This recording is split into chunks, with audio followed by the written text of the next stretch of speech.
same mind. Where you going back tonight? I saw a fire in your bloodshot eyes. Same mind. Where you going back tonight? I saw a fire in your bloodshot eyes. Bloodshot.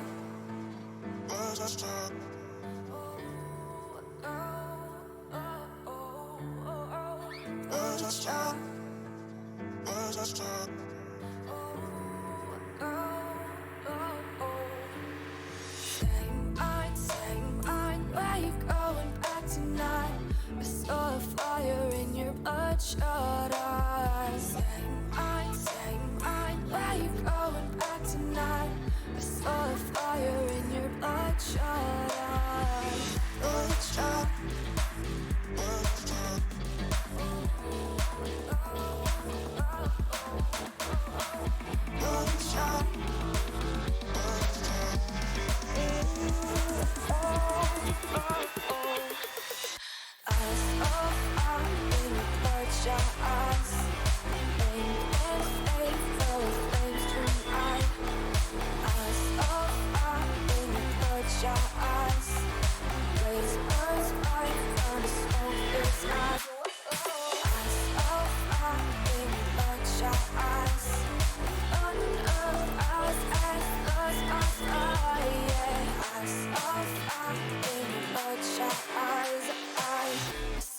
Fire in your bloodshot eyes.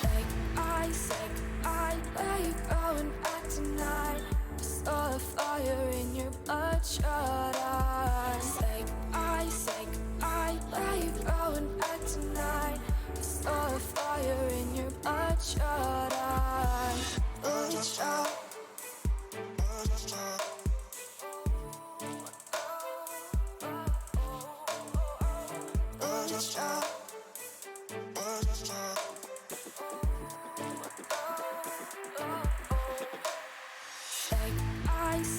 I know where you're going back tonight. I saw a fire in your bloodshot eyes. I know where you're going back tonight. I saw a fire in your bloodshot eyes. Bloodshot.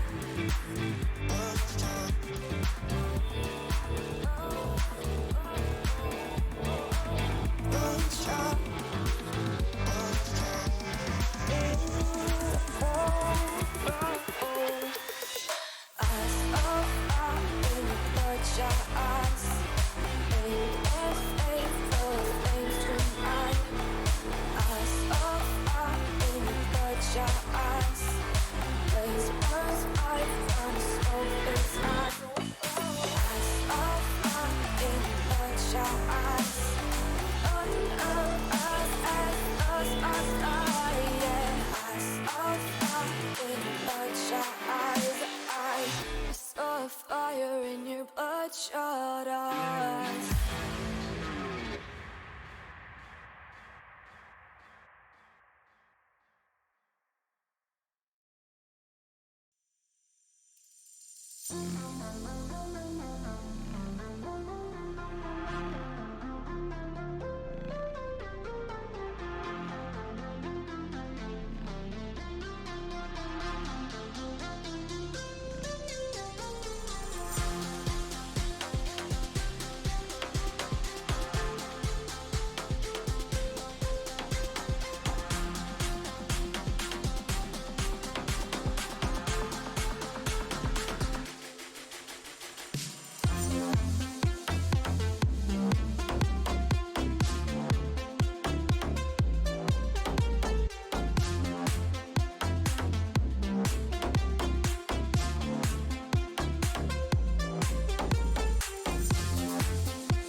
Welcome back, everyone. Here we are, starting off with the LRS Premade quarterfinals here, and we have a big matchup here. Moon Crew taking on RAWR. Both teams looking to advance and hopefully earn themselves a spot in the semis, but this is going to be an uphill battle for both teams.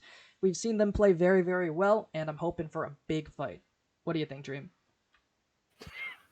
Yeah, I don't think I've seen what is their name? Which teams are playing? The Moon RAWR Crew and and RAWR. I can't remember the name of the first team. Moon Crew.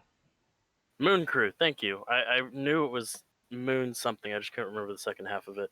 I don't think I've seen Moon Crew play on stream, and they probably have. I know they have. We should have put them on stream, but I think I was away for those games, so I haven't seen them actually play. But they made it playoffs, so clearly they're Clearly good they've made us something. that. Yeah. So let's get started maybe then. Moon Rocks. Yeah, Moon Rocks. Let's get started then. Let's see what we've got in store for us. There have already been a couple of bans, but let's get started. Right, it looks like Moon Crew is going ahead to ban away the Rumble and the Hecarim there. Hecarim more of a standard ban, but the Rumble is probably a targeted ban here. On the other side, it is going to be the Set taken away. Set has been rising in popularity lately. We did see Dallas on it on Monday and completely turned their series around. Definitely. So they were having a rough go of it, but then the Set came through and they won both games on it. But it is going to be that Swain banned away, and overall just just a solid champion overall.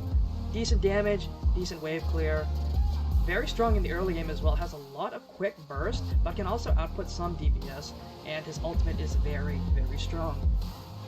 Yeah, I definitely agree. Swain is a very good champion here, but with the Lulu banned away here, I'm curious if RAWR is going to ban away that dreaded Seraphine that we talk about every single time that we're on stream.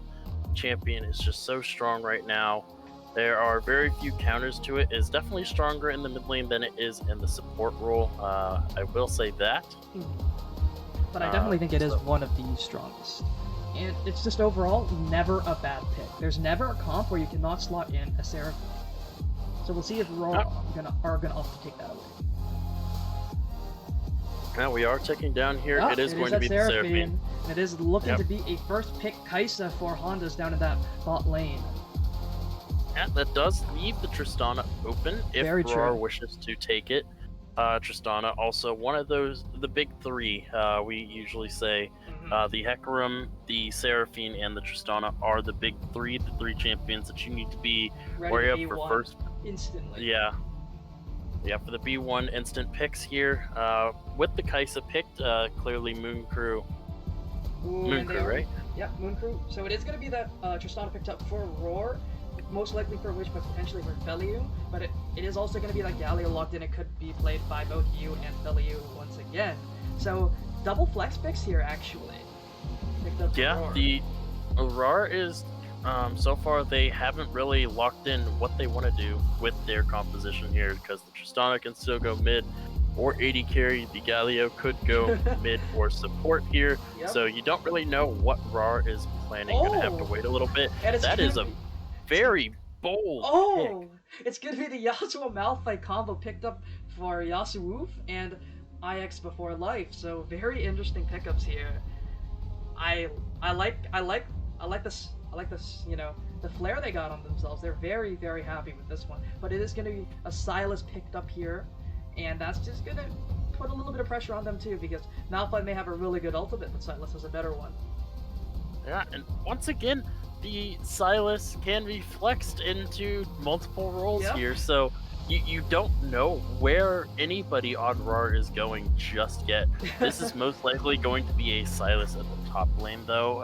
Sylas is fairly good as a counter pick into tankier champions, such as the Malphite, and being able to take the Malphite ultimate pretty much whenever he wants is going to feel pretty good for him. He's going to be very, very happy about that one. And we'll see what RAWR is going to opt to take away here. And it is going to be that Udyr, so two of the strongest junglers have been taken away here. No Hecarim and no Udyr. And surprisingly, no junglers were picked up phase 1. Yeah, clearly the jungle is something that they want to leave for a counter pick, possibly, as the Kha'Zix is taken away. That is definitely a targeted pick, or a targeted champion ban, player ban rather, because that champion is not a massive meta pick at the current moment. As far as competitive go, it's more of a player-specific and solo queue champion. Now, there's another one of those junglers that is really strong competitive, the Lilia being banned away. RAWR doesn't want to deal with Udyrs or Udyrs. Just no Deers in as general, you I say. guess. No Deers Yeah. in general. No Bambi, no Run at Ya Deer. We'll see what Moon Crew is going to answer with, though, as their final ban. Is it going to be another jungle, or is it going to be maybe a look towards that top lane or that mid lane? Most likely Maybe the mid. Or an AD carry maybe potentially as well. that is very possible.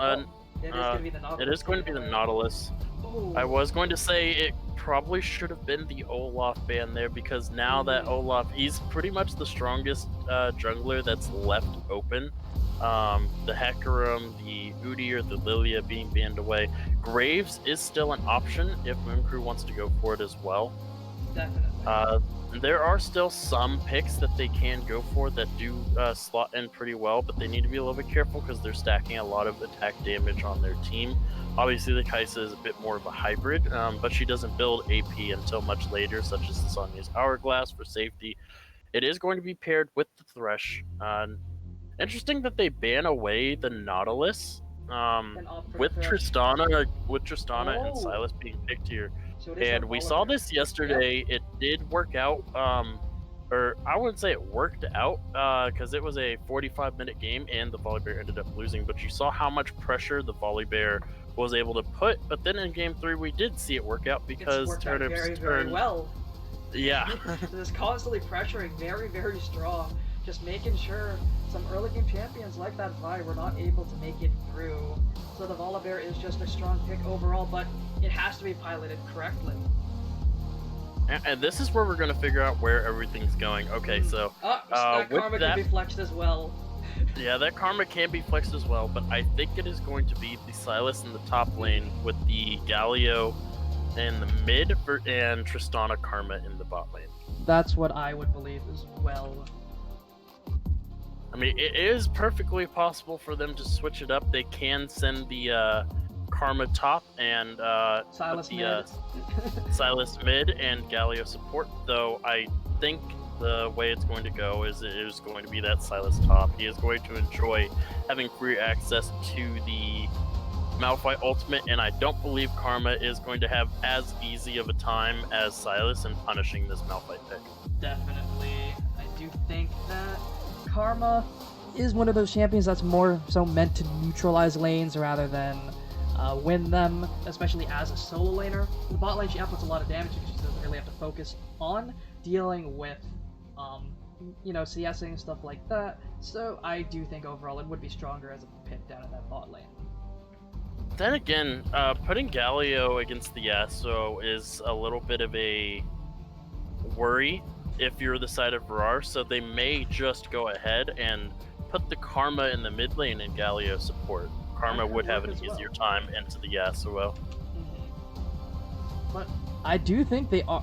If this game does go late, it's very, very dangerous because they really do not have much in the ways of magic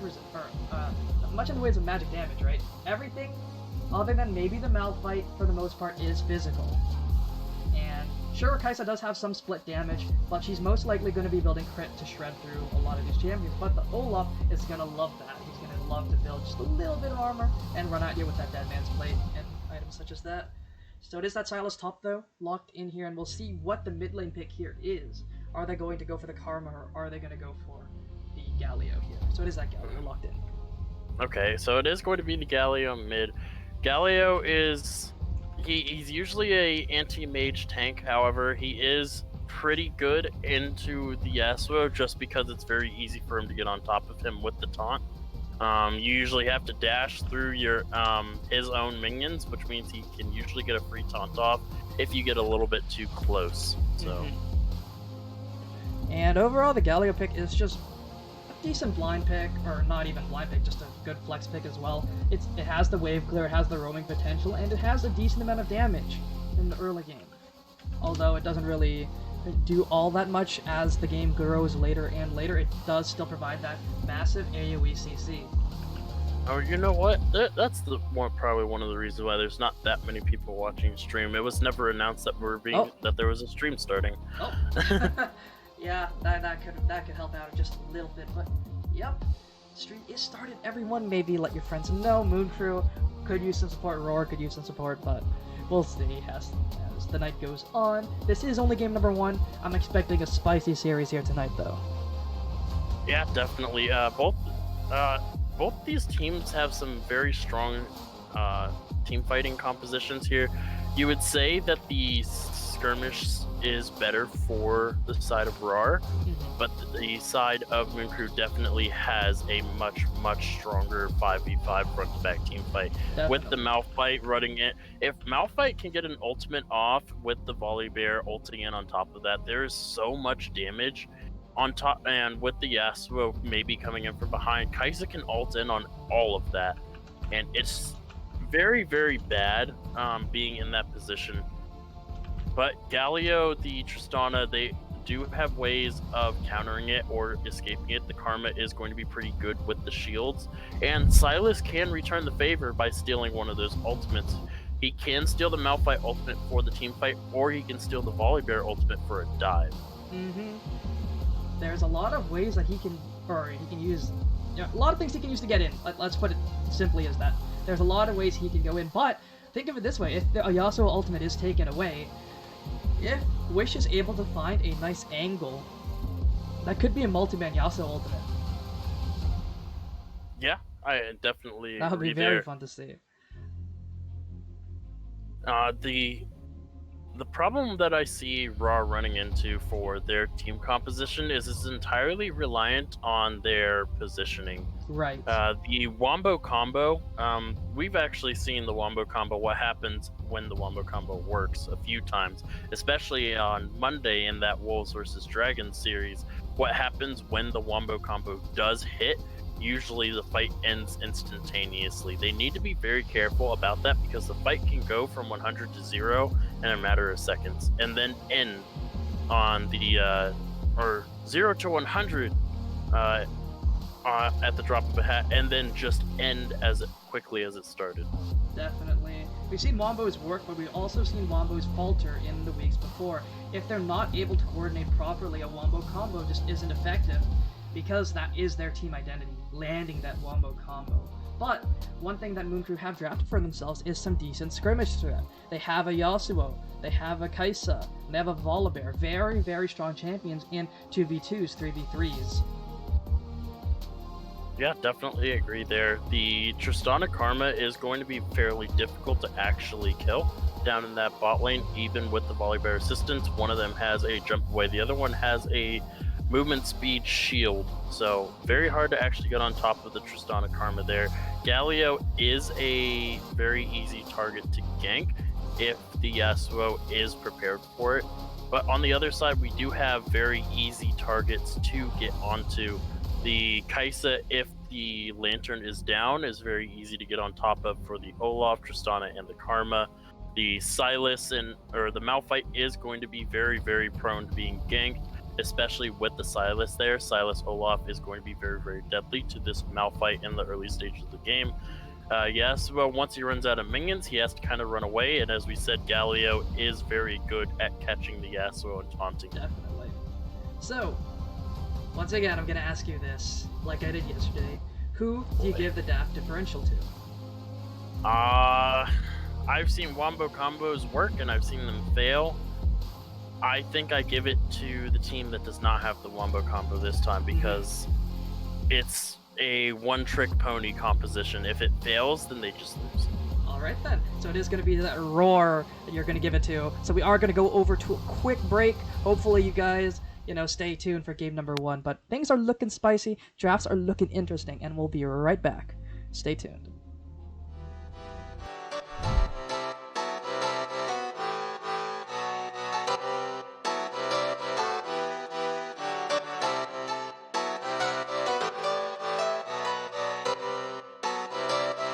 I saw you smile from across the bar. Yeah, she was pretty and so close but so far. She flipped her hair and I thought this can't be true. How does a man like me get someone like you? And then she looked at me and I was confused. Everyone here can't be the one that she'll choose. And I looked back and saw the spark in her eyes. This can't be real, my head's telling me lies.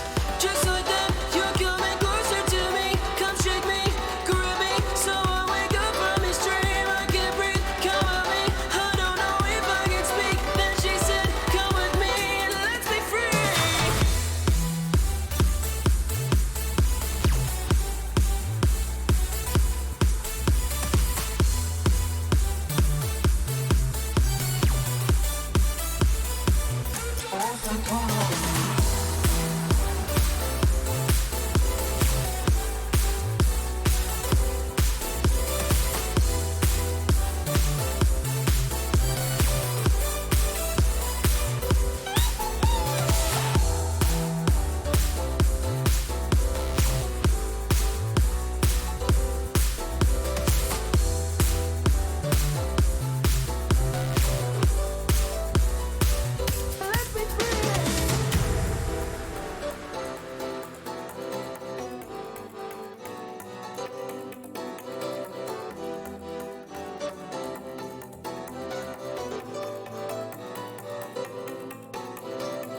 The night is young and I think this could go far.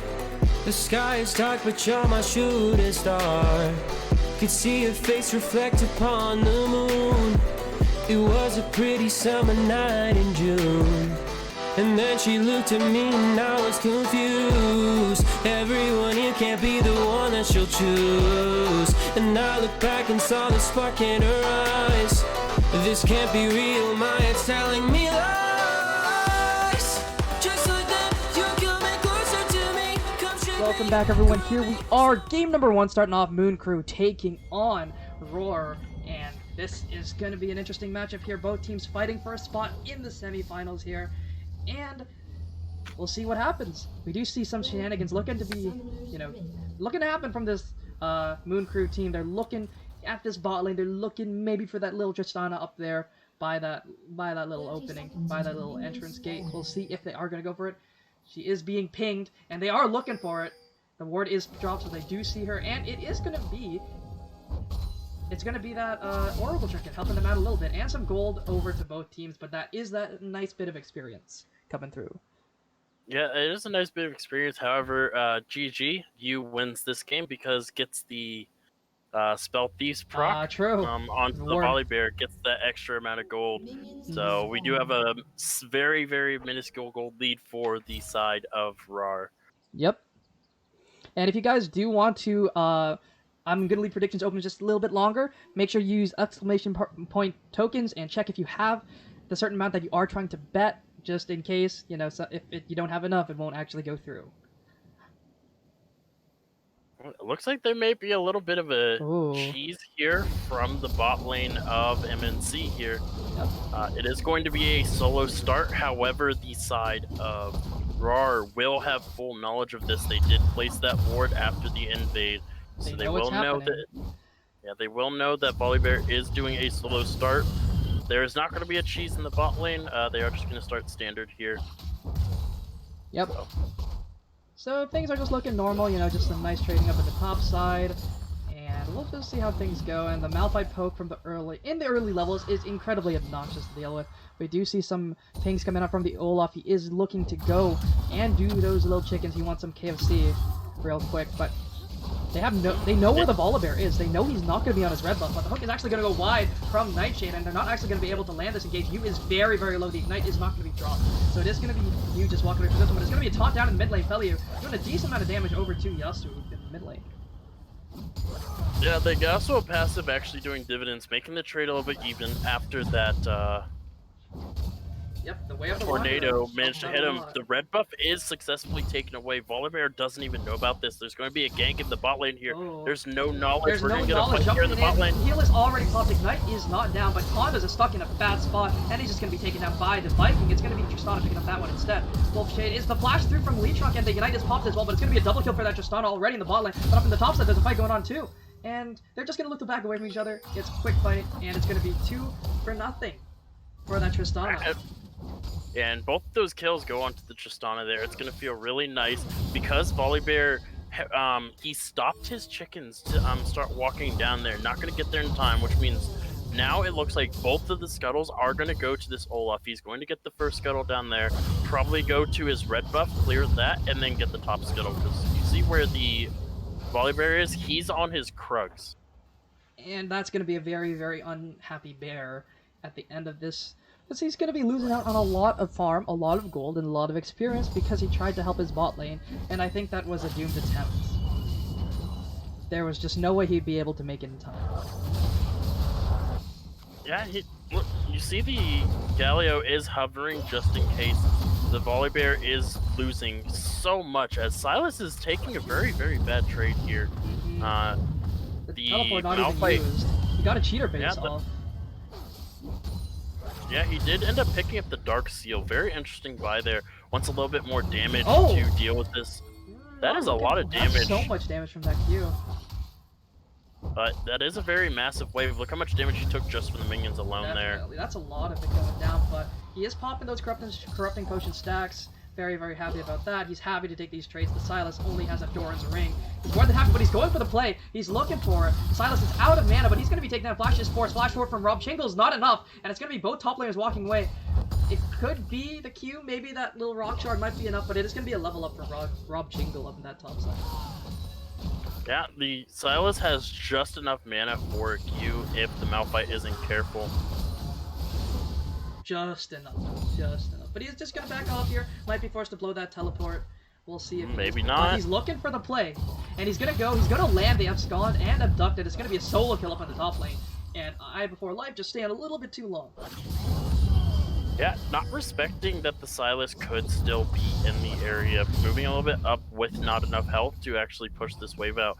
So now he's going to get the teleport expended here, and the Silas is going to respond with the teleport of his own so that way he can crash the wave. It is a pretty massive wave though for the Malphite. This is not a trade you want. He's in a gigantic minion wave, taking a lot of damage. And he'll try and go back in and going to be forced back into that minion wave and taking everything. But he does have the level 6. He's going to look for the play. He has the Kingslayer, and it's just going to be an unstoppable force into the top side. But it's going to be a fight in the bot side as well, which is going to jump away. And I4 is very, very low. Going to just miss out on those chains, but it is going to be a solo kill once again. And it's going to be Dragon going over to RAWR as well. RAWR is putting up a very, very dominant early game here. The Silas is now 2-0. The Tristana is 2-0. They pick up the Mountain Dragon during all of that as well. They're pretty much firing on all cylinders. They definitely came to play today. Oh, wow. And that went to Narnia. But that was it's a 2.2k gold lead already for the side of RAWR. They are, as you said, putting up this. They're starting off with everything pedal to the metal. They are not looking to stop anytime soon. yeah, the Tristana and Karma, like I said, can play very, very safely in the bot side. It's very hard to actually kill them, even with a large minion wave here. Truck is nearby. The jump Olaf is is coming through. in now. Honda's is very, very low. Going to be exhausted. Damage not coming through, but the Lantern is going to keep him in a good spot. But that root is enough to dissuade them. The Volibear is just very tanky and just going to force them to walk away from that one. Yeah, the Volibear has 2 ruby crystals, so he actually had a lot more health than what they were expecting.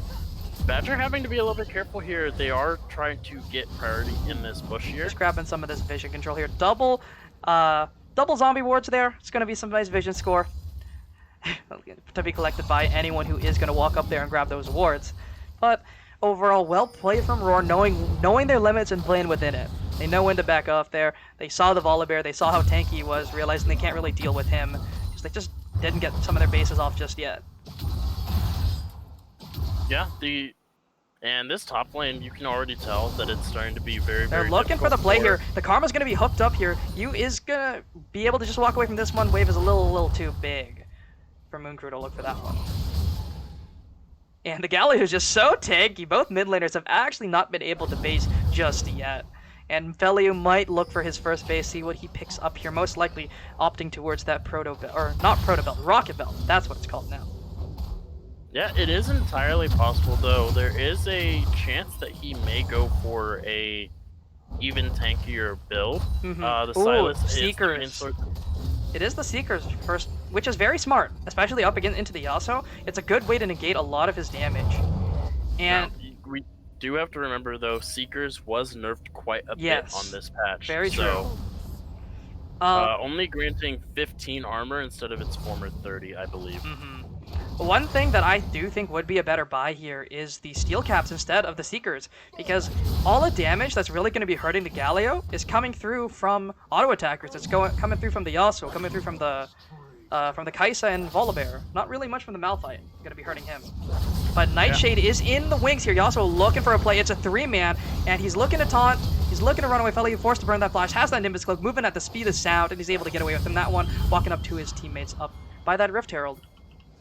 Yeah, and I do believe they're working on the Rift Herald right now. They are, but it's going to be matched. It's going to be a 3v5. It's a 3v3. Nightshade flashing forward. The play is going to land onto 2, and it's going to be a double knock for the Yasuo. They're looking for the play. Unstoppable is coming through for the Olaf. The Ragnarok is not enough, and Ibervor is claiming a kill up there, and here comes the Volibear, and Rob Chingle is just going to fall down on the backside of this fight, and that is a shutdown and a double kill for the Malphite. Yeah, the Rift Herald is going to reset here, but that is a lot of gold back into the hands there. The shutdown goes to the Malphite. Probably better to go for somebody else, but look how much damage is done to the bottom. It's so much. Bottom turret here.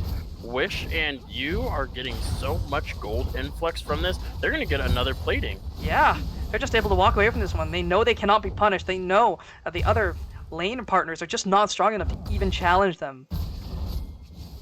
And they're also very, very low. Honda's sitting at just over 50% HP, and they're not even going to be able to look for any plays here. That is a pretty large minion wave on the top side of the map, so that there is some that is going to be traded here. He is going to get 2 platings, as well as that shutdown gold. It is actually going to put him ahead of the Silas in gold here. Because of that shutdown, and think of it this way, the gold lead was just over 2k. Now it is barely separated by 900, but Honda's is in the wrong spot at the wrong time, and he's going to be taken down by that bomb. He's going to be taken down by Wish once again. Another kill for him. Taunt almost landing onto the Yasuo there, but as we said, this Galio is very, very tanky here. He's looking for the play here, using that Tempered Steel. Can just walk away from that one though, using the ultimate most likely for poke here. Knows he cannot actually execute the Galio just yet without the Ignite. And they are just going to look for that Drake. Ocean Drake. It's going to be a Drake, and they're going to get a 5 plates in 10 minutes here. That's very, very scary. We don't need the Rift Herald. You guys can have it. We'll just get the turret the standard way by auto attacking it to death. So, it is going to be the Cloud Soul, so what did your chart suggest? What did it predict? Was it a Cloud Soul? It was the Cloud Soul. Okay, so once again, Mr. Dream is correct. It is that Cloud Soul being picked up here for Team RAWR. Or not Team RAWR, but for this game, rather. I think that makes more sense. But I mean, we do see that Bishop had complete control over this bot side of the map. They did struggle a little bit in the top side. So they're looking for a play here onto the Malphite. He does have that unstoppable force available, but the Olaf is strong and looking for something. He is going to be able to back away, and all this gold, all this wave is just going to go towards that Tristana. She is being funneled everything. Yeah, she is about 2,000 gold ahead of everybody else here. 3,000 gold ahead of the Thresh specifically. Only 2,400 on that Thresh there, and about 5,300 onto the Tristana. 3-0-0 on that Tristana scoreline. Will be able to get a lot done. Already has the Kraken Slayer finished this early in the game. That is insanity. But look at the Galio's build. You see those plated steel caps? That is an efficient buy if I've ever seen one. He's into a Yasuo, he's into a Volibear, he's into a Kai'Sa. That is everything you want. out of him. Yeah, this Galio is going to be very, very tanky here. Going to be a little hard for the Silas to actually do much of anything against the Malphite anymore. Malphite does have... Ooh. There's a 3-man stack here. It is going to be the Rip Hook is actually going to hit Wish. Wish not able to dodge out of that one. He's going to be flayed away, and he's stuck in the box, and the tower is going to be disabled, and the Thresh is going to pick it up again. Just like yesterday, I'm getting the flashbacks. And it is going to be that tower going down. Not first tower, second tower, but that is a tower nonetheless for Moon Crew. What is it with Threshes and picking up shutdowns that I'm seeing? It's that empowered auto from the... I mean, I understand why it's happening, but it's always the Thresh getting it. Yeah, it really is, though. I mean, I've seen a few Tarics do the same thing. That's true, too. But it's so funny that the supports they're bloodthirsty. They're looking for plays every game.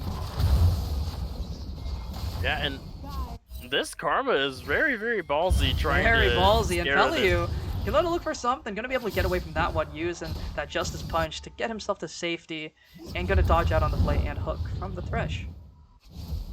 Yeah, I actually would have much preferred from the Thresh the Boots of Swiftness over the Moby Boots, because there is a lot of slows, or the Merc Treads as well, because just because there's a lot of CC.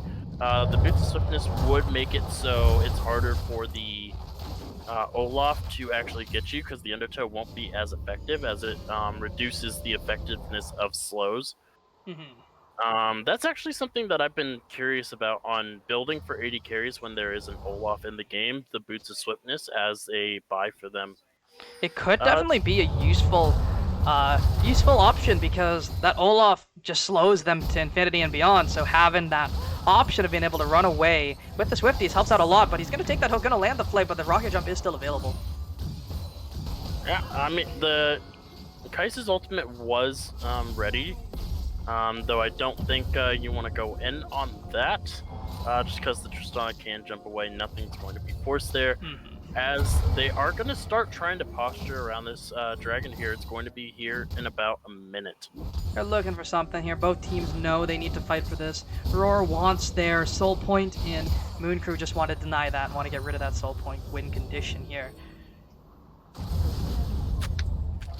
We do see that the Kai'Sa has finished. Teleport's coming through. Hook gonna land onto Lee Trunk, but that's an Olaf, and you don't really want to hook that. And Rob Chingle just gonna teleport down here just to help posture, just gain, some land, and he's gonna take that Malphite ultimate. And like you said, that's what you want to be taking here. But Feliu's gonna be hooked up. They're looking for play on him. The Justice Punch not gonna take him in the right direction. The Nightshade's already taken to half health, though, not the trade you want to see. Yeah, they started that, and Feliu actually surviving fairly well. It was the Kai'Sa attacking there.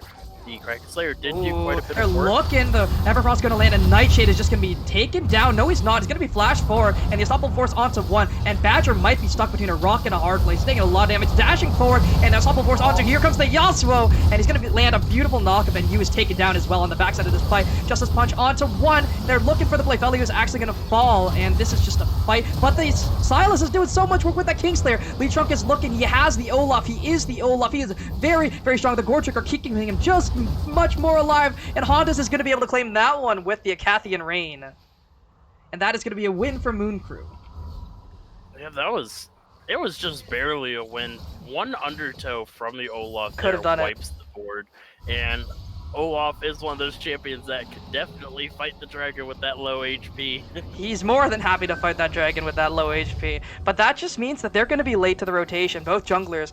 Actually, it's only Lee Trunk that is dead right now, so they do have posture here, but the Kai'Sa was forced to back, so was the Malphite, and they're trying to make their way over to it. Yeah, and we see the Tristana is already starting it up here. Olaf is running down as fast as possible. The Silas was heading towards the top side. That wave is just going to die to the turret here. But it's 3,200, and Olaf is nowhere to be seen. Everyone is here. They're looking for the fight. Lee Trunk is looking for something, but a nice play is going to deter two of them. But here comes Lee Trunk on the end. He does not have the Ragnarok, however. It is going to be taken down by the jungler of Moon Crew, and they're looking for another fight. It's just another 5v5, and it's going to be Wolfshade falling right away. But here comes Robchenko looking for a play. He's not going to land the abduct. Going to be able to walk away from this one. Here comes the Karma Speed. They have the Cloud Dragon map change, and they're going to look for Moon Speed, but they're just going to look to convert this towards a mid tower. Yeah, it is going to be a 1-for-0 trade. These teams are trading. Oh, that's Unstoppable Force well. onto 1, and it is just going to be I4 like taking a lot of damage, and everyone is just looking to just run away. It was most likely to ultimate that wave there, making sure they can't take down that tower. But it is going to be a Rift Herald picked up for them. Yeah, all the members had to go ahead and reset. They didn't have any HP. The Yasuo was dead, so this should be a free Rift Herald here for the side of RAWR. He missed it for about a second there. Got a little bit worried, and then he went back and got it. Got that red buff. He's very, very happy about this one. And overall, the gold lead has shrunk down to a measly maybe 500 at most.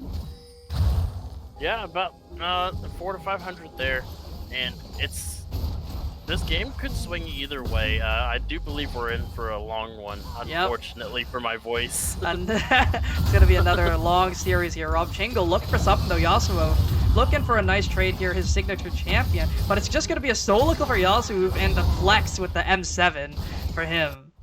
Oh, that's so BM. Oh, Taking we're gonna get on another fight here before, but the Galio is very, very tanky, and he's actually gonna take the better end of that trade. You need to be respectful of this Galio's damage here. He has a fully stacked Seekers and a plated Steel Caps there, and it looks like he is going for the Rocket Belt, as you said earlier. It could still turn into a Night Harvester, though I very highly doubt that. I don't think that is the way you want to build as the Galio, but hey, I mean, what could go wrong? We'll see. But if this was an electrocute Galio, then potentially, maybe I see the Night Harvester, but this is an Aftershock Galio. We will most likely see the Rocket Belt. He should have enough gold after that next wave to go ahead and pick it up. But the Rift Herald is still, they do have it. They could look for something, but they're just going to look to back away here. Just things have lulled down just a little bit. No big neutral objectives available for either side, but Baron is up in 7 seconds, but I don't think either team is going to contest for it just yet. Yeah, I think it's a bit too early for either of these teams. Realizing how close these fights are, neither team can successfully tank the Baron and do a team fight right afterwards or during the Baron while they're still tanking it. Very smart not to try and go for that. You see, there is very little vision around it, but blue team realizes there's very little vision around it, and they ping it just in case. Yep, could have been a sneak, but you know they know what could happen. We see that they're looking for a play here. Feliu is going in onto Ibafor, but he's not really doing as much damage, and it's just going to be two big tanks walking at each other menacingly, really. Contested for vision. And we're going to see this game slow down quite significantly. The Olaf is running out of time to use that Rift Herald. I'm actually curious to see where he's going to drop it. The top lane outer and the top lane inner are, and the mid lane inner are still available. In fact, only one turret has been taken from each of these teams. That is the top lane outer and the bot lane outer. Yep. Very, very slow game as far as objectives are concerned. However, it is 20 kills in 21 minutes, so not as slow as a lot of teams would prefer. Yep. It is definitely a decently paced game here, at least kill-wise. Definitely fast-paced kill-wise, but not so much objective-wise. It is already 3 Drakes though, down at 21 minutes. The hook almost landing, but it is going to be the Rift Herald summoned up in the mid lane. They're looking to just take this one down. Yeah, it should be able to get taken down by the Rift Herald there. It does go down. Look at all the vision from the side of RAWR around this dragon that's about to spawn here. They want it now, and they're looking for it. The pink ward, though, is still available. But we do see a lot of wards being expended early, but the Thrash is going to take one. Ragnarok is already popped, and it's going to be forced away. The box is also going to be popped as well. So that's a bunch of cooldowns burned just before this Drake spawns. Yeah, fortunately, no summoners are burned for either team. The Silas does have the Volibear ultimate, and he does have a bit of a flank here. It is. The fight is split. They can turn on whoever they want. Volibear is looking in. It's going to be the heroic entrance on to 1. And on the back end of this fight, Yasuo is looking to 1v2, and he might be able to do it, but Badger is already falling down on the front side of this one. It's going to be 2 kills up there, but Rob Jingle is still alive. They're not able to actually take him down, and it's just going to be a shutdown onto the Malphite, and this is going to be a free Cloud Drink. That was such a clean fight. The disrespect that the Moon Crew had for the flank there was very, very evident. They thought that just because it was a Sylas and Karma, they could maybe turn onto the Tristana, but then you see Tristana just jumps to the other side of the fight and quickly deals away with the Volibear before Volibear even gets a chance to ult. And this should be a free Baron as well for the side of RAWR. They're just going to be able to claim this one up with that nice play, with that clean team fight, and that's just going to be a double of neutral objectives for them. No contest, it's just free real estate for all of RAWR here. Dressed in purple, they are looking to take down some towers. Yeah, and this team definitely has the tools to do it. They do have a lot of sieging capability with their composition, and there really isn't all that much in the way of wave clear from the side of Moon Crew. They have very besides unsafe wave the Icathian Rain from the Kaisa. Yes, you're correct. Every single wave that Moon Crew can wave clear is very, very unsafe. The Malphite walking up using the Thunderclap, the Yasuo dashing through the wave. That's not what you want to be doing when you can be caught out. But it's going to be you getting caught out as I say something, and he's going to be jumped on by the Stormbringer, and you is going to be able to walk out of this one. TP is also burned, and they're not even able to kill him. But it's going to be Felly who might be caught out on this side. No, he's just too tanky. He's just able to walk away from that one. Nothing to be worried about there. And the Sylas has the Malphite ultimate as well. They can't and contest. The Volibear ultimate was burned. However, it was a flash return, a flash burn from the Karma. Not going to be able to use that to get away there.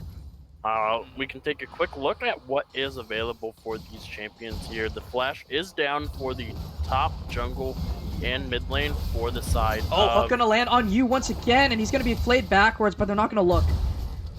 They see the Olaf in the wings, they see the Tristana in the wings, and they know they cannot go for that kill. As Sylas, he should be able to get this top lane turret pretty much for free here. Defending outer turrets. Fancy feed, but he's going to be flayed backwards. They're going to use the unstoppable force on him, and Yu is just going to be taken down for free. Stepping up just a little bit too far. Yeah, I'm actually confused as to why Yu was still there. His entire team had rotated to other locations on the map. They're looking to contest this tower big time. Lane.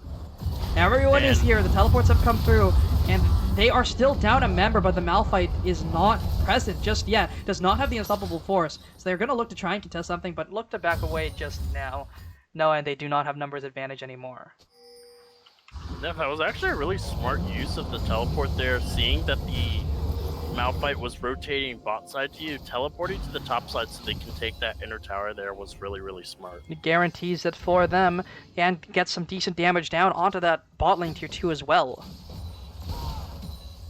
Because that means the Malphite has to turn back around and head towards top side, so nobody catches that bot wave. And and you can see just how much damage that tower took once the wave crashed into it. And it should just be a effortless walk down bot lane to just go ahead and get that turret. And then all that's left is the mid inner turret. And all that's left after that is the base. Yep. And they are just ending this game slowly but surely. They are taking objectives, taking ground, just constantly pressuring Moon Crew. And Moon Crew have to look for a play here. They are on the back pedal. They are getting pushed away. It is now a 6.7k gold lead for them. Very, very far ahead now. And just as this thing goes later and later, we do see the faults of Moon Crew's team. Their wombo combo just isn't enough anymore. Yeah, as we see, the Volibear might get collapsed looking for something, here. but he's going to be rooted up by the Everfrost, forced to use the Stormbringer to get away from that one. Maybe if he had used it offensively, they might have. They could have looked for a play. They could have, because the Malphite was there. And it is going to be the Dragons spawning up in just 30 seconds. They're looking to rotate everyone here. Everyone wants to be present, and this is looking like a soul fight, and they definitely want to fight this one.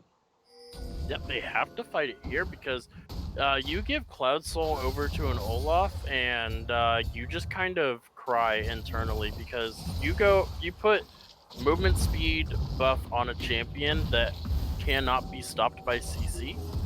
You're very sad. Yeah, you're very sad, especially if you're this Kai'Sa. And the Kai'Sa just not having the impact of a B1 pick, unfortunately, so far. It's not outputting the damage. It's a 3-item Tristana to a 2.5-item Kai'Sa, and the Tristana's just outputting damage like no other.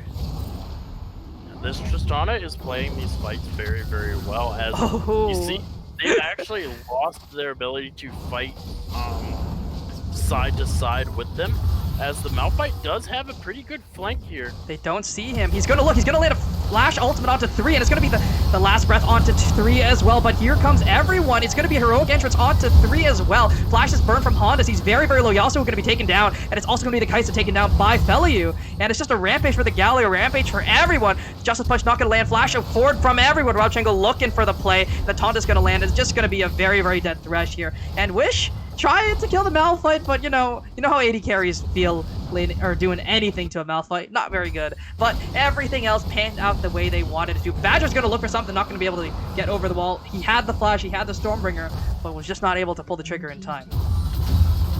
Yeah, and during all of that, the Sylas goes ahead and takes the top or the bottom inner turret there. So all that stands in the way of them is the inhibitor turrets. Just the inhibitor line is left alive here, and they're just looking to make sure things end smoothly. They're playing the fights well, they're playing the disengage, they're playing the re-engage, they're doing everything. That was a nice look from Ibafor and Yasuo. They just didn't have the damage to back it up. Oh, he's looking for the solo kill on his own, and Ibafor's just going to be taken out before the fight even starts, but Robchenko forced to burn the zone. You're stuck in no man's land, going to be hooked up, and it's going to be Honda's claiming that kill. Yeah, getting rid of the Malphite there. Oh, that's a Baron trade. There were 4 members there. We saw this yesterday. Yep. When a top laner pulled multiple members down to the opposite side of the map. Just a free Baron. That's what happens again, and they just get another Baron here, and they should be able to use this to end the game. They definitely have the tools to do it, but they're just looking to end this one safely, looking to get some more gold in their pockets for looking for another push. Fortunately, Sylas will not benefit from the power of the Baron here. Now, there is still hope for the side of Moon Crew.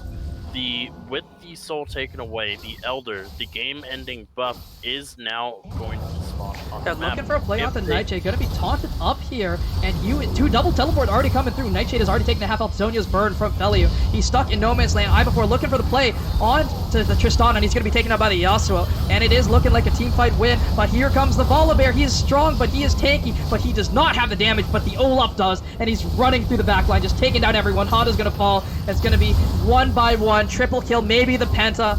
It is just going to be a quadra kill for that Olaf. And Feliu just taking that one, taking away the Penta. Feels bad, man. That was a really, really nice start to the fight. Unfortunately, the ultimate only catching 1 member, so burning 2 ultimates on the Tristana and still not killing her initially just gave the time for them to reset the fight just a little bit, and then you saw them try to dive to kill the Sylas there. Unfortunately, not able to kill him, burning enough time for the rest of his team. Olaf ults in and kills the rest of the team, and that is the game. Game 1 goes to RAWR. And a clean victory at that. There were a couple of mistakes, but for the most part, well played from them. So it is going to be a red side victory. Moon Crew not able to take home game number 1. We'll see if they are able to return and come back for a strong game number 2. But yeah, who do you think takes home player of the game number 1? Oh no, I'm asking you that. Oh, you're asking me that? All right, all right, okay.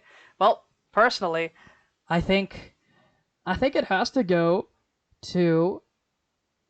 I would say Wish, but I do think it actually goes to Lee Trunk.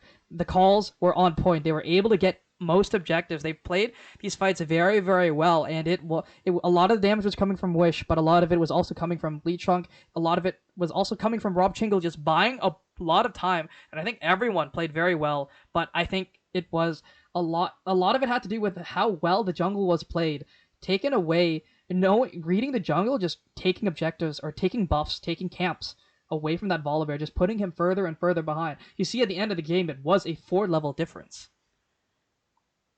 Yeah, the Olaf definitely was everywhere. Lee Trunk on that Olaf definitely did so much. He was using the Gore Drinker build, which has fallen off. We actually haven't seen the Gore Drinker build from the Olaf in a while, but as you could tell, it works just fine. It works just fine. He was able to take down everyone and everything. He was running through the backline. You saw Honda's just not allowed to play the game.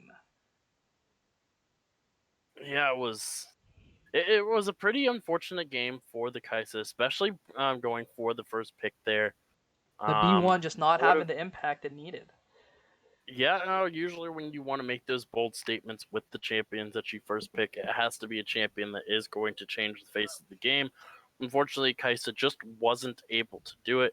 You saw the early 2-0 start for the Tristana there because of the amount of pressure that they had in the bot side, allowing the Olaf to invade and take the red, knowing that the Volibear is much slower at clearing than him, was still on the top side of the map when he came down for it. He actually did decide to go 2 buffs two camps into the opponent's red buff because his entire red side was still up. Mm-hmm. Definitely just reading the map very well, making the calls to take objectives, taking those Rift Heralds, taking those Dragons, just making trades where they needed to be done. And we'll discuss this a little bit later. Right now, we're just going to get prepared for game number 2, take a quick break, and give you guys some time to vote for your player of the game. Let's see what chat decides. We'll be right back.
Alright everyone, welcome back real quick before we do get ready for game number 2. It is going to be Mr. Rob Chingle up in that top lane as your player of the game for game number 1. And that Silas was a game changer, taking these engagements, using the Malphite ultimate, using the Volibear ultimate, just jumping into the enemy team, and just bringing his team along for the ride, using that heroic entrance, just helping out when he was needed. And he had a lot of kill participation for a top laner. What do you think, Dream? Well, once again, I forgot that I was muted. No worries. I did agree with you that Lee Trunk definitely should have gotten it, but the chat spoke, and it is going to be Rob Chingle that gets it. And I do definitely agree that this was one of those people I would have given it to as well, especially in that last team fight. The ability to survive as long as he did with the entire team diving on top of him was very instrumental for that Olaf to be able to get into the fight and just destroy everything. He was able to just just survive everything using that Kingslayer. Barely any grievous wounds were built, though. I think that is a Boris differential. It was only on the Volibear very late into the game and on the Malphite, but the only way Malphite can effectively proc that grievous wounds is if he ultimates the Silas, and he just wasn't able to. Give me a moment. I just hit my funny bone on my desk. Don't worry. It's all good. So we are having some technical issues on the side of Team RAWR. Their top laner has experienced a blue screen of death. Very, very unfortunate. But let's take a look at game number 1. Let's take it down just a little bit. I think a big catalyst to why RAWR was able to win that game was the jungle presence. They were able to read the map very, very well and take a lot of objectives. And I think that was very, very important. Yeah, I definitely agree there. The amount of jungle pressure that they were able to exert was very, very difficult for the other team to deal with. You saw while they are fighting in the bot side river, there's 2 members taking the dragon, not even caring about the fight. Yep.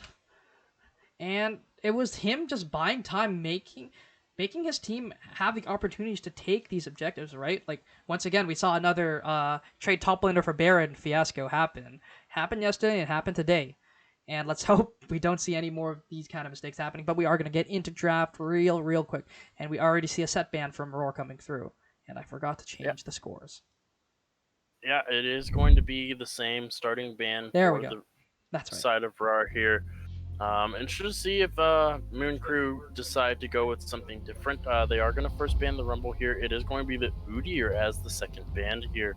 A little bit of a change. The Udyr did make it a second rotation before it was banned away. But not going to let it happen on the blue side this time. RAWR was the one to ban away Seraphine. I'm wondering if they leave it open and see if Moon Crew decides to ban it here. I think Moon Crew actually... Ooh. I do agree. Galio is being hovered as the ban here. Galio was very good at disrupting those fights, zoning the entire side of Moon Crew from actually getting into them. It is going to be the ban here, so a little bit of a switch up. The second ban last time was the Hecarim here, so we still have a lot of very powerful picks. The Hecarim, the Seraphine, and the Tristana are still all available here. It is going to be the Hecarim. Yeah, it is going to be the Hecarim taken down here.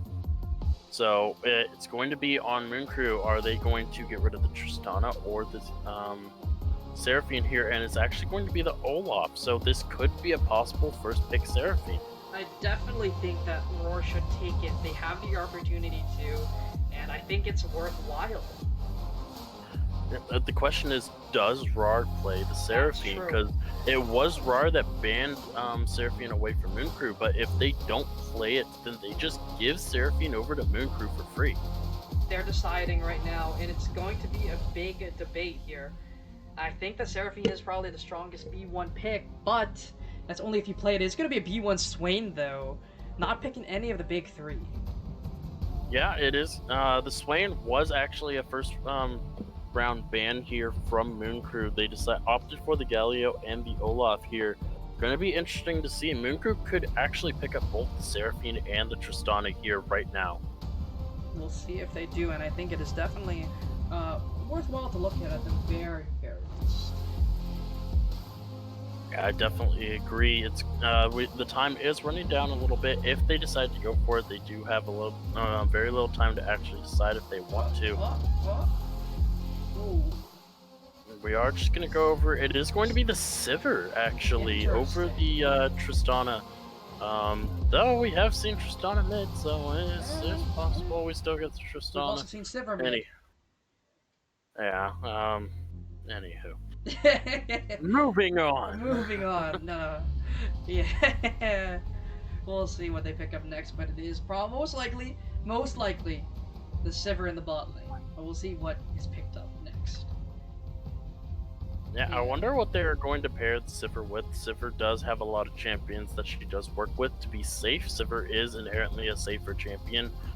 Does have decent range. Ooh, it is actually going to be the Lilia. Bambi.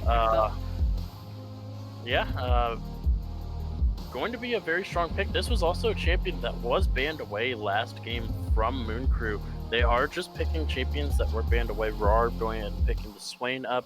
And however, this is now, we're going into the next rotation of picks here. And there is still no Seraphine or Tristana. I wonder if either team is even going to play them. True, we did see Wish pop off on the Tristana, so I do expect that one to be grabbed.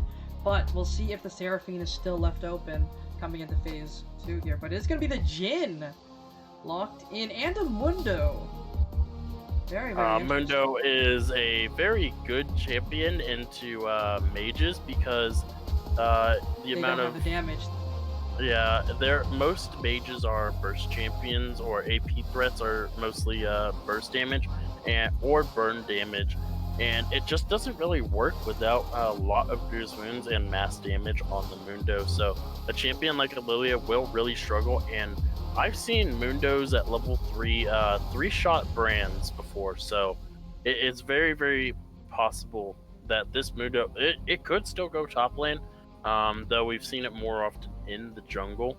And Sivir Sivir is going to be paired up with the Leona. I do like this bot lane from the side of Moon Crew because Jhin is not a very defensive champion, and Leona is a very, very aggressive champion. Yep. The flash, the cleanse is a must here in that bot lane because Definitely. the amount of CC that they have, it's so easy for Sivir to get her Q off on top of that champion. Leona's just one of those champions that can keep you CC'd for 20 years, similar to the Nautilus, but she is also tankier than the Nautilus. There's going to be that Annie taken away here, followed by a Malphite from RAWR. We'll see what the final ban for Moon Crew is, but I think the Annie ban is a respectful one. Yeah, it was let through last time and went all the way through picks and bans, did not get seen at all. So, but Annie is one of those champions that surprise people with the amount of upfront damage that she has. It is going to be followed up by the Victor. They are going to make sure that this mid laner is going to be as uncomfortable as possible here. There is an adaptation. The junglers were picked this time in the first round of picks. So the bans for the second rotation are going to change a little bit. Last time we saw a lot of jungle bans and a support ban. This time around, since the AD carry and supports and the junglers are picked, it is going to be adaptations here. The Malphite is going to be taken away. Wondering what they're going to go for next. It could be the Sylas. Ooh. So it is. Yep, the Sylas.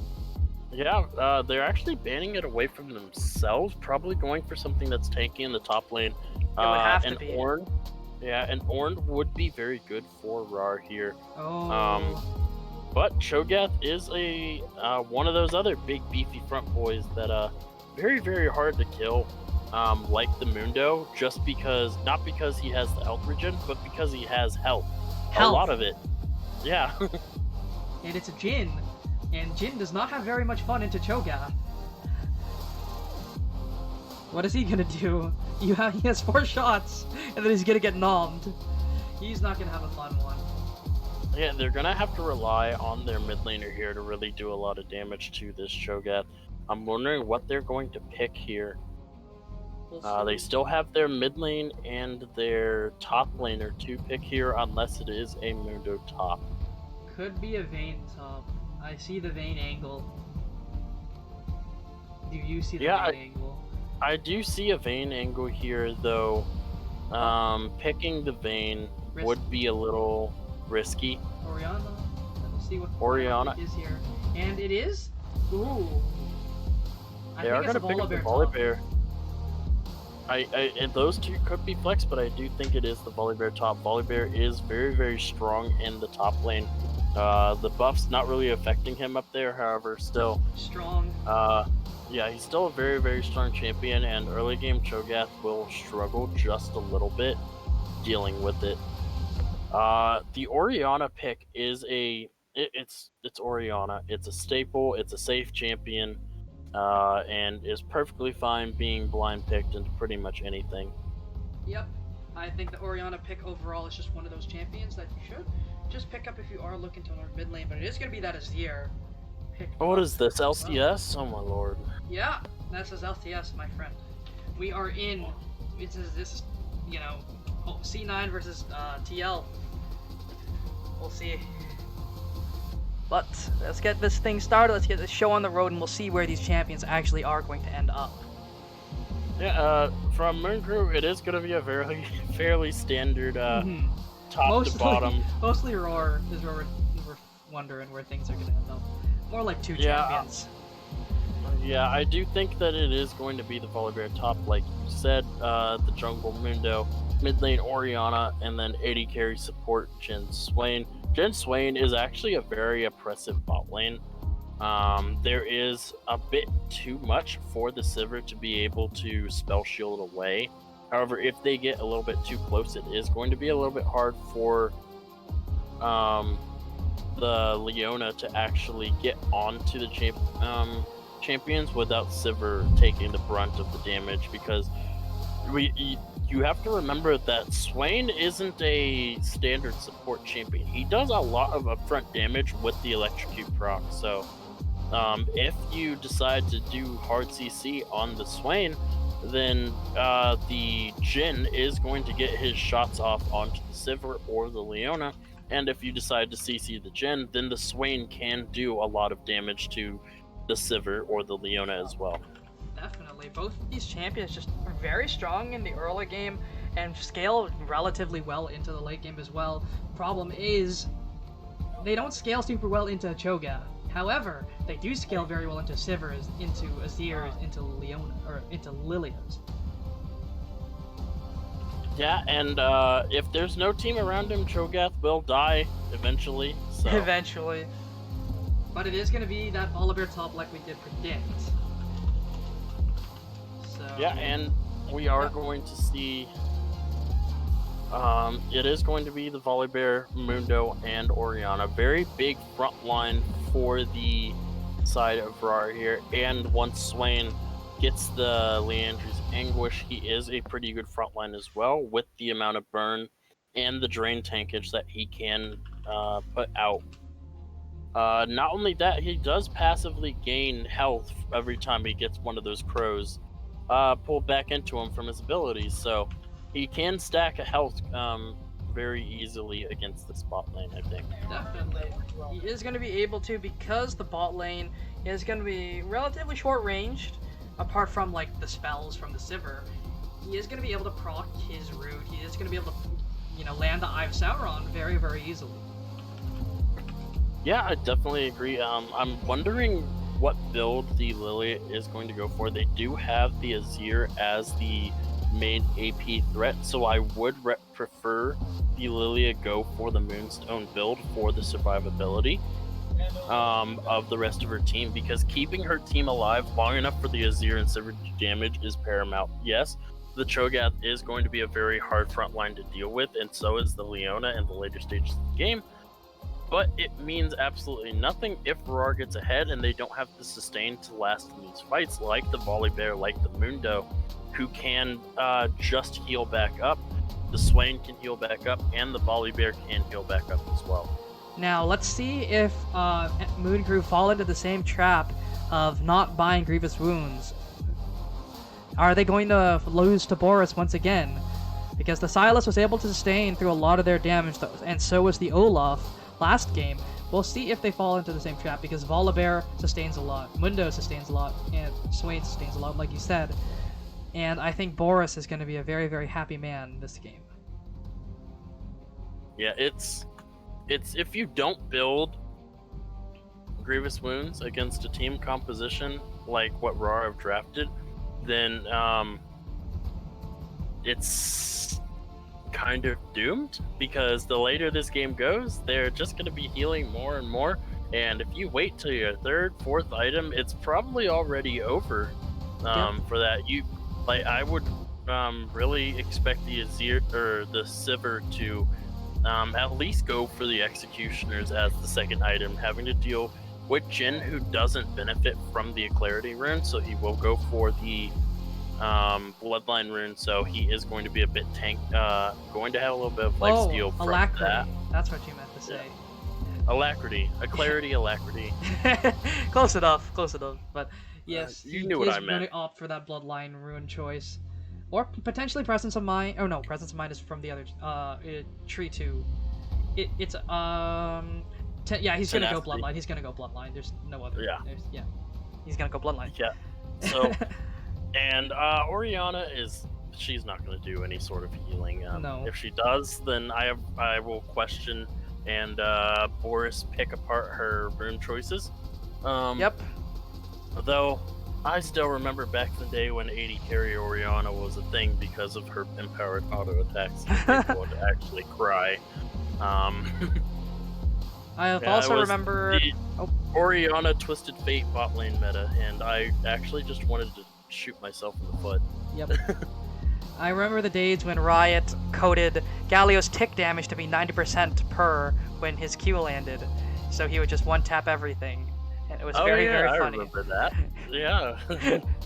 I think that's why they banned it, honestly. Getting rid of that Galio just because of that. So that was absurd amounts of damage. I miss old Galio. I miss old Galio. His ultimate was game-changing if you used it properly. Very, very fun.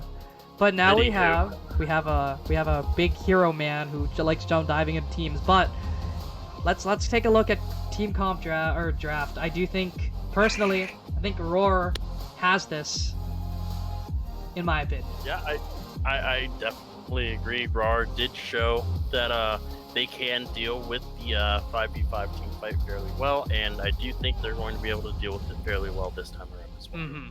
So don't forget to use your tokens, everyone. We still have a couple minutes to use them. So we are going to go to a quick break as we do load into game number 2. So let's get ready, let's get excited, let's get hyped, and let's hope this is a series to watch, a series to have fun with. We'll be right back.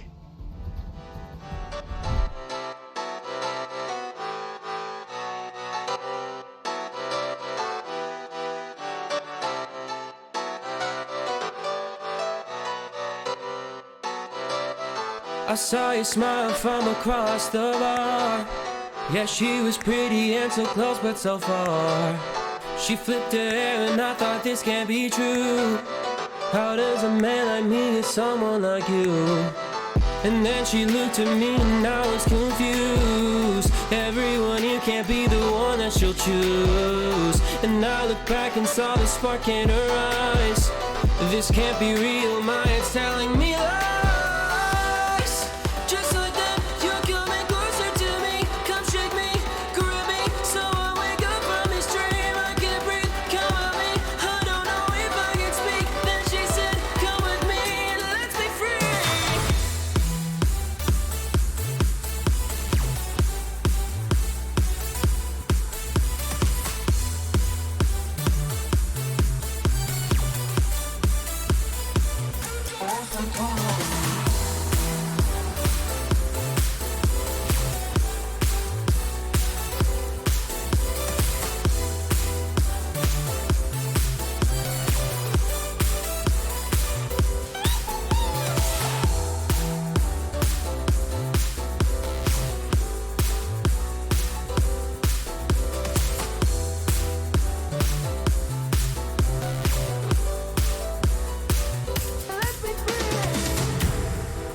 everyone, welcome back. Here we are, game number 2, and we're going into it. And once again, it looks like the red side's going to look for some shenanigans.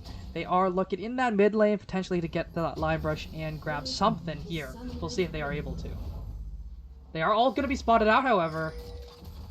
They are able to see that. That was a very, very direct way of trying to do an invade here.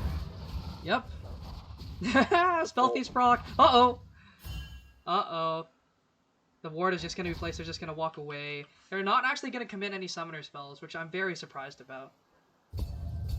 Yeah, however, Swain is going to feel very happy. 40 gold starting off the game. Let's go. That's what you want to see. Support differential. Yeah. Already getting that gold lead. Yeah, 40 gold differential. So we have a 40 gold lead for the side of RAWR. And remember, last game, it was the Karma that started off with the gold lead and they won the game. So Yep. That is it. Oh, what the heck? Oh, whoopsies, I forgot to do this. There we go. There we go. Timer should be gone now. There we go. But, yeah, it was the Karma who was able to get that extra gold, who was able to win the game. So that 40 gold lead was it. That was the motive that won RAWR game number 1. And they're doing it again. Yeah. The Mundo going to need a little bit of help. I don't think he's one of those champions that can solo a buff, so... Nope. Definitely not. I'm not a big fan of that Volibear skin, honestly. Yeah. I think it's a little silly. The Riot one has... Pole's gonna get pulled in. Damage onto Hondas. So the reason why a lot of pro players like that skin is because the animations, especially on the back, are very, very helpful at indicating when he's able to have his passive up, right? That's like the main reason that I've heard. That's why Santorin uses it all the time when he played volley in the jungle. But that level 2 is going to be hit by the Moon Crew bot lane first. They're going to land onto Jin. The heal is already burned, but that's a lot of damage going down onto him because they do not have that level 2 just yet. Yeah, and just look how easy it was for the I'm going to call it the Boomerang Blade and be wrong. Yeah, I am right. The Boomerang Blade.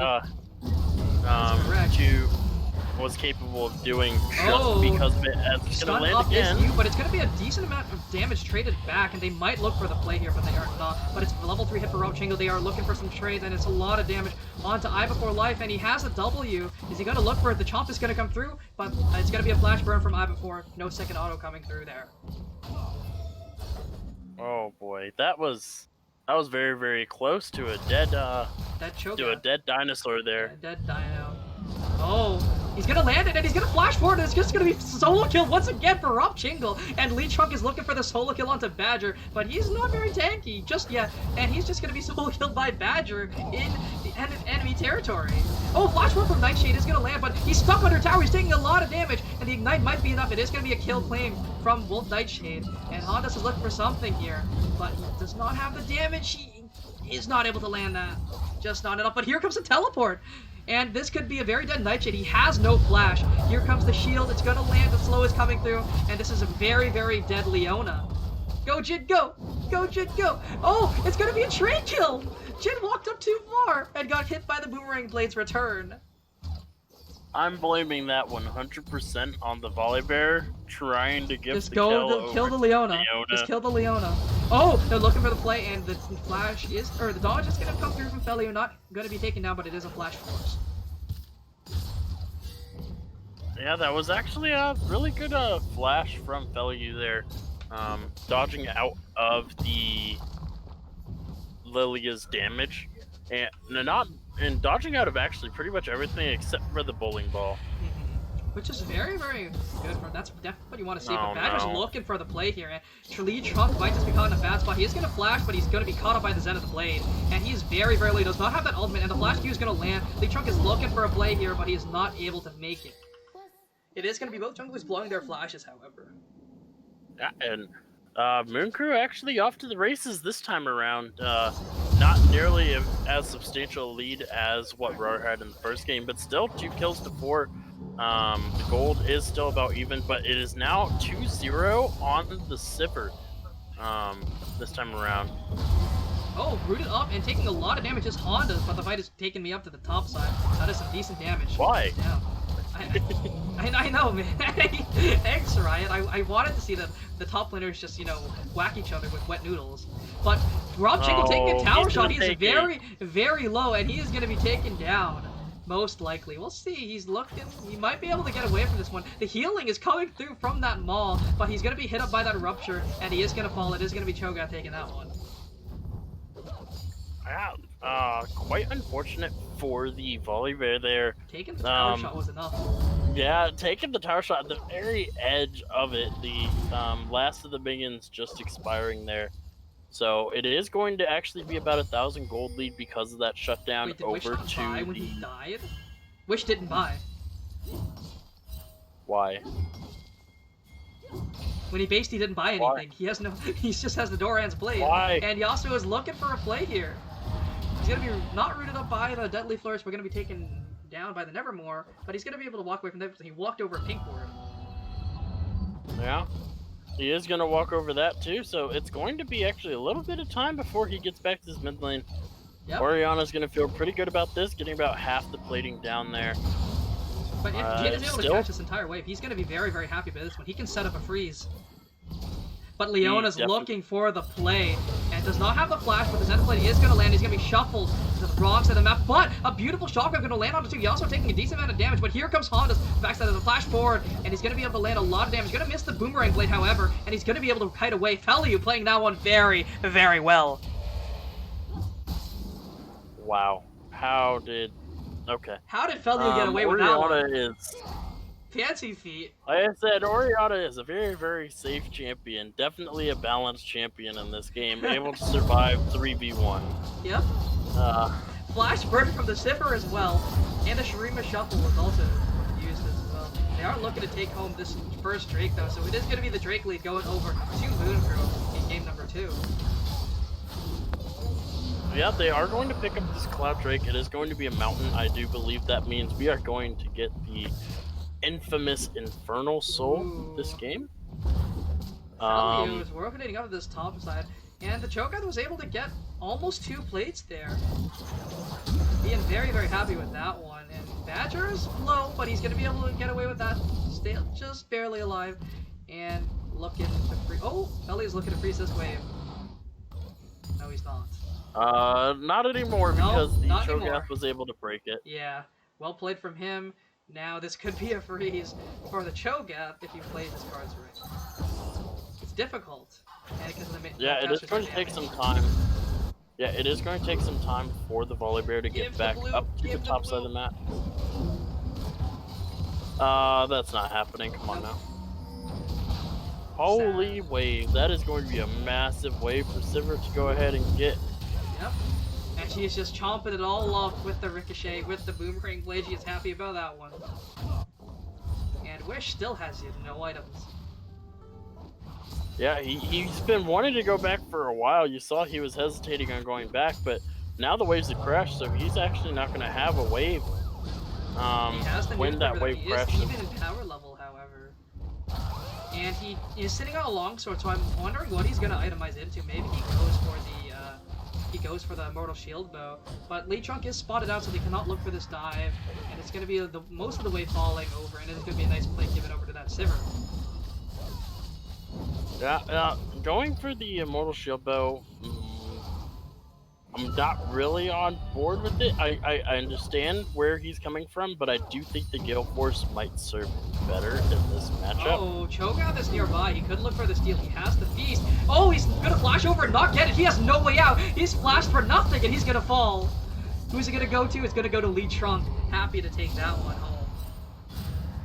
I was just a little bit late on the play to try and get it. Yep. A little bit too late. That would have been a very... Nightshade's back here for the return! Oh, we saw how well this worked out last time, and this time Feliu has the flash. Yep, so... he got away with no flash last time with the fancy feet with those nice air Jordans on, able to make that floor court. But we just see some nice plates taken from top lane. Rob Chingle happy to take those. But they look, Mooncrew's just focusing very, very hard on this mid lane. Just rotating They everyone must really there. not like Tristana. Or not Tristana, Orianna. Orianna. Yeah. Oh, Ivor taken very, very low. They're gonna use them all. He's very strong. He's able to sustain but the feast is not enough, actually. He's just gonna burn that ultimate for nothing. Yeah, the feast actually being used after the second chomp came in, Yeah. and the shield comes down, so all of it just blocks the feast damage. So unfortunately, so no feast stacks. This Cho'Gath is still very, very hungry. He's Yep. I do believe Is this fasting Cho'Gath? Potentially. Yeah. This is Cho'Gath on a diet. He's been denied his meal twice now. It's on that low carb one, you know. Just trying his heart out. You know, he's resisting the urge to use his feast for stacks. Just how it is. We do just see these leads coming through here. It is going to be a slight gold lead, actually in favor of RAWR, even after you know, giving up a few too many kills here. It seems we have somebody new in the chat here that has not heard of my system of predicting your dragon system. Dragons. Oh, nice smite from Leechtrunk, able to take away that one. And they're looking for the play onto the Mundo, but do they have the damage? I do not think so. The Jhin is there to help dissuade that fight, and so is the Swing. Yeah, this is actually a 5-man stack in the mid lane. I think they want this turret really, really bad. Oh, wait, Nightshade gonna get rooted up, and the Deadly Flourish is enough to keep him in place. He's taking so much damage. Actually, no, he's not. That's Leona. What am I saying? Velu was taking a bit of damage. Was the primary person the turret was going on there. It's gonna be a teleport burn from Rob Shingle just to protect his top tower. He is still very, very strong. He is still a hungry, hungry bear. And we'll see what he is able to do with this wave state that he has created for himself. He is rotating back down. Oh, he's absolutely looking to shove this one out. But Ivor looking for another trade here. I don't think he wins this. If the Volibear is able to get the second chomp off, there's just no chance. Oh, he's looking for it. And he's going to get a lot of health back. He's super tanky, going to be stunned up, and Ivor is just very, very dead. He's stuck on the wrong side of the lane, and here comes Leechtrunk looking to take home another kill, the Mundo 2-2. And it's going to be the second Drake, though, going over to Mooncrew. And it is actually going to be the Ocean They're Soul. looking for the dive here. The Solar Flare going to land onto you, but the Flash is going to stop that Zenith Blade from landing. No, my chart was right. I was trying to guess it without looking at my chart. It was the Ocean Dragon on my chart So here. it is Ocean Soul spawning up. Very interesting. Very nice. But they're just committing a whole lot to that bot side as everything is pushed in mid lane and top lane, though. So Mooncrew losing out on the map overall. And that's a second charge here. They might actually just commit for this tier 2. Yeah, they are just going to get this tier 2 as well. They can't contest it. They are able to get it before the tier 1 is even taken. Oh, man. Oh, no. And Wish is just happy to, you know, just stay smile and wave. You know, like the Penguins of Madagascar, he's just happy to be present right now. He knows he's behind, he knows he's playing weak side. They want to funnel this Volibear and Mundo duo, make sure that the tanks are unkillable this game. Yeah, the two turrets going to the top side, to this Volibear and this Mundo is going to feel really, really good here. Man, that's a red buff steal for Leechtrunk here. No. This poor Bambi is just being underfed. Yeah, it's a fasting Bambi, but she did go for that Moonstone like you suggested. Yeah, very glad that she decided to go. It needs to be able to survive these fights. This Cho'Gath is really, really struggling here on the top side of the map. Let's check his stack count real quick. He has gotten a third one, so we can see he's gotten a little bit bigger. He's a little bit bigger. Not as hungry as he was before, but still pretty hungry. This should be a turret return down in the bot side, but still the damage is done. 2 turrets on the top side of the map for the outer turret on the bot side. You will take that trade anytime, any place. Any day of the week. Any day of the week. And this is now a 3k gold lead. It has balloon, but Ivor is going to be in the area, but the flash from Felio is enough. And here comes the Shockwave Force. The flash out of Yasuf, and I4 is looking to move, looking to run. But as he's able to land the Rupture, and he is stuck in a bad spot. Felio is looking, and Badger is in the back pocket as well. Nevermore not going to land. But here comes the Bear. Rob Chingle is looking for a play, and he's going to jump in with the Stormbringer. He's looking for the play. So looks like they're going to land onto the Bear. But the Nightshade is stuck on the wrong side of the wall. And here comes the Curtain Call, and it is going to land. That is a very, very dead Leona. And the Zenith play just not able to take him over the wall there. Yeah, missing out on all of the champions that were just hanging around that bush. Must be very good at crocheting, honestly. Ooh.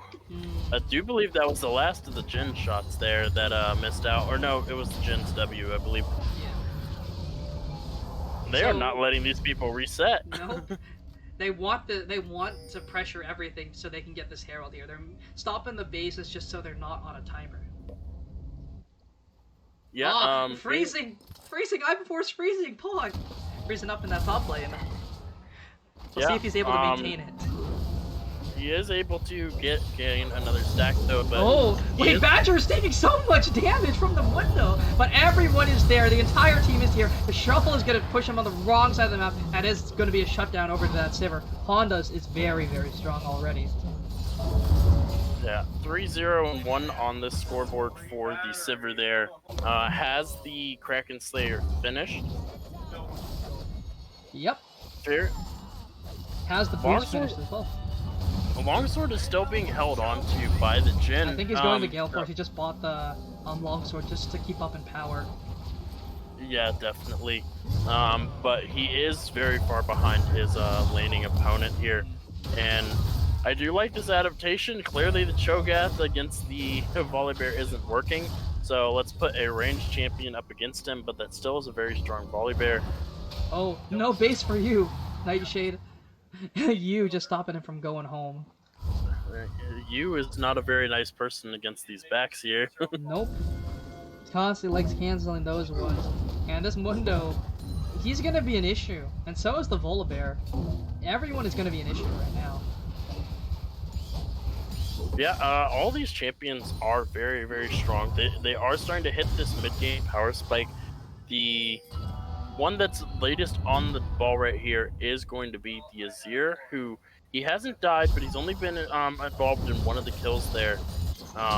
He's also down and 60 CS. Massively in CS. Yeah, there's that CS lead is the only thing that is keeping is... Oh, they're looking for something here. Everyone is showing up here. Oriana's going to be late to the party, however.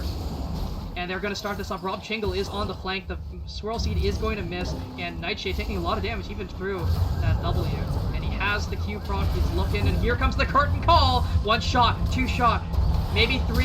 Not just yet. It's going to be 4 coming through just now. And Yasu is stuck and taking a lot of damage. But it is Badger on the front lines for some reason, taking so much damage. He was actually going to fall first. And Rob Chingle is still alive. The jungler is down. And the feast has also just been used. But Trunk is also fallen. But here comes Wish doing a lot of damage. Hondas is still alive. Feliu. Stonya's in the middle of everything. He's become a golden statue. But Wish is here as well. But Rob Chingle is going to be taken down here.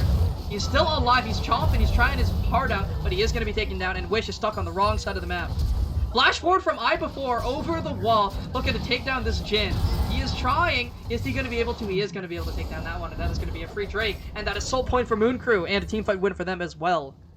Yeah, Moon Crew really turning it on in that second half of the fight there. It looked rather doomed, but the Volibear just went a little bit too far. Rob Chingle jumping over that wall and then instantly getting blasted. Feast. It is going to be Sivir picking that one up, though, and you might have just caught himself out. The Rupture is going to land. No, the Flash is forth. He's going to be able to walk away from that one. Maybe not. He is still walking forward. No, he's taking so much damage. The Zonius is going to come out here. He does not have the Flash. Then the plate's going to follow through, and he's going to be killed by the Boomerang Blade. Oh, that was a... I don't know why he was still trying to chase that. There's still 2 members and everybody's respawned. He's walking blind.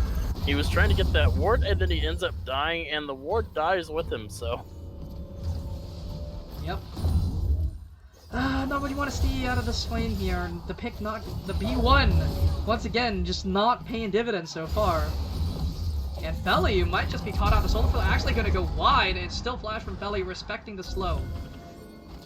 Yeah, he actually does get slowed by this finger's just a little bit too slow to avoid it, but he is far enough away to where nothing else is going to happen from it. And the Rift Herald was also popped, and it's just not going to be able to get its charge off, unfortunately.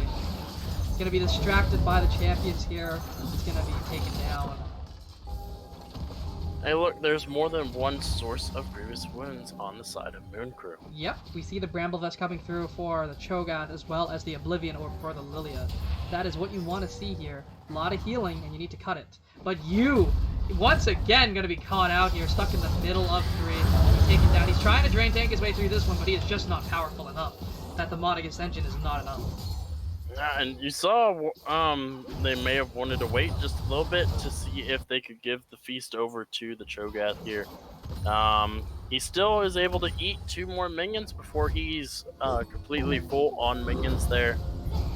As there's a TP from the Cho'Gath. Oh, Solar Flare going to land onto Wish, and he's locked up and stunned up and just going to be taken down by the Sivir, and Lee Trunk is forced to flash away. Does have his sadism ticking. He is healing up and able to sustain a lot of that damage, and they're looking to maybe turn it down onto Hondas, but because they just don't have the DPS to take down Lee Trunk just yet. Yeah, and they are turning over to the Baron here. The mana is a little bit low for the Leona. Volibear does have the TP, and there is a lot of flank wards he can TP too. They're looking for something here. Everyone is alive except for Wish here. They're looking for the play. Badger very, very low. Shockwave onto nothing, but Yasuo is very, very low, forced to flash away. Here comes Rob Chingle looking for a play, gonna look to take down Yasuo on the back end of this fight. They just can't heal him. He's still gonna be taken down, and the Baron angle just not looking very, very good for Moon Crew. Yeah. They took too long to make the call. Yeah, it took too long. The Volibear able to teleport back in there, and something that we gotta note is the Moon Crew are winning these fights, but they're not winning in gold. It's still 3 turrets to 1 here. They don't have the objectives to actually get a significant gold lead. They just have the kill lead right now. Which is really, it's all of that gold lead is on the Sivir. Oriana here. Oh wait, yeah, she's 175. Yes.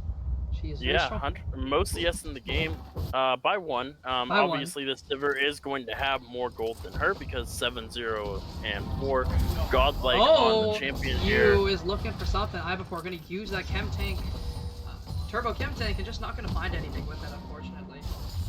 Actually, fairly confident that he probably could have gone in on that and probably killed one of them. Very, very easily. Yeah, neither of them had flash. He definitely could have gone in on that if he really, really wanted to. If it became dicey, the Lilia was just around the corner. Yep. And it is going to be the Chemtech Putrefier for the Lilia. So she is going to be providing AoE grievous wounds for her entire team. Yeah, and now you don't need to build it if you're the other 3 members. As long as the Lily is there, of course, and is able to get her damage off here. Oh, Rob Chingle stuck in a bad spot, but it's actually going to be Nightshade being pulled back into the enemy team.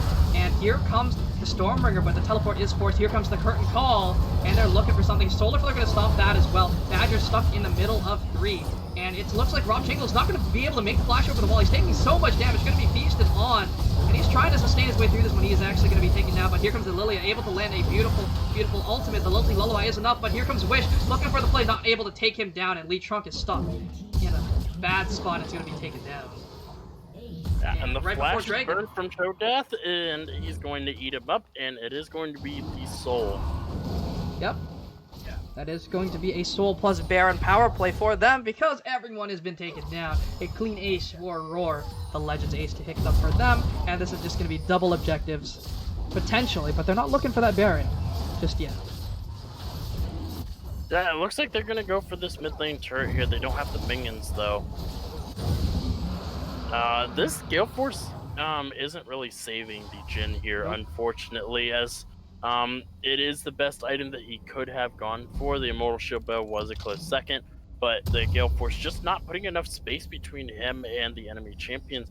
You see, he has the Last Whisper going for the Lord Dominic's. Lord Dominic's as his second item there, but he's down he's so far behind right now. He has finished the Lord Dominic, but that's 2 items, and on this next back, the Sivir can possibly finish another item here. Definitely. She is a very, very strong boomerang throwing woman. And it is going to be a Lilting Lullaby onto 2. They're looking for the engage here, but Rob Chingle on the front lines is just a little too tanky for them to walk through just yet. But it is going to be a Solar Flare onto 1, and he's going to be ruptured up, knocked up. And Badger is looking for the play. Flash away from you, but this is not looking like the fight they want to take. Badger's going to be rooted up, taken very, very low, forcing the Zonias out of him. And it is going to be the Shockwave onto 1. It's only up to Ivapor, and he's super tanky. He's not taking any damage. And this is looking like a 5v5, and it's looking highly in favor of them. But here comes the curtain call. He's looking for the shots. He's going to make them count, and he's going to land his 4th one. It's actually going to go to Narnia. I think Aslan saw that one. But it is going to be a nice deadly flourish onto Ivapor. That is a very interesting idea build for Orianna there, Kitty. I do actually want to try and test that at some point. They say Gale Force on Orianna. Potentially. Could work. They're looking for a play, though. The teleport is forced. Telio is going to TP the mid lane. He is their wave clear. And they're looking for something. Felly's going to be caught out by the swirls. He's taking so much damage. Zonius is forced. Rob Shingle is here on the front lines, and he's a very, very tanky boy. And Badger is just dashing around. The Solar Flare onto 2 is going to land. Lee Chunk and Wish taking down. The Flash is going to be forced from Wish. And Wolf Nightshade is on the front lines as well. And it's a double trouble, and it's going to be a Serema Shuffle into 2. That's a triple kill for the Sivir, and Lee Chunk is very, very low, caught on the wrong end of the fight. Here comes the Lilting Lullaby. That's a quadra kill for the Sivir, and no Penta because the Cho'Gath is hungry, and is going to be taking down that last kill. Yeah, Cho'Gath picking his own ultimate there, saying I needed it more than you did. I needed the food. I was hungry. I've been starving this entire game. But this is going to be a Baron angle for them now because everyone is dead and the timers are long enough. They could have ended the game. Honestly, they had the wave. They have the wave, and if Cho'Gath tanked it, they could have ended. But I guess this is the safer of the plays here. By far the safest, but it's not the most exciting way. It is going to be... Ooh, nope. That's just a free Baron for the red side. They are able to claim that one up. Moon Crew taking home that purple buff. Yep, the Sivir is 13-0-7, completely dominating this game. But you gotta give props to this Cho'Gath. He got bullied for the first 20 minutes of this game and now has a stronger scoreline than the Volibear on the opposite side. This Volibear completely falling off, not having the amount of impact that he did earlier on as Cho'Gath eats yet another one. However,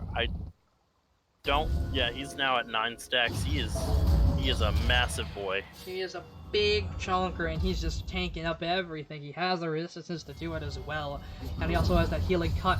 He has a silence, he has a knock-up, and he also has a true damage execute. Still not as powerful as Camille's Q, but, you know, you get what you can get, right? Yeah. He also has the Force of Nature, too, so Big Trunk is going to be moving pretty fast once he gets into these fights. Yep. And this is not going the way that RAWR wanted it to. They now are at a big deficit, just under 6k behind. Yeah, once again, the solace for the side of RAWR here is that Elder Dragon that is here in about a minute 45. It could be their salvation if they can want to fight here. They have to get it, but the curtain call, here comes the play from Rob Chingle, and Honda's is already taken very low before the fight even starts, but the Streamer Shuffle is going to keep Lee Trunk out of this fight, and Honda's is still alive, being able to tank everything, and his team is just there, and the tanks are going to fall, the front line is down, and it's going to be a flash over, and Felly is going to be taken down by that silence. That shout is enough, and here comes Lilla going to be able to land that flash swirl seed, and Yu is going to fall as well, and it's a triple kill for the dinosaur in the top lane. And this is probably the game. Yeah, this is going to be game here, and it is going to be 1-1 on the scoreboard here. My poor voice. We are going to be moving to game 3, and the scoreline is going to be 1-1. With the side of Moon Crew tying the series up. 1-1. We'll see who takes it home. It is going to be a series made, and our voices are not going to thank us tomorrow.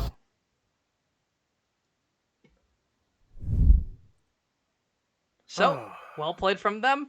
They did it. They pulled it back, and they're taking the series. They're not looking to go home just yet.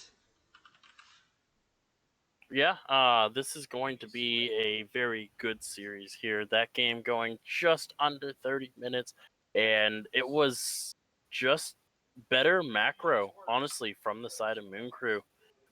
They spent so much resources trying to make sure that Cho'Gath, of all champions, could not play the game, and slowly but steadily, the Sivir had been quietly just gaining a lead, 15-0-7. Actually has the same number as how much gold she had in the tens of thousands there. 15 kills for 15,000 gold. Yep. They're able to basically maintain that throughout the entire game. She had basically everything she wanted. She had kills, she had CS, she had items, and that's what you want to see out of a Sivir. And she is known as one of the hardest scaling champions, one of the late game carries. Reckless is known for playing that champion because of the carry potential in the late game, but it didn't even reach that point because she was just so far ahead. She is definitely the least known of those. When you think of late game You think hyper Vayne, carries, you think Kog'Maw, you think Vayne, Jinx. Kog'Maw, Jinx. Those are the big three late game hyper carries. Sivir kind of falls to the wayside. Definitely, probably the weakest of those three. But you still need to be very, very terrified of the late game Vayne there. Definitely, and it worked out. Vayne. Late game Sivir, Late game Sivir. Yeah. Don't worry about it. But that is going to be a victory for them, and I'm pretty sure we both know who player of the game is for this one. It's totally. I think it's the top laner, honestly. That's fair. That's a fair assumption. I honestly think it goes to the mid. You think it goes mid? Yeah, his Shurima shuffles were. They were pretty nice. I love how we call it Shurima shuffle. They should just change. Yeah, why call it Emperor's Divide? That's lame. Shrimmer Shuffle is even better. It's not dividing anything. Yeah, it's lame. But with that, we are just going to go over to a quick break here, and we'll see who wins player of the game. I wonder who. We'll be right back. Take care, folks.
Hello everyone.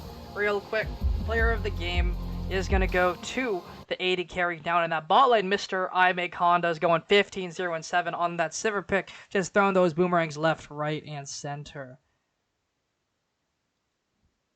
Yep. Oh, okay, so there is going to be a substitute. It is going to be Flick for Wish. Alright, I will have to change that in the overlay, so that is going to be an alt. It's going to be an adaptation made by the Moon, or by RAWR. Game number 3. Is there a spec link for me? Because I do not. No spec link just yet, my friend. Okay. Oh, There it is. as we were saying. Oh no, that's blue pick. Don't pick that. Don't click that. Nope. So it's Flick for Wish. Okay, let me switch that real quick. Eh? Okay, there we go.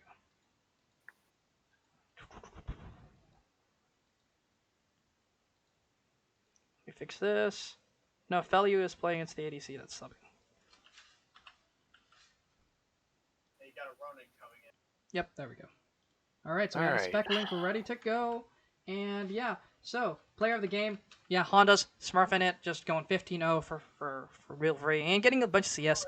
But apparently there were some lag issues on the other side, so they are going to sub out Wish for Flick. And it is an adaptation. But they are going to be ready very, very soon. But overall, what do you think won them this game? I gotta say it was the way too much pressure, trying to force themselves. I'm gonna reword that. That sounds horrible. Trying to force the plays on the top side of the map.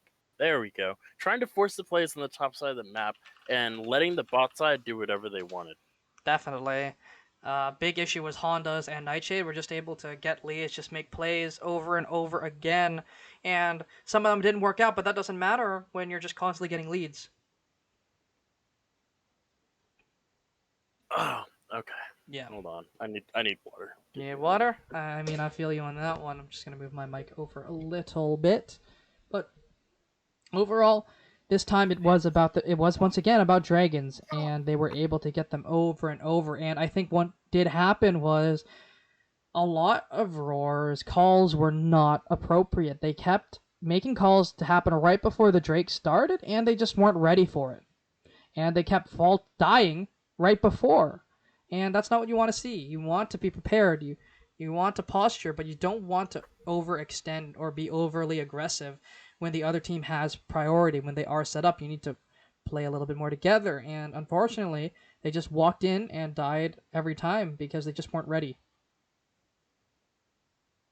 Yeah, the side of RAWR, they definitely need to figure out, at least for this game, they definitely had it figured out in game 1.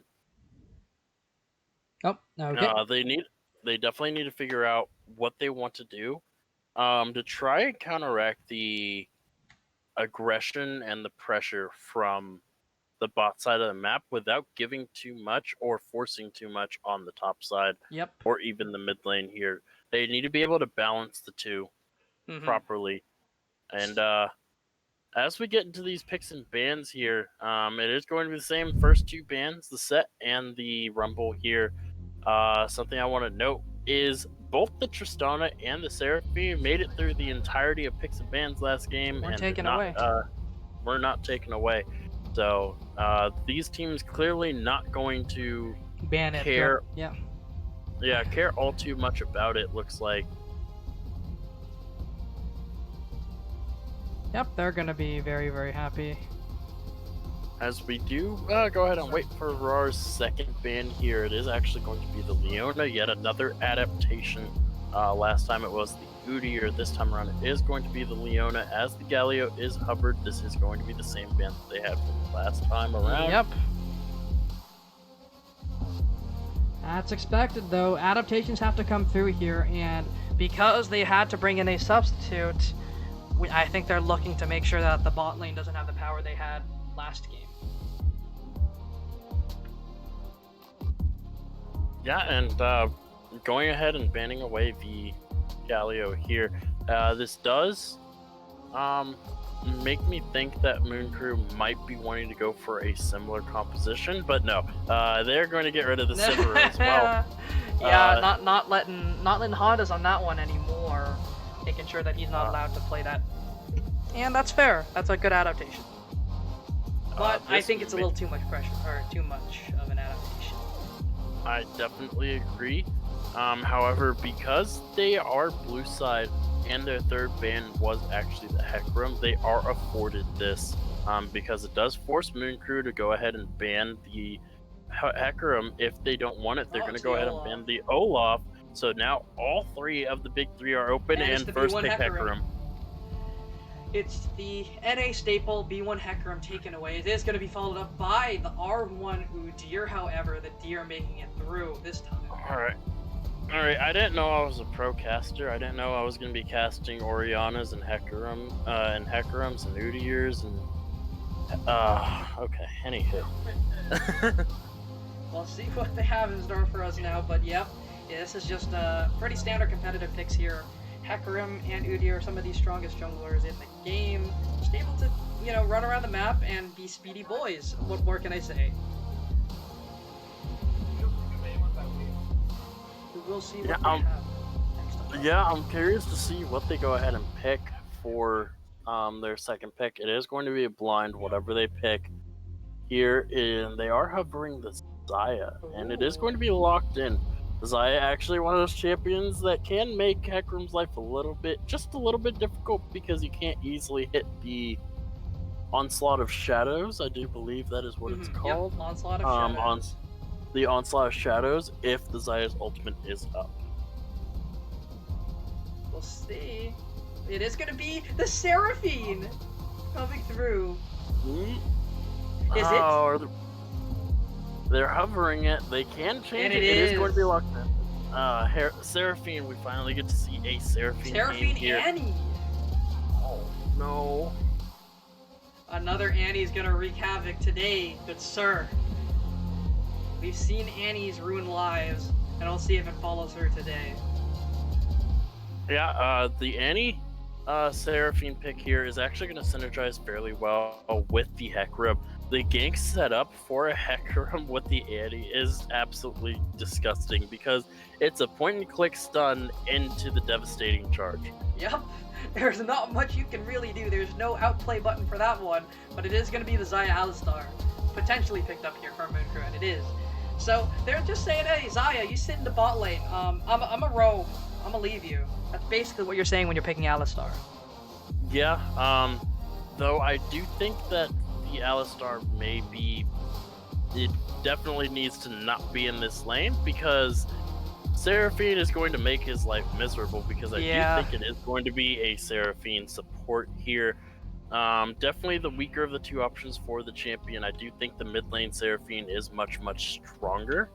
Though they do go for the same build, getting the builds faster definitely assists the Seraphine being able to hit that legendary level 6 where with that game-changing ultimate. One of the longest range engages in the game. It is the longest range engagement in the game besides globals. You know, if they max if they max spacing and it hits every single ally and enemy champion, you go from fountain to fountain, right? Okay, that's really balanced, by the way. Just saying, yeah. That's really balanced.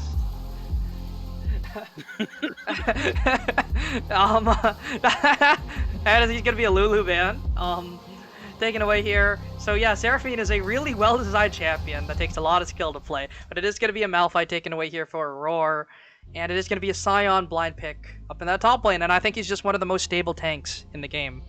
You ban my Cho'Gath, you ban my Malphite, I'm just gonna pick another big boy. The Aatrox has responded. Ooh. Aatrox is going to be a very good champion into those tanks, and I feel bad for this Xayah Alistar lane because where's this Alistar gonna go? Yeah. He's not gonna have fun down here. He's not gonna have fun mid, he's not gonna have fun top, he's not gonna have fun bot. Where is he gonna go? He's a sad cow. But one outplay button meets another. It's Annie versus Syndra. I haven't seen Syndra a lot lately, and it actually Fair. is kind of sad because this is a very, very strong champion. People, I guess people don't play her because she's played too much. I don't know why. There's a reason she's played too much. Fair. But we are Actually, getting in a into lot champion of the teams select. in a lot of the teams that I play on or have coached in the past year, people, including myself, forget that my mid laner plays the Syndra, and then they'll be like, "Hey, you can pick me Syndra here." I'm like, "Wait, you play that?" And they're like, "Yeah, of course. Why wouldn't I play that champion?" Every I'm like, mid laner should. "Why did you tell me sooner?" Senna, or not. I was trying to say Senna or Syndra and then Senna, but I ended off on Senna. But Syndra is probably one of the strongest champions as a blind pick, but even as a counter pick as well, because she has a long range engage, she has self peel, she has a lot of damage, she has an outplay button, and she has really safe wave clear. Yeah. What do you get when you combine Syndra and Senna's names? Senna. Senna. You get Senna. What do you get when you combine Jin and Shin's name? Yeah, Jin. Jin and Shin. Jin and Shin. It's fun. We'll see what comes of this game here. We have some very fun comps to watch. We have two very fast boys in the jungle, two outplay buttons in the mid lane, and two 80 carries who are not going to have a fun time up against those mid lanes. Well, Zaya may have a little bit more fun against the Eddie because she does have an outplay button of her own with the untargetable ultimate, but yes, not going to have fun. Senna is particularly not going to have fun if Syndra sees her and her eyes grow wide and she presses R and then balls go burr into her face and she dies. Yep. Death by balls. Very fun one. It's gonna be a fun fun late game for that for that Senna. Don't worry, chat. We're PG here. We Very don't mean anything by yeah. it. No. We're not saying anything, right? Yeah, we're just talking about Syndra's orbs of power.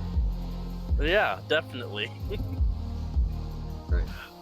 All right, back to the game. Yep. I think we've been joking just a little bit too much. Just a little bit too much.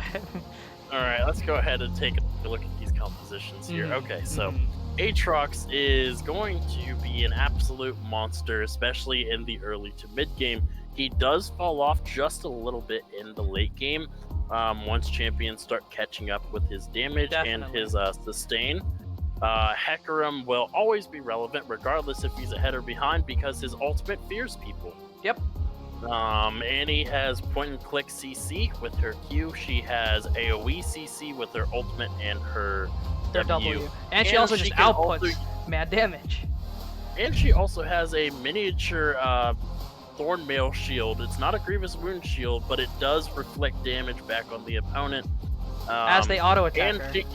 As the auto attacker, and it goes on Tibbers and whoever she puts it on. It's not just a shield for herself anymore. Yep, and it's an actual shield too. It's not just damage reduction anymore. It's actual proactive healing.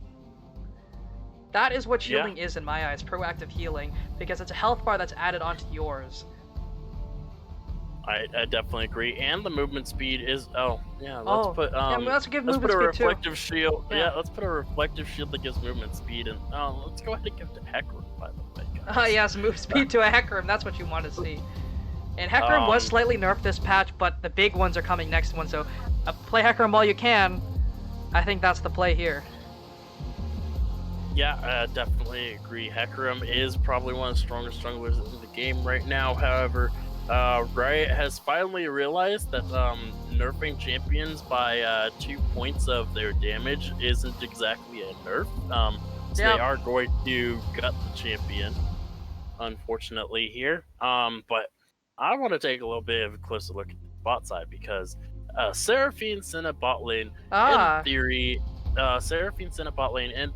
is a very oppressive one because of the range. However, the moment Alistar gets a knock up on either one of these champions, they get blown up. They die. Zaya has more than enough damage to absolutely demolish one of these 80 carries here. With the Feather's pullback and the amount of Feather damage that she can rip through the enemy team. And choke points are the friends here of the side of MNC because Syndra can get such easy AoE stuns off in choke points.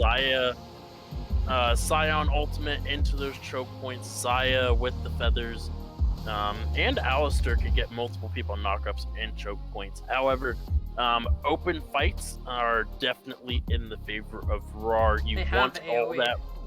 Yeah, they have the AoE, they have the movement to get around these fights, and choke points are also their friend a little bit just because they have the Seraphine, and choke points with the Seraphine and all of you funneling into this single choke point. Seraphine gets a 5-man ulti, and then Annie ults on top of you, and the Hecarim ults on top of you. Yeah. And Aatrox lands his third Q onto everyone. Very, very fun. Well, overall, I do think comp, personally, I would like to have RAWR's comp more, so I'm going to give them the edge here.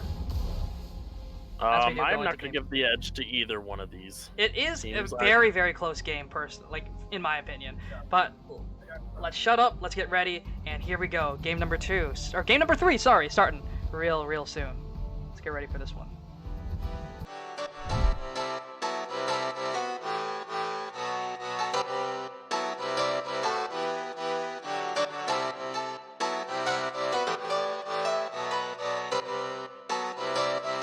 I saw you smile from across the bar. Yeah, she was pretty and so close but so far. She flipped her hair and I thought this can't be true. How does a man like me get someone like you? And then she looked at me and I was confused. Everyone here can't be the one that she'll choose. And I looked back and saw the spark in her eyes. This can't be real, my head's telling me lies. Just like that, you're coming closer to me. Come shake me, grab me, so I wake up from this dream. I can't breathe, come at me. I don't know if I can speak. Then she said, come with me and let's be free.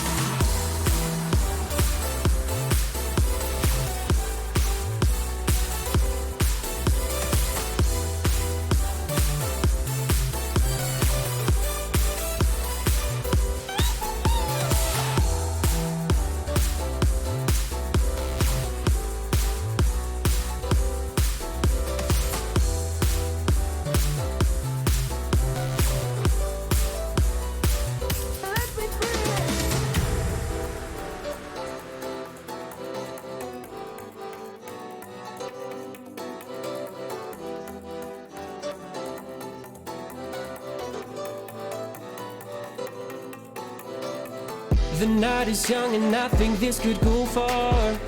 The sky is dark but you're my shooting star. Could see your face reflect upon the moon. It was a pretty summer night in June. And then she looked at me and I was confused. Everyone here can't be the one that she'll choose. And I looked back and saw the spark in her eyes.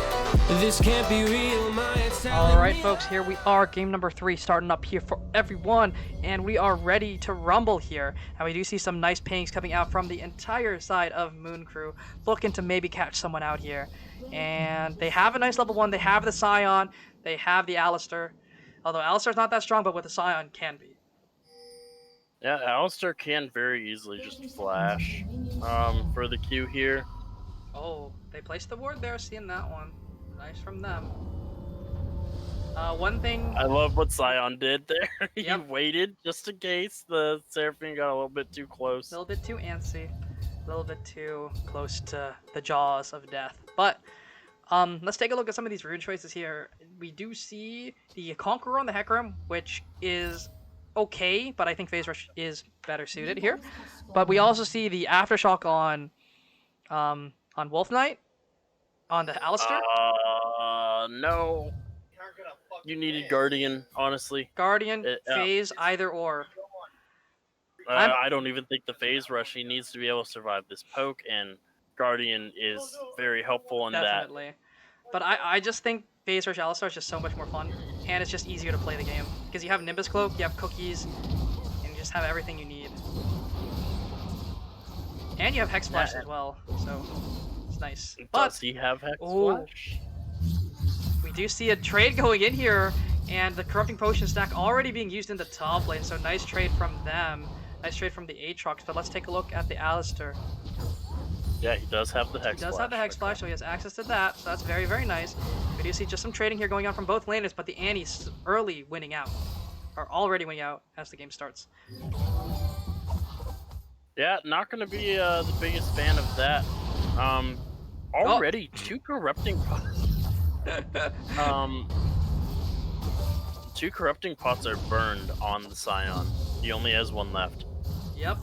He is not in the greatest position as this lane does drop out. He is not going to be very, very happy about that one. And we do see that the level 2 was forced from Moon Crew, not burning anything from the side of RAWR. They're just happy to sit under the tower and potentially freeze this wave. Yeah, they're not going to really do all that much in the way of heavy poke, at least for now. The Senna doesn't have a lot more range than the Xayah does. Not yet. Yeah, not yet. Definitely not yet. But once that range starts coming in, it will be harder and harder for Xayah to shove these waves in. See the Aatrox looking for an engagement here, doing a lot of damage to that Scion, and he has no corrupting stacks left. Yeah, having to burn that there is going to feel really, really bad as he dodges out of the knockup, but it wasn't knockup as... Oh, and the Seraphine is just going to be taken down. Well played from the Alistair, just going in, and the Seraphine not respecting level 3. Yeah, I did warn about this earlier before the game started. If they're not careful, they are very, very squishy, and Alistair... Yep. Badger's here, they're looking for the dive. Oh, he's gonna miss the WQ, the flash heal is burned, and Wolf Knight is stuck under the tower, gonna flash forward, and it's gonna be a kill over to the Seraphine potentially, but Flick is very low as well. He has no flash, he has no way out of this one, and he's gonna look to give it, but it is gonna be taken away by Honda, so 2-0 for him. Already. This is the... Badger might be stuck in a bad spot, but the stun is going to land from the Syndra, and Lee Trunk taking so much damage, but the Annie is enough to dissuade that one, and a lot of damage going on as well. But here comes another trade up in the top lane, and I-Before is very, very low. He's going to flash, but it's not going to matter, and he's going to be taken down. This is now the 3rd game in the row. Rob, you need to be a little bit careful there, buddy. Yep. Mr. Rob Jingle. This is the 3rd game in a row where one of the 80 carries starts with the 2-0 lead over their opponent. And this is not a good spot for Rob, but he is able to sustain a decent amount of this damage. Gonna miss the Infernal Chains, but he's gonna be happy to just shove this wave out and look for a base. But Badger is up in the top side, potentially looking for a play here. And the stun is coming through for Velio, and just making sure that the Alistair's not there. But here comes Badger, and Rob Shingle is looking to turn this fight. Gonna land a 3rd Q, but he doesn't do enough damage. He's gonna be taken down here, and this is the classic overstay from a top laner. Yeah, you saw he kind of just sat in the bush. Understood. Stopping the base. The W from the Alistar, but this is gonna be a free Drake over for for RAWR actually. So they're gonna be happy to take this one. Yeah. Let's see here. We got Cloud Drake. Let's see what it's going to be this game. All right, gonna be an Ocean second. Cloud and Ocean means Infernal, according to my chart. Let's see. We do see the Infernal Aatrox would be getting so strong on either one of these teams. Both of these teams would love an Infernal Soul. And not only that, both of these games have gone to souls. Yep. So why should this game be any different, right? True. There's no way either of these games, or any of these games, are not going to soul point. We're in for a long night tonight. I cry. I mourn my lost voice. Oh, Alistair looking for a play here, using the Hex Slash to get over the wall, and but here comes the Senna. He's going to W onto that minion, but he's going to knock off the Senna with that Pulverize. He does not able to land that passive auto onto the Seraphine, and he's going to be rooted up by the Blade Caller and going to be taken down here. Trying just the very best to live, but it's going to be taken down in the end, and that is a 3-0 Zaya already. Yeah, so much pressure, and this time around, there's no response pressure on the top side of the map. Even the Udyr was able to even get a pressure onto the Aatrox there with the return kill. Yep. But they're looking for a dive! No. They're looking for it. Headbutt's gonna land. The Pulverize is also gonna land. It is Ignite down, but they're not able to auto her. It's enough. The Udyr is under the tower, but the Aatrox is also making a fight happen on the top side. Ibervor is very, very low. Is gonna channel that Decimate and is able to walk away from that one. And everyone's just able to walk away at barely any HP. And we see that it was actually burned. It's gonna be thrown at a thrown. Oh, the Seraphine's gonna claim up the Krugs there. She's happy about that one. Now Alistair's like, get away from my boy, and he's gonna come up there. Yeah, Flick just not having a very, very good showing right here after the sub. Yeah, and 3-0 on the Zaya is going to feel very, very bad for the chances of RAWR here as the game continues on. This champion usually comes online in the mid stage of the game, but has 1,600 gold already. Oh. Very, very happy, but they're looking for a dive here on to Ibervor. Here comes the Onslaught of Shadows, and it's just going to be a free kill off to him. And there's not much you can say. Go ahead and clear the way. Farm up. Your zombie Scion, you know, nom nom nom, he's hungry for brains.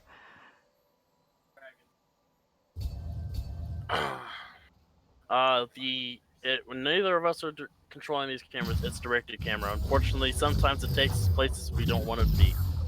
Yep, it's right. If you want to blame anyone, blame Riot, the company that made the game.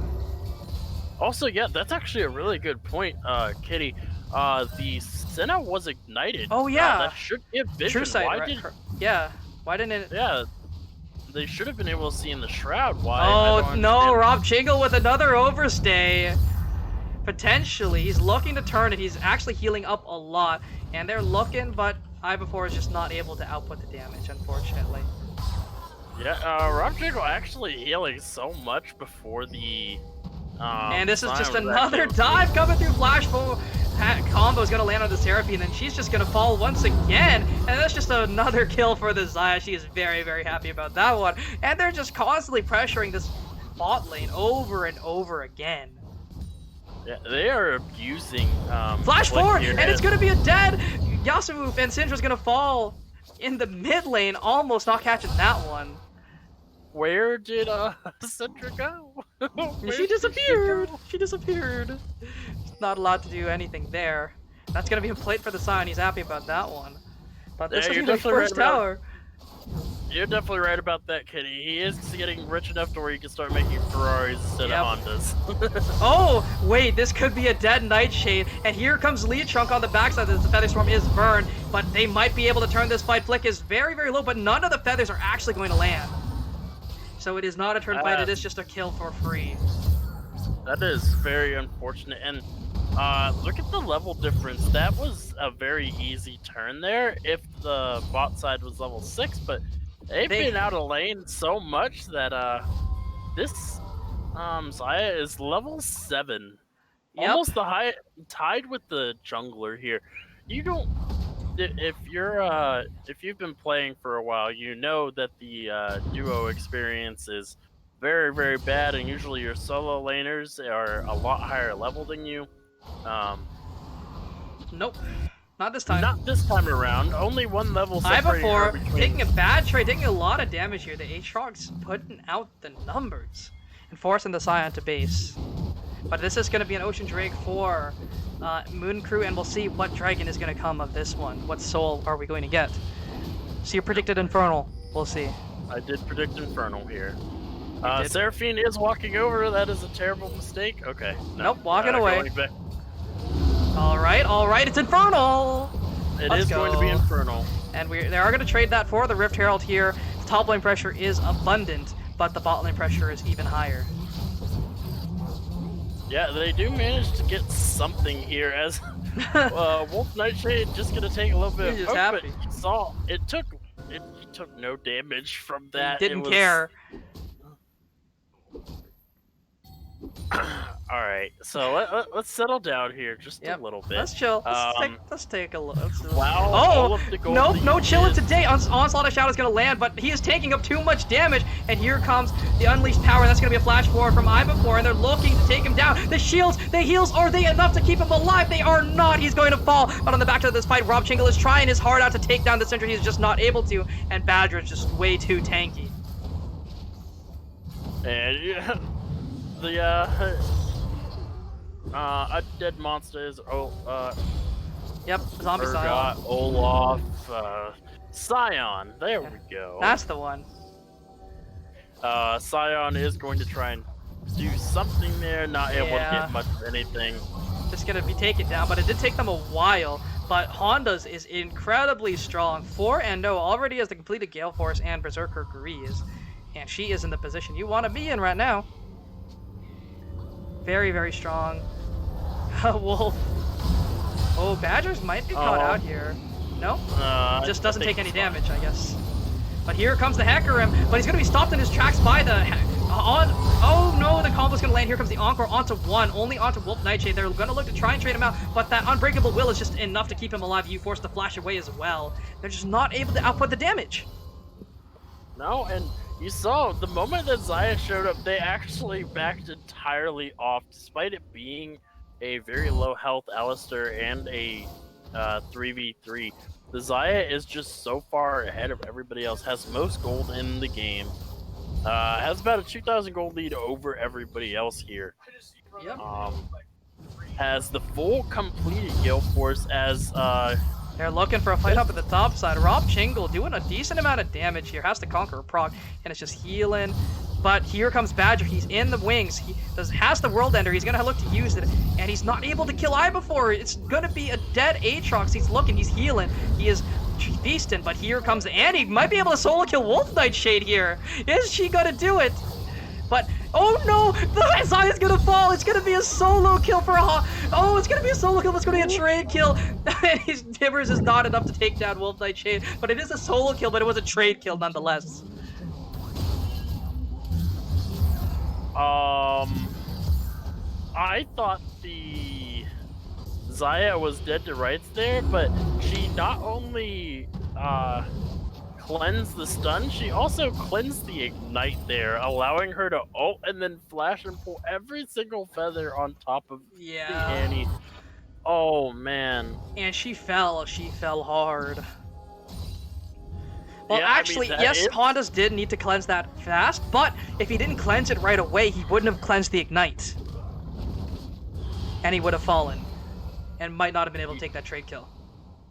Yeah, so that is going to be a rather big shutdown there for the Annie. I believe that was an 800 gold shutdown. Yeah, 800. So Annie is going to feel very happy about that. Oh, but the Scatter the Weak combo is going to land. Phasers is procced, and Felio is forced to flash away. Rob Jingles is here, looking for some play here, and a lot of damage onto Hondas, and here comes the Dawning Shadow, but it's not going to do very, very much. Yeah, that was actually a lot of damage onto Hondas. Hondas Rob needs to be very Chingle careful doing a about lot. where they are. Uh-oh. Very careful about where they're walking. The Gore Drinker is finished for Rob Chingle as well, so. But no, Yu is caught out again. The combo is going to land. Flash 4, Bear Stance is going to land. And here comes the Onslaught of Shadows onto 3. Here comes the Encore. It's actually not going to proc, but here comes the Aatrox just outputting damage like a monster. But on the backside, Hondas is able to stay alive. But Wolf Shadow is still here. And here comes the Xayah. Pelu is alive as well, but Rob Chingles is looking to turn it onto Hondas. And he's going to be able to claim that kill. Ibafore does not do the damage. He does not output the numbers. Here comes the Aatrox. He is the World Ender. Is he going to end some worlds? He is. He's actually going to kill the Aatrox, or Alistair, and he's going to kill the Scion at the same time. The AoE is enough, and Yasuo is 1 HP. But he might not be able to do it. He is not going to have the combo in time, but here comes the Flash Forward from Flick. He has the slow. Does he have the auto attack damage? He does, and that is a dead Syndrome.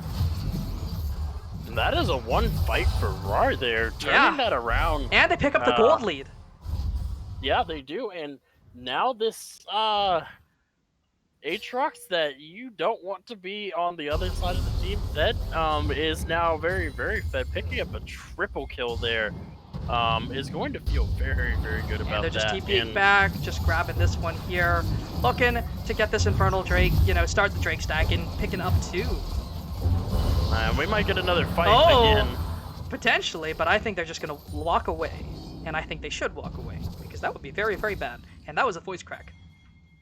Yeah, it was. Don't worry, I won't bring it up. Shoutcasting 2 days in a row, man. But you've been color casting 4 days in a row now. Yeah, I'm just an old man, so my voice doesn't crack all that much anymore. Oh, we could see something happening here. Bellew is looking for the play. Is not able to land it, though. Not fast enough.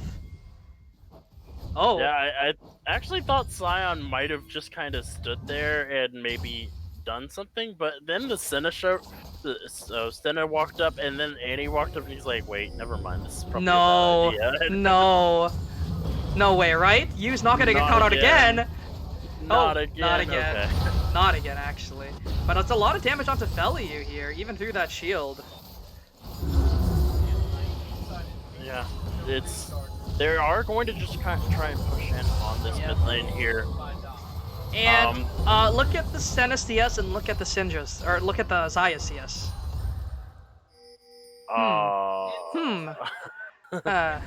Yeah. Yeah, it's.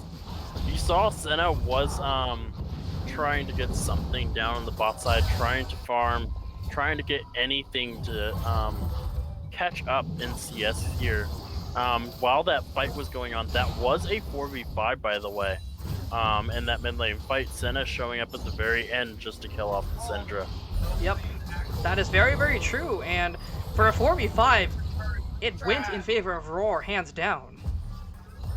Yeah, and you gotta be a little bit concerned because, unfortunately, so yes, your Xayah is very, very far ahead, but that means all of your gold is on Xayah and nobody else. And she is also an 80 carry, which means she is squishy. And you know who loves fighting squishies? Aatrox, Annie. Senna's just too far behind for that to matter, but, those two champions love squishies. I haven't seen this in a while. Usually we see the Turbo Chem Tank come out for the Hecarim, but it's going to be the Triforce. Interesting pickup here. Not even the Divine Sunderer. Yeah, which would have been very good into the comp of... I think he's looking to one-shot the Xayah. I think that's what he's going for with that Trinity Force. Yeah, and there's not enough bodies here. However, there could be a collapse. Hecarim they have the flank here. Them. They have the flank. They could look for it, but they aren't going to look for the play. They do see that Aatrox on the other side of it, but they have no vision of the Hecarim. But the Rob Chingles is looking for something good to jump into 4, but he takes so much damage here. Has the Gore Drinker, but is not able to proc, and he is going to fall. And the Tibbers is enough, but here comes the Unstoppable Onslaught into the middle of 2, and it's stun up on the Annie, and it's just a lot of damage following through, and they're just going to have to run away from this one. Bellew, nice. Zonia is able to keep him alive, but it's not enough because Honda's is in the backline, still alive.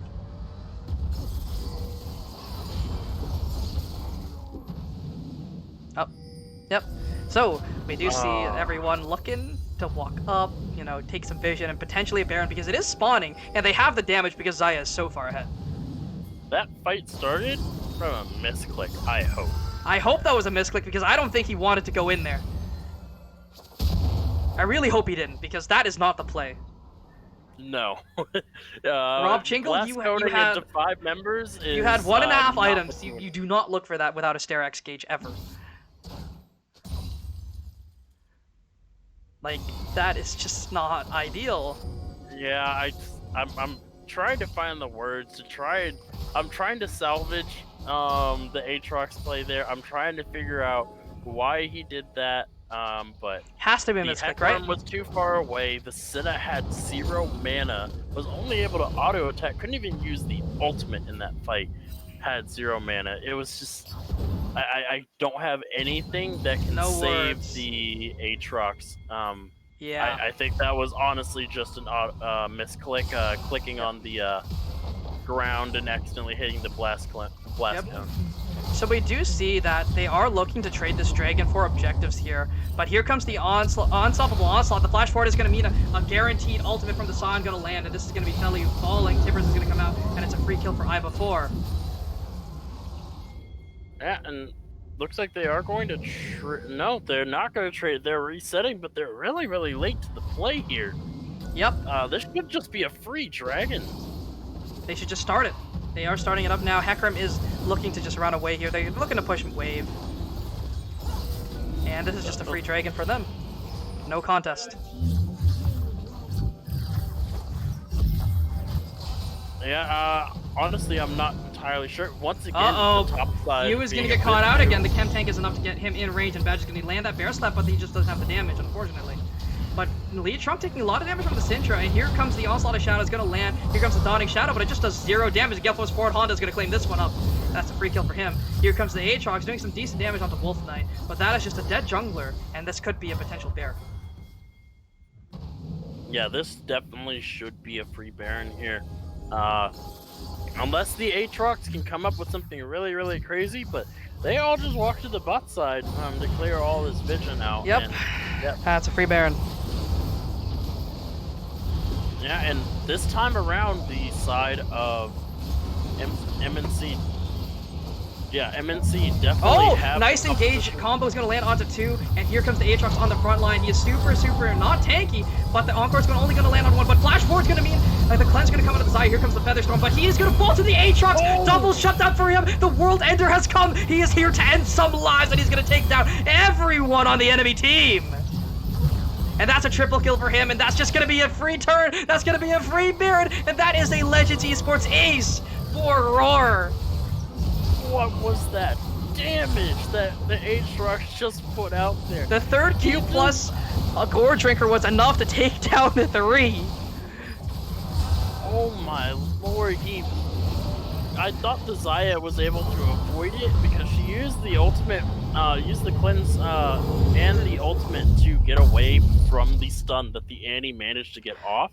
And then The Aatrox flash I thought followed. he was dead to rights, and then he ulted flash on his third Q on top of them, and then they just evaporated. They evaporated. The Gore Drinker healed him up back to full, and Gore Drinker is not dead just yet, ladies and gentlemen. Oh my lord, that was...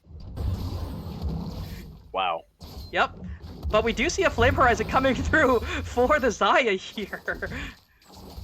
Oh, Yep. yeah, Yep, we Flame do see Horizon. that, but Xayah doesn't get to play League of Legends as long as there is a 7-2 Aatrox on the enemy team. He actually ended going for the some Black worlds. Cleaver. Mm-hmm. Followed up going by for the Black Cleaver second. Derax. Yep. I think he's going for that build because he needs to be able to kill the Udyr and the Scion, because the Senna's just way too far behind to do anything at this point. You mean the Senna? Yeah, the Senna, that's what I meant. The Senna's way too far behind to do anything at this point. You said the Xayah was far behind. I'm nope, like, my bad. I'm sorry, what? My bad. That is not the champion who's far behind. No, no, no. Not at all. It is most definitely the Senna who is light years behind everyone. This Baron is going to do a lot of work to put them back into this game. Well, They're they gonna be able were to in the go. lead after that fight. Even before the Baron came through, they had the lead because of that team fight from the Aatrox just popping off, ending some worlds. Rob Chingle putting on the carry pants today. Yeah, he was the MVP of game 1. It looks like there might have been a collapse here, but Looking now for it looks something like here. It's looking like everyone's caught out here. Looking for the engage. Here comes the Encore onto 3, and Honda's is caught out. Here comes the Featherstorm. On the backline is Lee Trunk looking for the fight, looking for the play. Aatrox is not able to heal. He is able to heal a decent amount, but it's not enough. Honda's is still alive, but he's going to be taken out by the Hecarim, and he is outputting damage. He's able to kill someone. Able to kill... the Alistar is going to fall here, and here comes Badger doing some decent work here, but has the zone, but isn't enough. No, he's going to fall, but in before life is going to kill Flick. No, he is not. The zombie sign just not enough, and it's just going to be a double kill for the Senna. Back in this game is she, and that is another team fight win, another Legends Esports ace for Team RAWR. oh, look at all those The souls. that just souls! dropped Oh for wait, her. we haven't been keeping an eye on that. Let's see. She has 65 now in 25 minutes. Not bad at all. No, definitely not the best we've seen, but Definitely not the worst. But they are going to get this turret here. And they still have 20 seconds the on the Baron. They can potentially grab this inhib tower, but the Xayah is up. That scary, scary member, she was able to claim up a couple kills there. She was able to take down the Aatrox. Yeah, she did manage to take down the Aatrox. Aatrox not managing to get there and heal up enough to do that. But the Hecarim ultimate was so good at disrupting the backline. As soon as Xayah came back down from the ultimate, she got feared by the Hecarim. And then the fight split apart. It was really hard to tell what was happening. Yep. And oh, we see another... they're looking for a play here. Not able to land the stun, though. Wolfshade taken not very low, but he is chunked. Not very chunked, but, you know, we'll give that to them. But they're starting up this Drake here. Hecarim is in the area. They can look for the steal. They can look for potentially a fight here. But the Aatrox is not in sight. The Seraphine is not in sight. And they are going to have to look for this steal. Here comes the Hecarim, but it's going to be Xayah claiming this one up. But Nightshade is sheared up, but here comes the Aatrox. And Yasuf is taking a lot of damage, but the Xayah is just free hitting.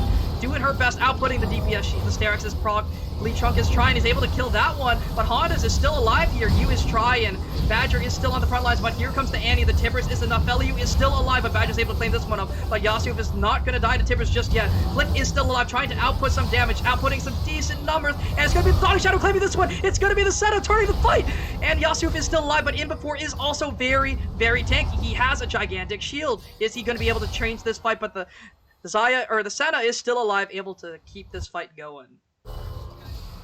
Nobody, everybody forgot about the Senna. Everybody thought this Senna was out of the game, and then Senna got 3 kills last fight and 2 kills this fight. Now sitting at 7-2, has almost caught up. The Xayah actually has bought both Lord Dominic's and Mortal Reminder. Yeah. I have questions. I mean, honestly, and all at this of them point, are she needs not them. very friendly. How much did Boris pay you? Boris, I think, probably slapped a fat PayPal, but I do think that the Lord Doms is definitely needed. The Aatrox is incredibly tanky, incredibly strong, and so is the Hecarim. But the Full Mortal Reminder, I think you could have just relied on... Actually, no. There's not really many ways to apply it effectively. Potentially the Scion, but that's about it. Yeah, once the Xayah manages to pick up the Infinity Edge, it will be... Here they come, they're looking for the play, and Feliu is going to be stunned up by that Scatter the Weak combo, but it's not enough. They aren't going to be able to take him down. He has the Tippers proc, he has the Flash, and he has the stun ready and raring to go. Yeah, and this gold lead is still favoring, and now that the game has gone on long enough, it is now Xayah's turn to carry. Still getting Flame Horizons, but now has a better scoreline than the Xayah actually. As far as kills and assists go, actually has more of those and less deaths to her name. The Xayah is starting to struggle to stay safe in these fights with so many threats diving the backline, and you know, just a giant teddy bear running at you. Yeah, well, the Tibbers hurts. Tibbers is a lot to deal with, but Feliu might be caught out here. Badger's looking for the play. He's gonna, the land that smite. Here comes the stun, but it's gonna be a combo landed. Here comes the Dawning Shadow, but Feliu is gonna fall for anything. But in the backside of this fight, Aatrox is getting stunned up, and he's trying his heart out here, and he's going to be able to hear. Here comes the Encore, but the Featherstorm is able to keep him alive. But in the backline, Aatrox is trying. Here comes the Hecarim onto everyone, though. Yasu going to cleanse that one, and he is very, very tanky, but he is not strong enough. He is going to fall, and that should just be a Baron if he does. But he is still alive here, has that Ocean Drake to, or no, has no Ocean Drake, actually, just able to, I guess, heal up a decent amount, but they have to look for something here. They are going to give that Baron, but Nightshade stepped up too far, and it's going to fall in exchange for that one. Yeah, and this might give them the confidence to step up here. It is going to be They have the sustain from Seraphine and Senna.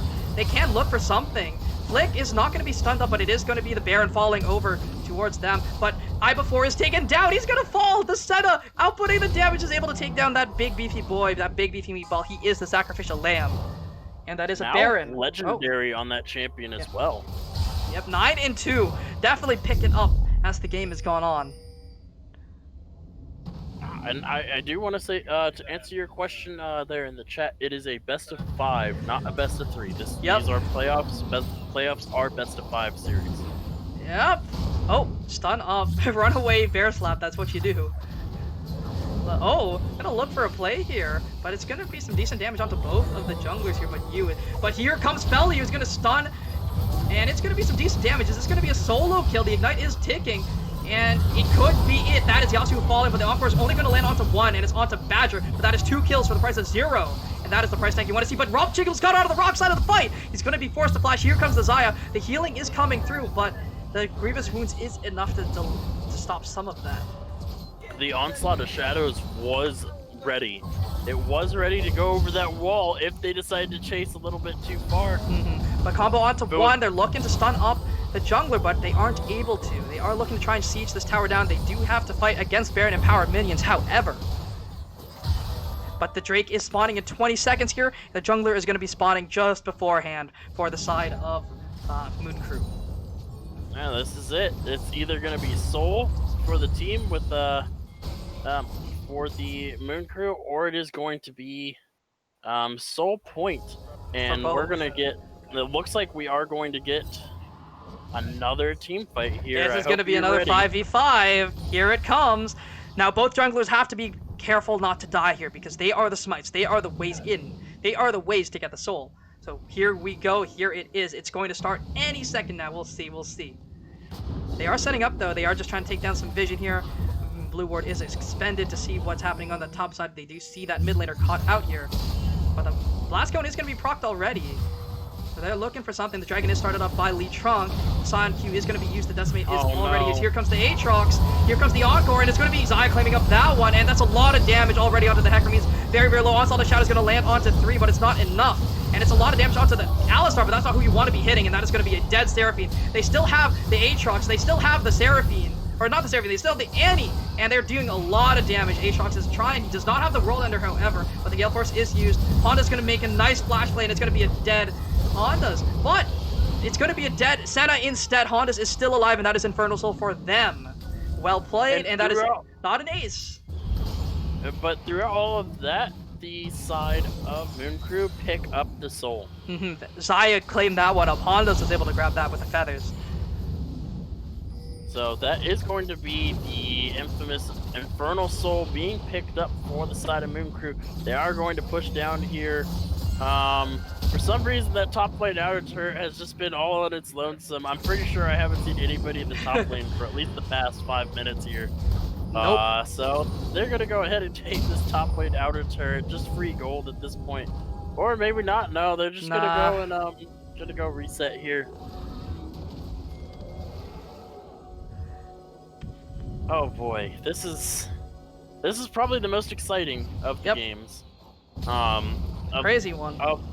Yeah, definitely of the 3 games so far. We will definitely have a 4th one. The score is tied 1-1. Whoever wins this will be on match point, however. Funnily enough, look at the gold lead. It still favors RAWR even after giving Infernal Soul, giving a bunch of shutdowns. They still have the lead, surprisingly. Yeah, that is actually pretty surprising. However, the Infernal Soul is worth a lot more.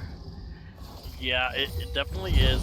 But really, it's this Senna who was struggling so hard. Honda's might be caught out here under his own tower. The Guardian Angels is going to come through. They're going to burn that one, but Romp Chingle is stuck in the wrong side of the fight. Here comes the Encore onto 4. And it might be enough. The Featherstorm is burned, and they're going to dodge onto the Feathers. Dawning Shadow is going to provide some nice shields and heals. And here comes Lee Trunk. He's going to look for that assassination. Rob Chingle on the front lines is taking up a lot of damage, and he is life-stealing his way to victory, and that is going to be a kill onto the Scion here. Their front line has fallen, and this could be the game-changing play. Yeah, and this should be the turret here. They are going to get this turret, and it is going to be a 4v5. They don't have their main frontliner here, but they also don't have a lot of minions. They have no minions, but the flash forward from Flick, lots of damage onto Yasuo, going to force the flash away. And that is the flash away from the Syndra. That auto range is insane. Has the rapid fire cannon, is able to auto from light years away. And that's just going to be a free inhib for them. They're going to look to rotate and potentially grab up that Baron vision. Yeah, Baron spawning here in about 40 seconds. The Elder Dragon is spawning here in 2 minutes and 55 Rob seconds. Chingle might be caught out here, but Badger is just fast. He is the fast. He is speed. But that is going to be some vision traded and some damage. But don't forget, the sustain on the side of RAWR is insanity. They have a Seraphine. They have a Senna just pumping out heals. Yeah, and this they're actually gonna reset 15 seconds before the Baron. Oh, I don't agree with this. Oh, it's a little Um, late. A little late for the reset. Moon Crew has the damage potentially to be able to do this. They have a Syndra, they have a Zaya, but they aren't prepared for it yet. They're pushing that mid lane. They don't have the vision set up. They don't have the time. No, and this could just be a death push. Oh. No, it's gonna be a death push. Is this the game? Is this the what's it called again? So the straw that breaks the camel's back. Is this it? No, you gonna be able to walk away from that one. And the Banshee says procced away from Yasu. And here comes the World Ender. He's looking for the play. They're running at everyone, but it could be in before. But here comes the charm onto 4. The Encore is going to land, and in the back line goes everyone. The World Ender, the Hecarim, they're running at the Zaya, but on the front side, it's going to be Yasu falling first. And it is still the Zaya still alive, able to sustain her way through this fight, but here comes the Aatrox, still trying to kill everyone, trying to take down everyone. Hecarim is still alive though, and it is not going to land. That double root not able to hit into that one. Oh, Wow. do you see a Baron play? Yeah, this is it should be Baron. It should be. Yeah. There are still all 5 members up, and 2 members are dead. For Badger is too far. That's a Baron. Yep. And they have to base. They have to get ready for this this comeback mechanic of the Elder Dragon. They are looking for it, and they have to. This is the game-changing play, and you guys need to base. Yeah, wait, what is Seraphine doing? What is Aatrox doing? Guys, you gotta base. Sure, you have the time before it spawns, but you don't have vision control anymore. You're not allowing your team to walk up because you stayed so long. Yeah, however, somebody does have to be a little bit careful with the minions pushing in their mid lane turret here. Yep. So. Oh yeah, let's take a count on Senna's souls real quick. It is going to be sitting at 122, you know, pretty strong. But because of the recent changes to Senna, but Aatrox might be caught out here. The Scatter combo is going to land. That's a lot of damage onto him, but he has a Seraphine in his back pocket, healing him up, keeping him topped up, keeping him nice and healthy. And the Elder Dragon has spawned, and they're going to look for it here, right now. This is the play to end all plays. This is the fight to end the game here. This Elder Drake is the win con for both teams. Yeah, honestly, whoever gets this Elder Drake, the Blast Cone is going to be popped here. Uh-oh. Rob Chingle. They need to pop the Banshee's Veil here. Yeah. From the... Oh, it is popped. Gonna be slowed down. Here comes the Aatrox. World Ender gonna land, and they might look for the Encore angle. It's not gonna land onto anyone, unfortunately, but the Aatrox is just able to kill down that Annie! Or that Zaya's gonna fall, but Flick is still on the backside, just outputting damage, and this is what they were looking for. This is what RAWR wanted. They are here for the Dragon. They are here to end the game. They don't even need the Elder. They're just gonna end this one. Right here, right now. And the charm went wide, but that doesn't matter, because this is where they needed to go. They needed the kills, and they were able to pop that Zaya. No GA. QSS was not enough. I'm actually looking at the fight. I just went back just to make sure. The champion was moved, but the ult did not. The ult actually hit 3 members. Oh, really? Including the Zaya. Oh, what? Okay, that's a visual bug then. What the hell? Okay. Yeah, it was a visual bug. It looked like it went wide. My bad then, unfortunately. But that is just going to be a victory for RAWR, taking home game number 3 here, taking the series lead 2-1, not 3-1. No, not yet, not just yet. Oh, and if this is any indication, that means that game 4 is gonna go to Moon Crew, and we're gonna be here for game 5. Yeah, we're gonna be here till 12 a.m., my friend. This is a long one. This is a long night ahead of us here. But overall, well played. They did it. They fought hard. That's for sure. Yeah, and as much as I want to give MVP to the Aatrox there, I gotta give it to Flick, honestly. He got Flick railed in lane. He got bullied over and over, constantly dove, not allowed to play the game. And still being a presence nonetheless. Yeah, and still being extremely impressive. Actually ending off with a better score line than the very strong Zaya there. 13, 3, and 16 on that Senna there. Mm-hmm. Definitely. But who dragged them through that rough early game? Yeah, Rob it definitely Chingle. was.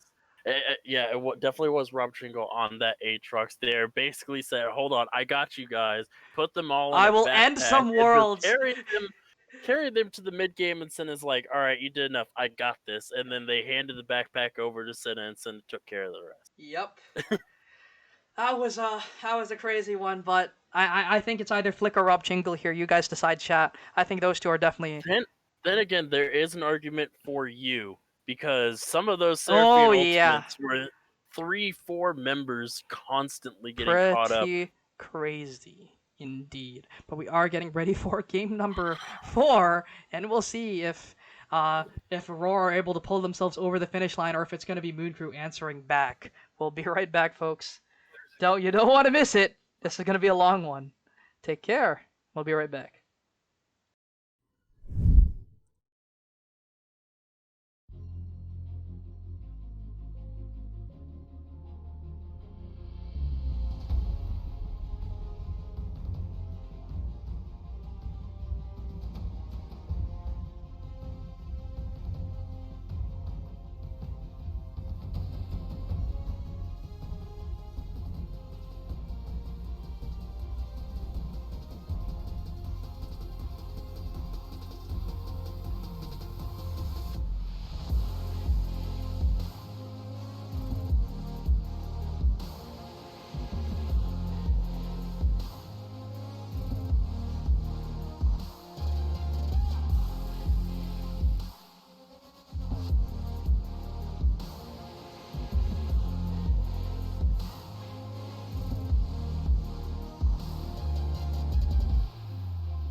Sorry for a little bit of a longer break, but it is going to be Mr. Rob Chingle once again claiming player of the game, MVP 2 games here in this series, putting the team on his back most likely here, playing it very, very well. What do you think, Mr. Dream? I think you are muted again.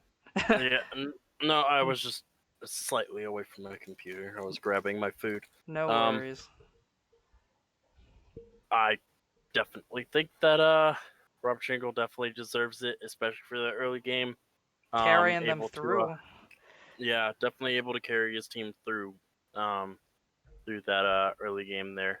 Pushing them over the edge. But if it weren't for Flick being able to put out some work here, he was able to do it. But Wish is back. So Flick is going to be taking a seat on the back burner. So it is going to be Mr. Wish making his way back here for game number 3 or 4. My bad. That's the right one. Let me change the scores real quick. It's RAWR leading it 2-0. Whoa. That is not what I meant to do. But we are ready to go into draft.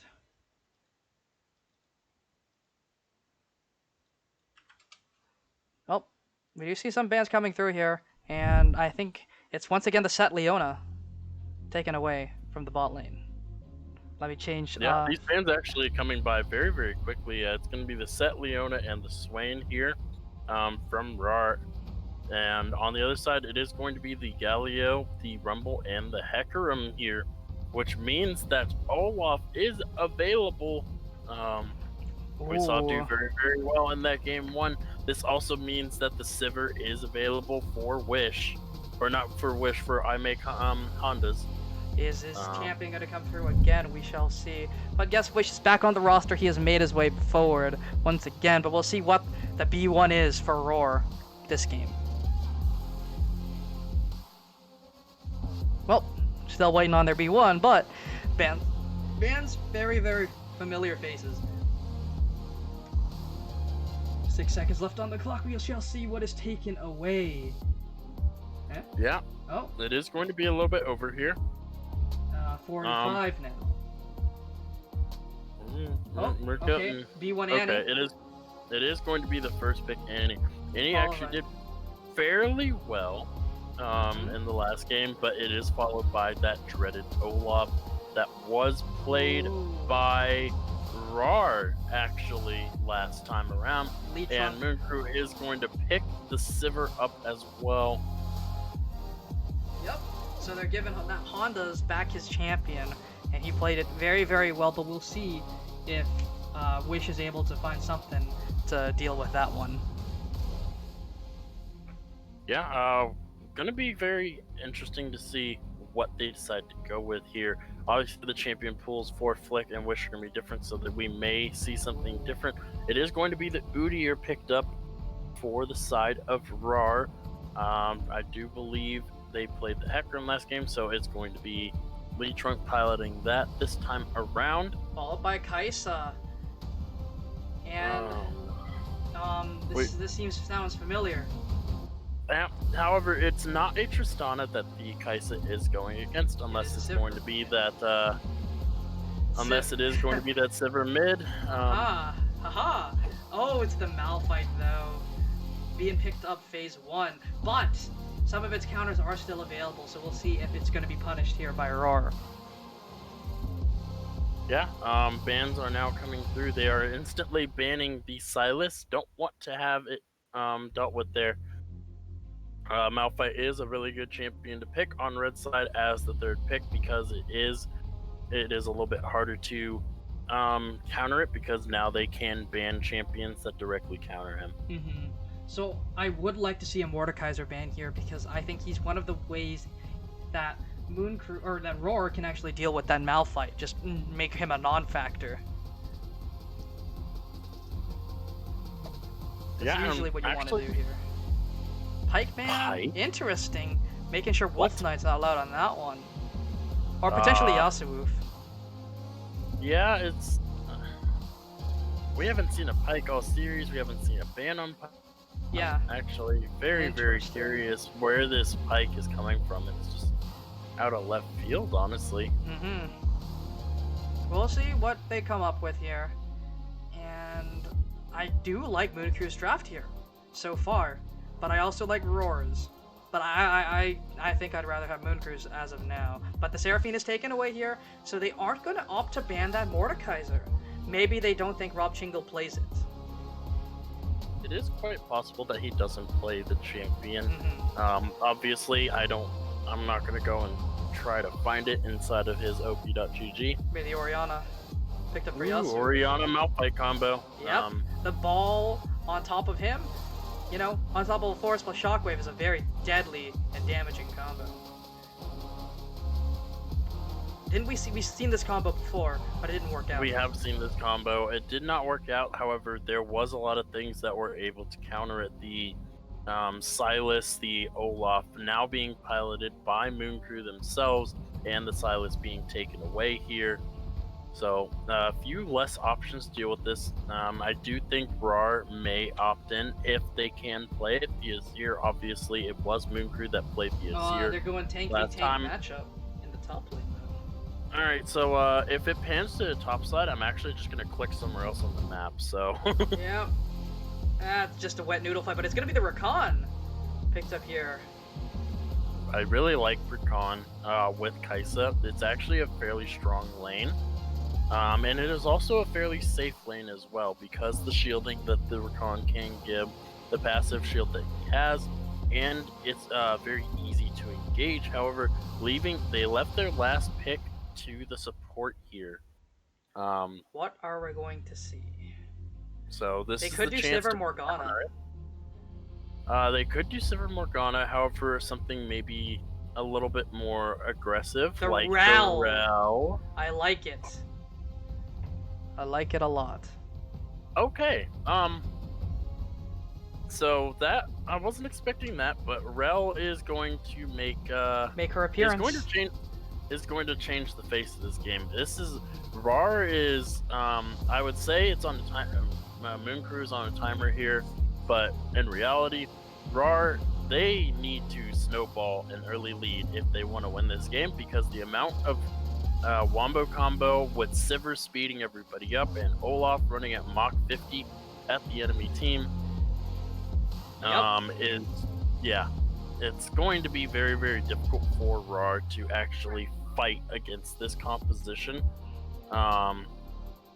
without burning a lot of summoners or burning all of their abilities just to try to fight back. They don't even really have a controlled team fight like we saw one of the teams have yesterday against a death ball that was built. RAWR doesn't have that either. They have point and click CC with the Annie and the Udyr. They have the Rakan Charm ultimate there, and the Ornhorn. However, a lot of this can be mitigated because there's just Ornn's ultimate can be disrupted if you CC him before he can get the second throwback off. Yep. The Rakan, his charm doesn't last very long, and Sivir can spell shield it. So there's just a lot of ways for Moon Crew to actually just death ball each and every one of these fights and just win the fight. Yeah, I definitely agree with you here. Moon Crew have drafted a gigantic death ball here, and they also have, maybe intentionally, maybe not, drafted a lot of ways to deal with what RAWR has come up with. But overall, I think both teams are relatively strong here. I think the drafts are good. I don't see many weak points, or I don't see one side with too many weak points when compared to the other. Rather, yeah, neither team has a weak point really, but Moon Crew's ceiling for their team comp is higher. Definitely, they have gigantic wombo, and that's going to be very, very scary to deal with. Which means this may go to a game 5. Oh. Yep. I bet you're rooting for RAWR tonight, and I can't do that. No, if I root for RAWR, I cast or curse them, and then Moon Crew wins anyways. Yep. So we are going to be able to start this one up here. Here we go. into Champion Select we go. We'll see where each and every one lands, but I'm pretty sure we both know where everyone's gonna go.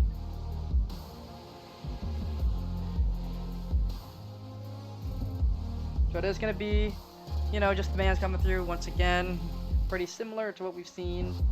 Set has had 100% priority or presence this series. It's been banned every time.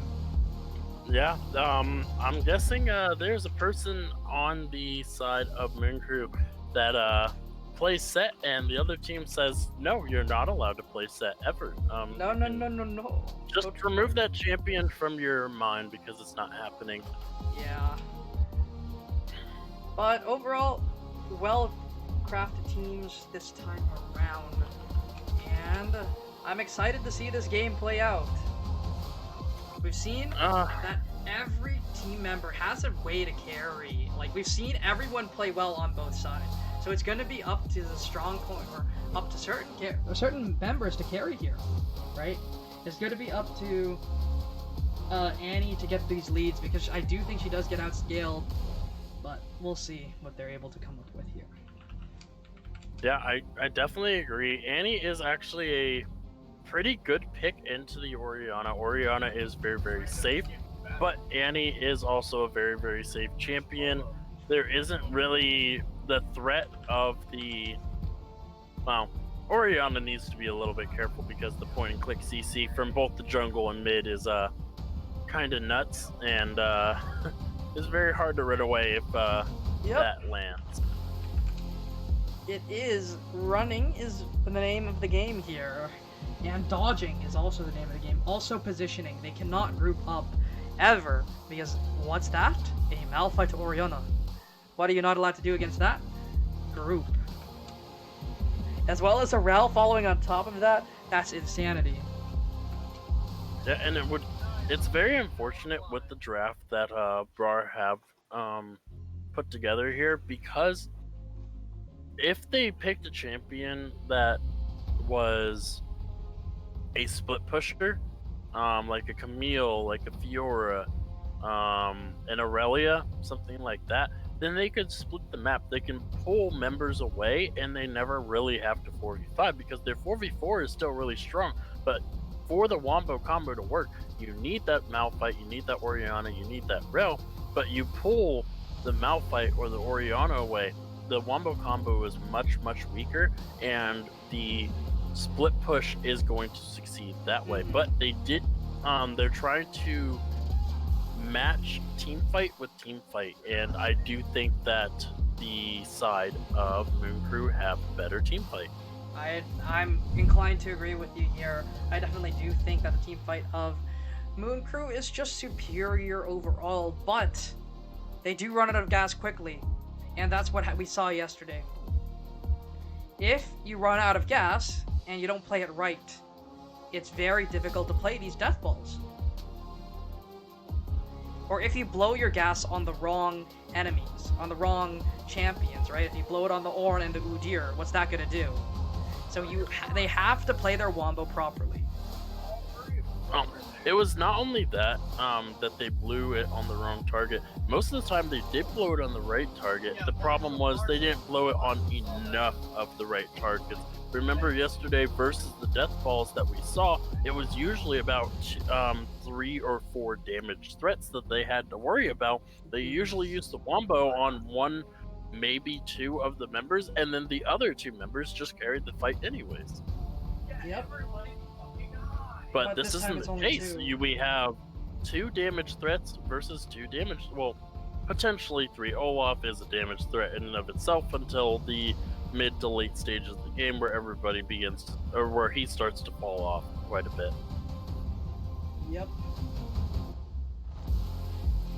And I just think it's going to be interesting to see how RAWR execute here, because they have the harder to execute comp. Well, generally speaking, their team is simple to execute, but into what Moon Crew has drafted, it's a lot harder to play out normally.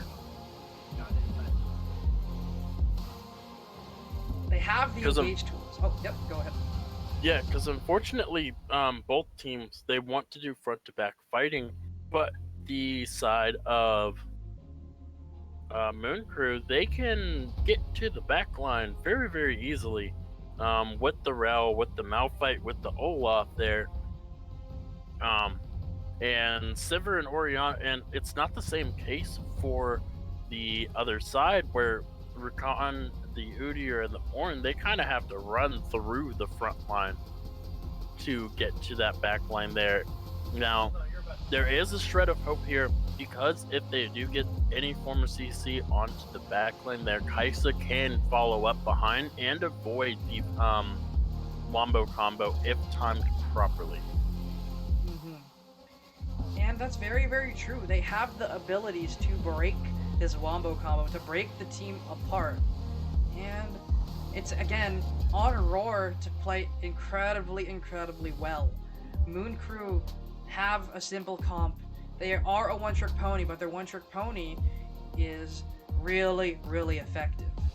But as we do go into this spectator delay, who do you give it to? Quick. Moon Crew. Moon Crew. Alright then. With that, we'll head off to our pregame load-in, and we'll get ready for game number 4. Let's get this started.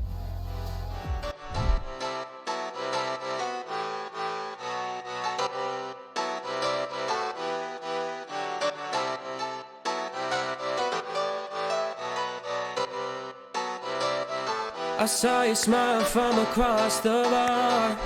Yeah, she was pretty and so close but so far. She flipped her hair and I thought this can't be true. How does a man like me get someone like you? And then she looked at me and I was confused. Everyone here can't be the one that she'll choose. And I looked back and saw the spark in her eyes. This can't be real, my head's telling me lies.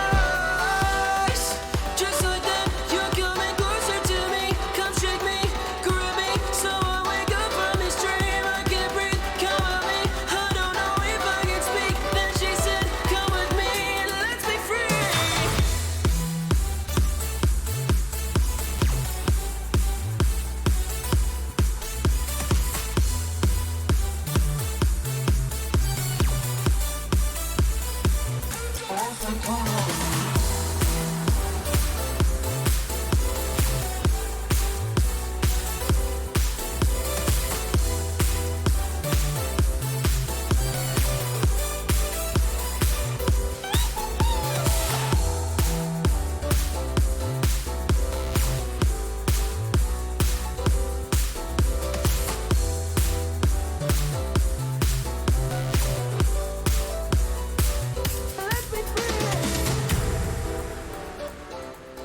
Welcome back, folks. Here we are, game number 4, kicking off here with match point in the favor of RAWR, and they're going to look to make some plays here. They're going to look to take this home, but Moon Crew is no slouch. They're here, they're ready to game, and they're ready to make this work.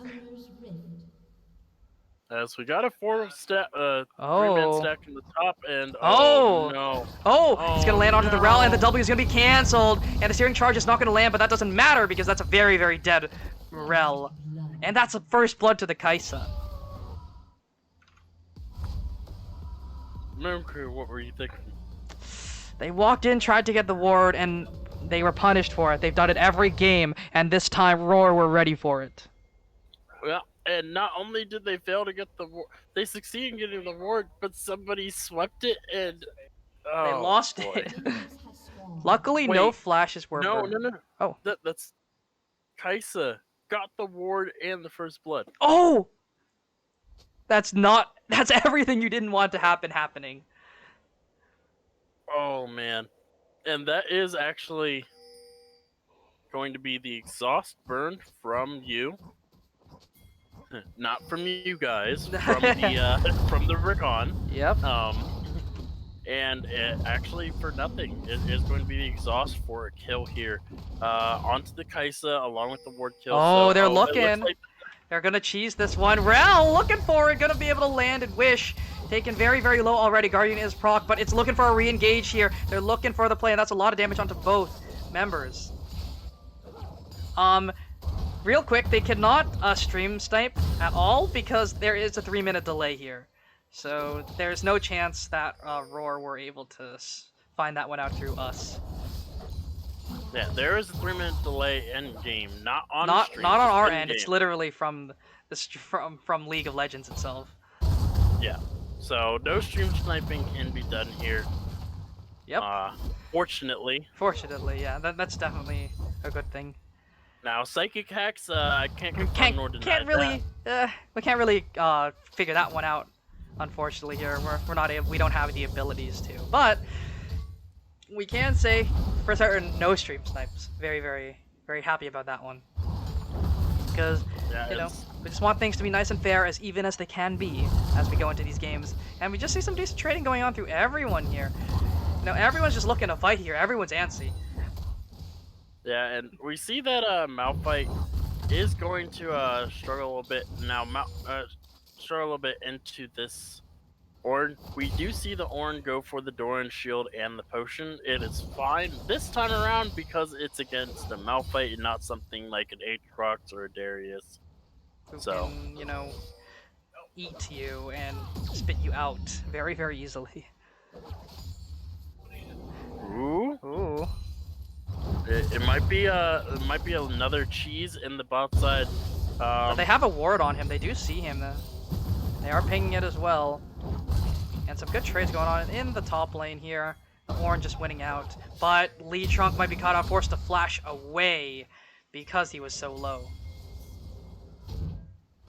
And I don't think that flash was necessary because the Rakan happened to be right around the corner. that's very Could very have true. just as easily knocked him up for the engage, but Mhm. I guess just didn't want to chance it. Yeah, but that is going to be a double This- scuttle for the Olaf here, and it's a very very good start for him. He's going to be very happy about that one. Yeah. But they're double scuttle looking on the again. Kai'Sa. She's going to be stunned up forever, and the spell shield is enough. Flash is burned, but flash forward from Make Hondas. Are they going to be able to do it? It is going to be a kill for the side of Moon Crew. It's 1-for-1, or 1 kill apiece for both teams, for both 80 carries, and the gold lead has significantly evened up.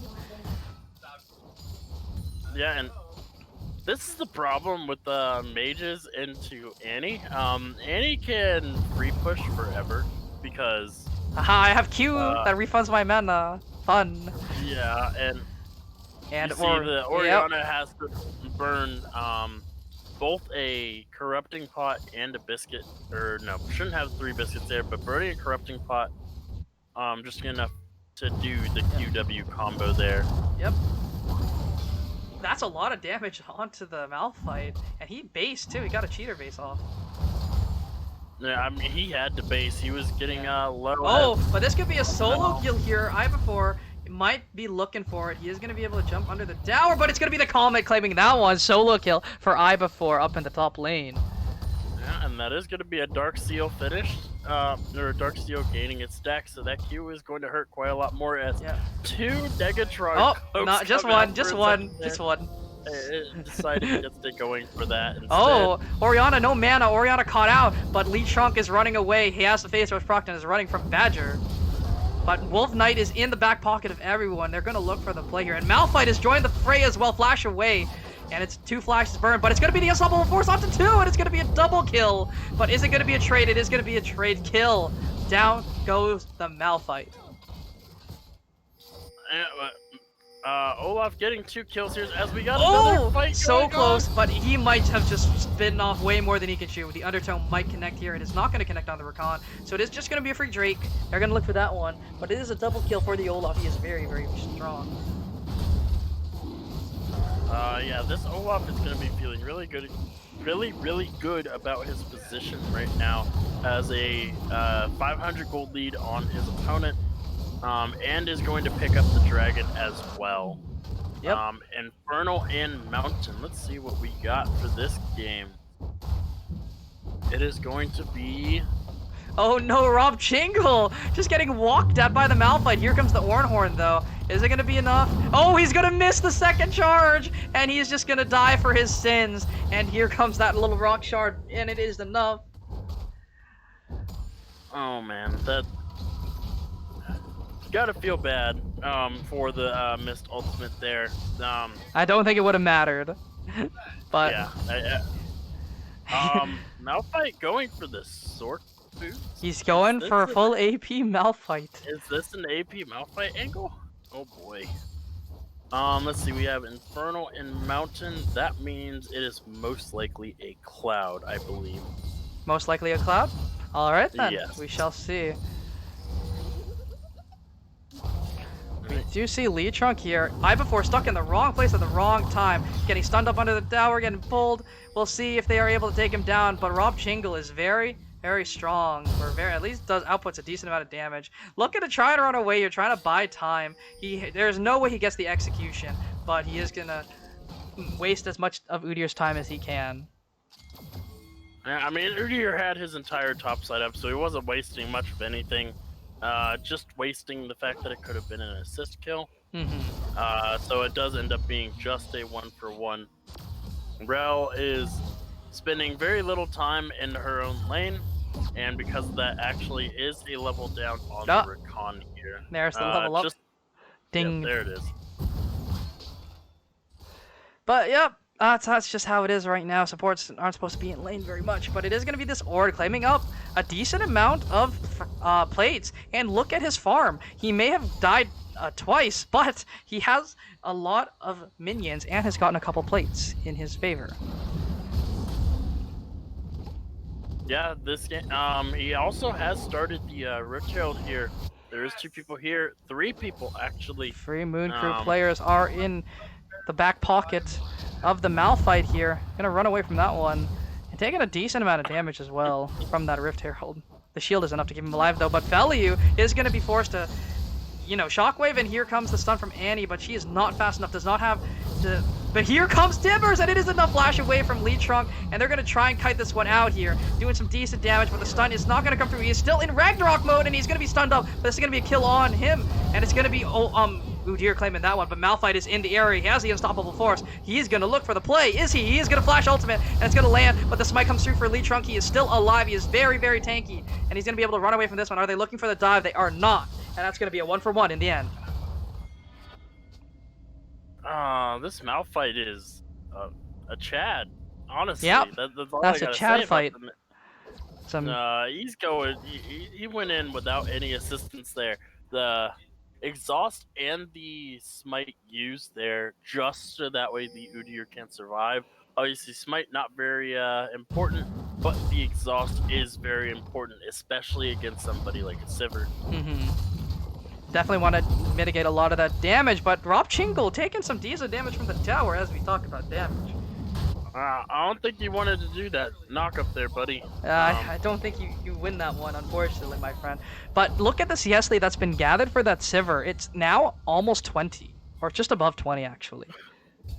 Yeah, it's actually really strange because it's the Rel that's been roaming and the Recon that's been reactively trying to get places here, as now we have double Negatron cloaks. Yep. And Merc Tread's finished. And they are forced to back away from this turret. They are bullying this bot lane once again. And I guess they are playing for Hondas. But they are looking to just herald up and claim first tower. Sure, you have a Sivir, but we have a Rift Herald. Yeah, and they are going. This is what happened last time. If they try to force this on the top side, then you just send members down bot. But Rakan's mid. Oh, Flash Forward is going to land. He does not have the ultimate, but he is able to claim up that one. But then Charm is going to come through, and he is able to take them with Shockwave onto 2, but it is going to be a very, very dead Yasuo. Yeah, and the second charge is going to get off here. The dragon is going to be in the eyes of Moon Crew right now.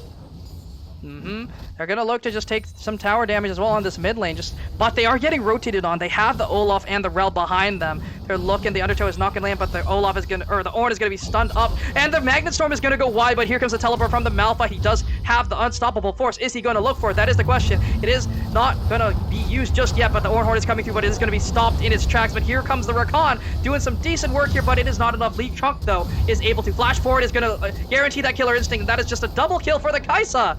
And she's able to claim that one up as well. And this is going to be a Mountain Drake, a play turned on its head in favor of RAWR. Yeah, and this is exactly what RAWR wanted. You saw that the staggering of the ultimates there, the Orianna had to use the ultimate to survive. The Malphite used the ultimate to try and re-engage. The Rel missing the ultimate entirely is not what you want to have happen if you have the Wombo combo on your team. They burned their gas at different intervals, and that's what cost them the fight. I mean, the one from the Oriana Was necessary. Was fine. Was necessary. Had to do it. But Magnet the Storm. Rel completely Ooh. whipping the ultimate there.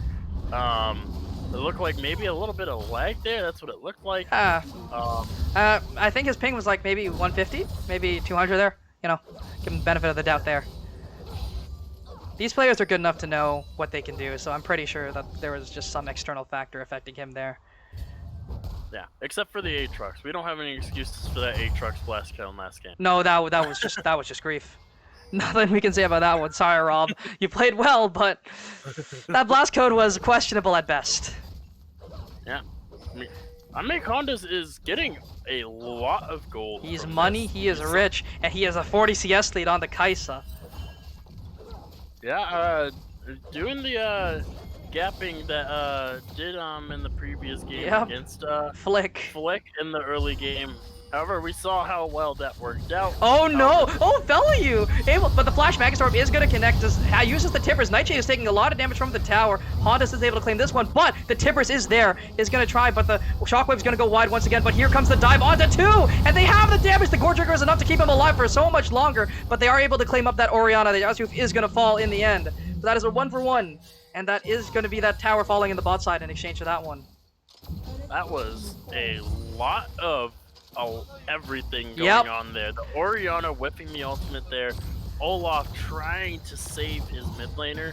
And it's Double Force onto the Ornn. Are they going to be able to kill him? The Flash is enough to keep him alive. He is standing at 1 HP.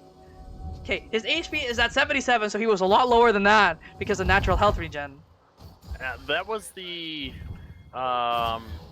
heal from the Xayah, or from the Kaisa, and the shield from the Rakan, saving the life of that one there. Yep, and Ivafor was definitely looking for that one, not able to get in range, unfortunately.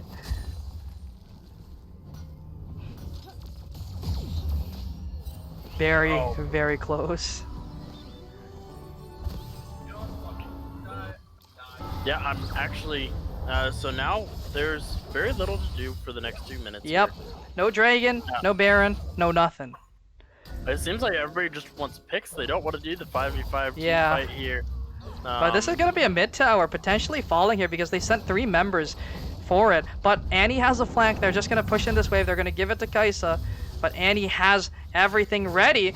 She is going to do some decent damage here onto that Rel with that 1Q. But she has the Tibbers in her back pocket. She can look for the play. She does not have Flash, though.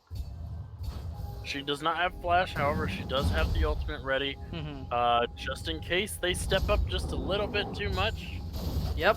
Malphite, though, has a nice flank. He is in the area, but they are going to spot him out here. They're going to look to walk away from this one. And they're looking to take this blue buff. Yeah, he didn't have his ultimate, though. No unstoppable force. Malphite. Ornn is on the top side of the map. Has teleport. Does have TP. Yeah, most importantly, he has teleport. There is a rather large wave about to crash. Oh, they're looking on Honda's. Spell Shield is burned, so is the Shockwave, and Lee Trunk is just going to be happy with those burned. But the Flash is also used to get away from Nightshade, and they are able to walk away from this one with tails between their legs. Yeah, that is going to be the Flash burn, most importantly, from that Udyr there. No way into the pit without Blast Cone now. Yeah, the Shockwave should be up by the time this Dragon does come up here. Yeah, on a 91-second cooldown, so maybe not. It'll be close. It's going to be very close here. Unfortunately, we can't disable an entire summoner spell. I believe Riot controls that, so no disabling Flash. That'd be very funny, however. But Rob Jingle, very happy with the CS lead, even though he is down a kill. The Sork Shoe's just not paying dividends for this Malphite just yet. Yeah, he goes for the Sork Shoes, I guess, for the Magic Pen to try and blow up champions. Oh, they're looking on Badger. They're going to try and force that Ragnarok. Unfortunately, they're just not able to. But Nightshade might be caught out here. Going to be able to get away from this one. But here comes Rob Jingle. He has the Ord Horde. He's going to look to land it on 2, but it's going to go wide. Actually, not even going to proc it, but the Charm is going to land on the Yasuo. The Killer Instinct going to land, and they are going to try and take him down. Wish is going to be able to claim this one, but on the backside of this one, Lee Trunk is going to be taken down. Olaf is able to claim this one. Yu is still alive, but it's going to fall. The Ragnarok is enough, but here comes the Unstoppable Force onto 1. It's only onto the Annie. Wish is still alive, and so is Rob Jingle. And they are able to walk away from this one with That is a 3 for 3. No, a 3 for... Yeah, 3 Yeah, 3 for 3. Okay, yeah. Yeah. So, ends up being 3 for 3, but the healthier bars will prevail, so it They will take be... A nice Cloud Drake. The side of RAWR will take the Cloud. So And I was right, it was Cloud Soul. Yep. My bad for forgetting about that one, but yes, it is that Cloud Soul. Spawning up here, and now there is nothing to do for 5 minutes, or 2 minutes and a half, really. And I don't even think they're going to get Desperate Baron right away as well. It would be very easily for one of these teams to They're absolutely low. destroy, Oh, Rob Chingle taking that trade like a man. Unfortunately, doesn't have enough mana to actually continue the fight here. So He could have. needs I to think get he out wins there. it, actually. I don't think the Malphite has enough gas. He has no unstoppable force, but they're gonna not be able to stop that base because of the shield. That granite shield enough to keep him from stopping that base. Gotta love it when shields stop people from doing things that they're intended to do, right? Yep. You want to stop that base? I have a shield. But this Kaisa is 4-1. She may be behind in CS, but she is very, very strong. Not something to scoff at just yet. No, and it's definitely not a very large CS deficit for the Kaisa here. The Kaisa definitely is stronger at this point in time, despite the gold between the two AD carries being dead. Oh no, Wish might be caught out. The Killer Instinct is going to be interrupted, and here comes the Magnustorm forcing the flash. But here comes Rob Chingle. He's using the Turbo Chem Tank. Is going to land that knockup onto Badger. The Ragnarok is not. Is going to be popped. But here comes the Wish. He's able to land a beautiful ultimate onto 3. But the Ord Horde is not going to be able to be used once again. But that is going to be a very, very dead Rel. And Rob Chingle is still alive. But Wish is also going to fall on the backside of this. He's tanking the tower. Does he have enough damage? He's going to land that auto. And that's a double kill for him. Does not have the Collector. Lead Trunk is still alive. Going to be running with his legs. He's running. He has that Bear Stance proc. But I4 can run him down with that shield. Or with that granite or rock thing. And he's going to be able to take him down in the end. And that is a 3-4-4, and this could be a potential Rift Herald. Or, do they have enough time? I don't think they do.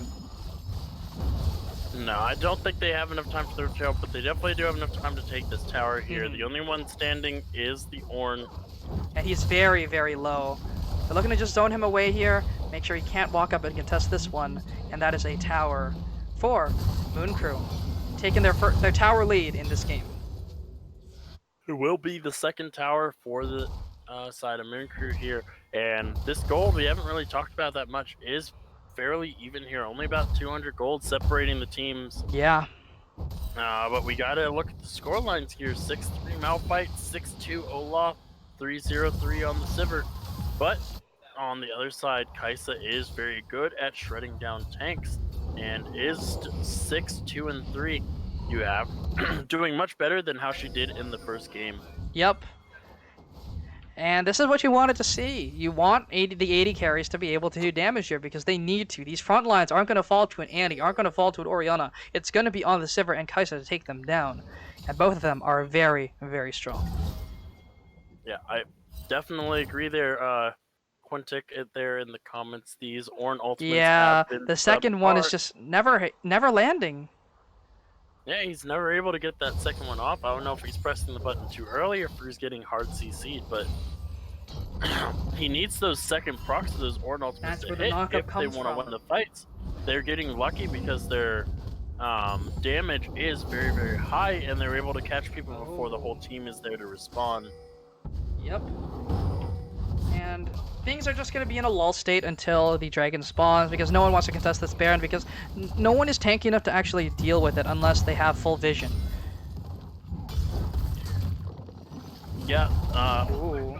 Trades happen up at the top side, you know, just two top laners hitting each other with wet noodles. That's really what it is here in the Ornn v Malphite matchup. Trades, but Ornn did all of that to break the shield. Malphite's shield, and that was it. That's it.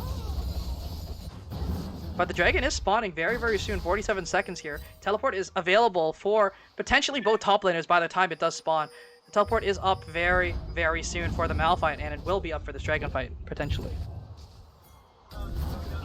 This is probably going to be a very pivotal fight here. The Cloud Soul is super important, especially for this Malphite and the Ornn, whose ultimates are on... longer cooldowns. on longer cooldowns, and it also Oh, is the Badger in a bad spot, going to be stunned up. The Ragnarok is popped already. They do not have the damage, however, but here comes the Ornhorn. Is it going to land? It is actually going to land onto 4. A beautiful one. It's coming through, and the Charm onto 3 as well. The Grand Entrance is enough, and here comes the Searing Charge onto 3, and Honda's is just not able to output the damage. One of the backside Malphite is able to take down the Annie. And here comes the Rock, but Wish is caught in a bad spot, not able to output the damage, gonna be taken down. Here comes the Steering Charge out to 1, and it's just Lee Trunk and Rob Chingle left alive, and they don't have the damage, they're just too tanky. But they are almost able to take down Yasuo, but they are just gonna give it up, and this is gonna be a Cloud Drake for the side of Moon Crew. Alright, I'm resigning myself to Game 5. Oh, running! Udir's going for it! He does not have the flash, but he has the smite. They have to try and burst this. It's going to be taken, so that is Cloud Soul. Even after that team fight win, it's going to be RAWR taking home the Cloud Drake and Soul Point. But that is going to be the Baron, potentially. Most likely, because they do not have a jungler. It could be, but they need to be very, very careful.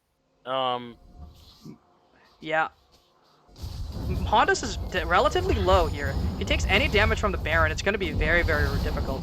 But the Rift Herald is going to be summoned up here. Wait, and they had time to get the Rift Herald? yeah, I guess they did. But it is at 7k. Udyr is still not up. It's spawning in 6 seconds. They have to zone. And they have the Ornhorn available. They might have to look for it through that method. They are going to start it up here. Ragnarok is not available. It is going to be popped right away, but Felia is very, very low. But they are looking for the fight, but they aren't winning it. And In Before Life is going to be taken down before he can use the Unstoppable Force, and Badger is still alive on the backside of this one, but on the stun is going to land, but here comes the Magnet Storm. Wish is running with his legs. He's running away, and he's able to get out of this one. But the Udyr is here, and that means they have no chance of taking this Baron. It is a 1-for-2, but the Udyr is still alive. Yeah, but they don't have anybody to really tank it up. And Malphite has fallen.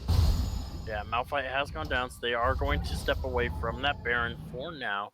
The Olaf definitely could have tanked it up, but there's always the threat that Lee Trunk on that Udyr can run in and steal it, and then run He away. is a level like up, or was a level up at that point as well. And they're just looking to shove waves. This game has been a lot of jungle fights and ARAMs. Yep. You love to see it. Just stopping the base with a chilling smite. It's very, very fun. Yeah, this Sivir really wants to go back. It's sitting on. She wants to go home, but she's still here. She's finally going to be able to get her base off, and we'll see what she does pick up. She is sitting on a Null Magic Mantle, and it is going to be the QSS picked up here, wanting to mitigate some of that CC from the Rakan. I think the only thing she can QSS is the Annie Stun as well as the Rakan Charm. Correct me if I'm wrong, because knockups are no longer QSSable. That is correct. Yeah, it is those two things. So, I'm actually not really on board with the QSS pick here. I mean, I feel like its value is a little bit because weaker. There's so many ways that they can CC her, and a lot of them don't need but the spell shield's burned early, however. But Rob Chingle is on the front line, taking it up, but the Magnus is going to stop that Steering Charge from following through. He does have the Ornhorn, and it's going to be called through. There is no spell shield, and the Rakan is looking for the play. The spell shield is up once again, however, but it's going to be a very, very dead Orn. But here comes Wish outputting the DPS, but it's not enough. They are very, very low health bars, but it is going to be Ignite claiming this one. Lee Trunk base tanking everything, and the Malphite is here as well. The Unstoppable Force onto 2, but the Kai'Sa is outputting damage, but it is not enough. The 2 tanks have fallen, and so has the mid laner, and it's just Kai'Sa watching the world burn around her. Kai'Sa unable to get into that fight whatsoever. And this is a Baron for sure. Baron angle. Yeah, this is definitely going to be the Baron here. Rel sacrificing her life for her team to actually get in onto that fight here. So it is going to be a Baron for them. The Kai'Sa looks like is trying to edge a little bit for maybe a W steal. Potentially, nah, there's no way. But that is going to be the Baron claimed up for Moon Crew, wearing purple, going home with that one.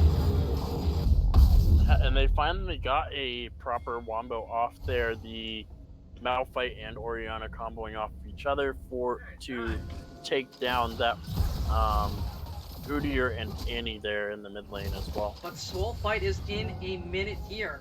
This is what RAWR wants. They want this Soul. That is the play. And we see the Ornn hitting level 13. One more level, he can start helping out his teammates with some extra stats. Oh, but it's so late. We're 27 minutes in, and you're just hitting, and you're not even level 14 yet. You need to get those levels, like, oh no. Ooh, that almost brought the Banshees. The Chem Tank is pulled, but here comes Nightshade over the edge, but it only lands onto Udyr, but here comes Olaf, and that is a beautiful, beautiful Malphite ultimate, and this is just looking like a one-team fight. Yu is gonna fall. No, he is not. He's gonna be able to flash the wall, but Wish on the backside of this is able to take down the Orianna, but Yu is still alive, running from the Malphite, but on the front side of this one, Wolfshade is gonna fall, but here comes the Ornn. Is he able to do it? He is not, but this is just gonna be a free Drake for the side of Moon Crew in exchange for 2 lives for the Legends Esports Ace. Yeah, and you see Malphite, he's just gonna keep pushing in that mid wave. Is actually gonna get the turret, and with the Sivir still alive here, they're actually gonna go for bot wave. I thought they might have been able to go through mid wave and maybe end the game here, but looks like they just want to do it a bit safer, go for the bot lane and her turret. 80 is up here, might be able to stop this Malphite. Malphite has to back out here. Yep. Actually, okay, yeah, they do get the inner turret there. I was a little worried. It was a little close. Very, very close. But so that now, is going to be 2 turrets and the stop of the dragon stacking, and almost the inhibitor as well. That inhibitor is easy pickings for this composition. Oh, here comes Udyr. My Grom. Yoink. Smite. Gonna take that one. But that was a massive win for MNC. Yes, that fight. Yeah, and the gold lead is starting to stretch further and further away from the side of RAWR here. We did see RAWR, they did come back from a deficit and then start winning and then hold on to that gold lead last game. So this time it does seem it's going to be a lot more difficult. That Death Ball is fully online now. The Infinity Edge finished for the Sivir, the Essence Reaver, and the Gale Force. 7-0-13 on that champion here. And the score lines are actually just nuts from the side of Moon Crew. Everything is good here. And they just have so many ways to mitigate the engage, right? They have Banshee's Veil on the Orianna now. They have QSS and Cleanse, or QSS and Spell Shield on the Sivir. And they have a Rel, they have an Olaf, a Malphite. There's so many ways to deal with what RAWR has drafted. Yeah, and like I looks said, like the Sivir is going for the Sivir is Guardian for Angel. Guardian Angel. She knows what she has to do. But Rob Chingle is tanking it up, and it's going to be the Rel engage onto 1, and the Magus Storm only onto 1. Nightshade is going to be taken down, but Yasuo is going to fall on the front side of this one, but Wish taking so much damage that Olaf is too strong and able to take him down on the backside of this one. But this is looking like a one fight for everyone. For RAWR, they're able to take down every member that matters. Yeah, that is a 4-for-1 in the favor of RAWR. That was and the incredible. people in the comments are probably like, "Yep, this is the throw that we were just talking about." Yeah, they tried to dive and got over aggressive. They 4-man group for the Ornn Horn. But on the Kai'Sa got ran down. That's what directed cam let us see. But on the backside of that fight, it was just everyone else just killing the Sivir, killing the Orianna, and that's what happened. Yeah. So, Yep. with that, it actually does, it doesn't narrow the goal gap, but it does put a stop to the push. The Baron is up here in 1 minute and 20 seconds. The Cloud Soul is up in just under 2 minutes. This is another chance for RAWR to make something happen here. They want the soul, and they want it bad. We'll see if they're actually able to get it. But the Baron is spawning first. Are they going to trade it? That is the question. Yeah, a lot of these items are starting to come in now. Nashor's Tooth actually going For the in Kai'Sa. for the Interesting. Kai'Sa there. And Ornn, most importantly, has now gotten enough levels to start upgrading champions. He upgraded The Luden's Annie's Tempest, right? instead of Eye of Luden Kraken now. Slayer. That's what it's called, yeah. Instead of the Kraken. I'm very Very interesting. I would have preferred him to upgrade the Kraken's and Slayer to the Wormfall and Sacrifice. I think that would have been a little bit better. But Yeah. maybe the What is the Annie turbo? wants. I think it's the what's it called again? Turbocharged yeah. experiment. Okay. Yep. And, Oh, is this another wonder what Death Rush? they're not gonna go up there and check. No, it. there's no way, right? Away. Yeah. Annie is going to just reset safely away, hidden, tucked in the side of the lane there. Orn is going to push out that bot wave. The Baron here is up in 10 seconds. The Orn is resetting here. Oh, it looks like they may just ignore it and go for the They're just gonna dragon go for. They're gonna instead. trade Baron for Soul. But they do have the DPS to push it down and then run down towards that Drake in time. But this is just gonna be them wearing purple. I really don't like this play here. Moon Crew gets it, but they don't have vision, and they're starting to run with that Sivir ultimate. On the Hunt is proc, and they're starting to run with their everything they have on them. They are going to potentially lose that mid turret, but everyone is here. Everyone has arrived. They have a Death Rush set up, but the Flash is going to land, and it's going to be on to Wish, and that's who they needed to land it on. And they were able to find it, but here comes the Annie, and they need to make sure Hondas is able to die, but it's not. The Tibbers is not enough. And they are just going to fall, and this is going to be the end of RAWR. Yeah, they are just gonna run down and get those silver scrapes ready because we are going to Game 5. Yay! Oh boy. Yeah, Game 5. Woo! Let's go. Oh, that's what I want. Yep, they're looking, they're trying. Are they going to be able to hold? They are not going to be able to hold, but here comes the everything. Here comes the beautiful grand entrance onto 4, but they just don't have the damage. They're just not even worrying about the enemies. They're just taking down the towers, and Honda is not going to fall. He's barely going to live, and that's going to be it going to game number 5. Here we go. All right, get those silver scrapes Yep. ready. We're going to a game 5 here. All right. Game number 5. Wee-woo. You know, that's what's gonna be happening here. Yeah, that's what it is. Game number 5 starting up. Let's get this break over quick. But who do you think gets player of the game? Let's go with that one. Top lane. Top lane. Malphite ultimates were Malphite. Before life kind just of- popping off here, going sicko mode with those ones, and it's gonna be. Just landed it on everyone, honestly. It's like a beat drop happening. But it is going to be tied up at 2-2, and it is going to go to game 5. We'll roll the silver scrapes. I'll get that one set up here. Quintic, I've never been so invested in a series between teams I didn't know about before today. Oh boy. Oh boy. And here we go. We're going to get the silver scrapes rolling. We're going to go off to a quick break as I do get some, a little bit of polls going. But let me get the player of the game poll going. But, yep, here it goes. Vote, please. Let's get this going. And we'll see you guys in game number 5. Silver scrapes are rolling. Here we go.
as you enjoy those silver scrapes, our player of the game is going to be Mr. IX Before Life, popping off on that Malphite, being that unstoppable force, being everything his team needed him to be. And we are going to be getting started very, very soon, but overall, that Death Ball comp was what they wanted, and they were able to execute on that Wombo combo, and it worked out. There were a couple of blunders, but I mean, there were blunders on both sides. And it was Moon Crew who took it home for game number 4, bringing us to where we stand right now. Game number 5. Wow, this is it. This This is is it. do or die. This is the Yep. game to end it all.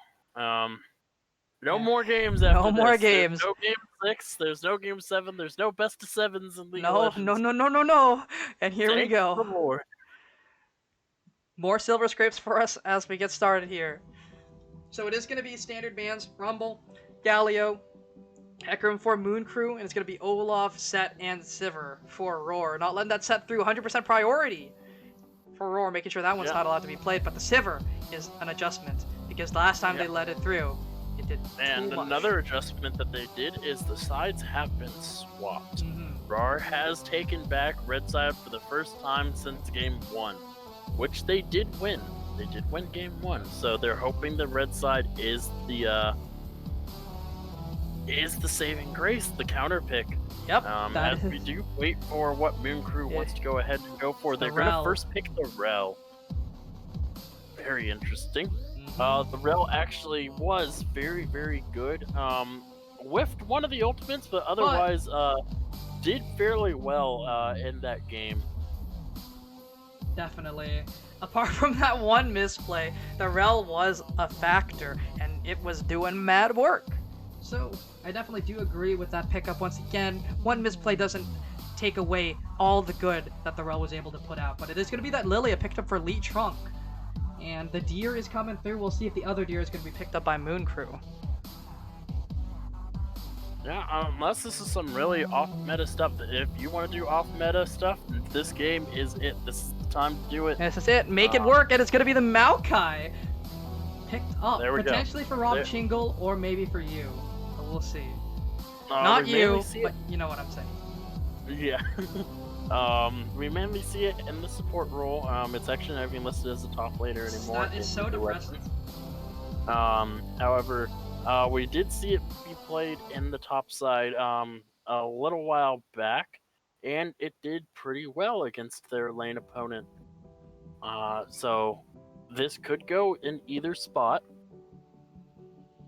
But with the Maokai and the Lilia locked in, that is a lot of magic damage as okay. The Tristana been picked up on blue side as expected. I'm just gonna say that RAWR is in for a load of trouble because Tristana Rel is probably one of the scariest bot lanes in the game currently, with how much lockdown and damage that they can do to a team or a bot lane in general. Yep. It is very, very difficult to actually do a counterplay against those two champions. It is going to be that Orianna picked up once again for Yasuo. Other than that one missed ultimate, he was able to pull some, rabbits out of his hat. He was able to pull off some nice magic tricks with that Malphite. Where's the ball? It's on the Malphite. Yeah, Okay. where else is it gonna be? Yep. Could be on the Rel. Rel actually, I think Rel. Oh, there were some Rel Rel engages. Yeah. Yeah. I could see the merit of having Rel. Orianna. It's pretty good.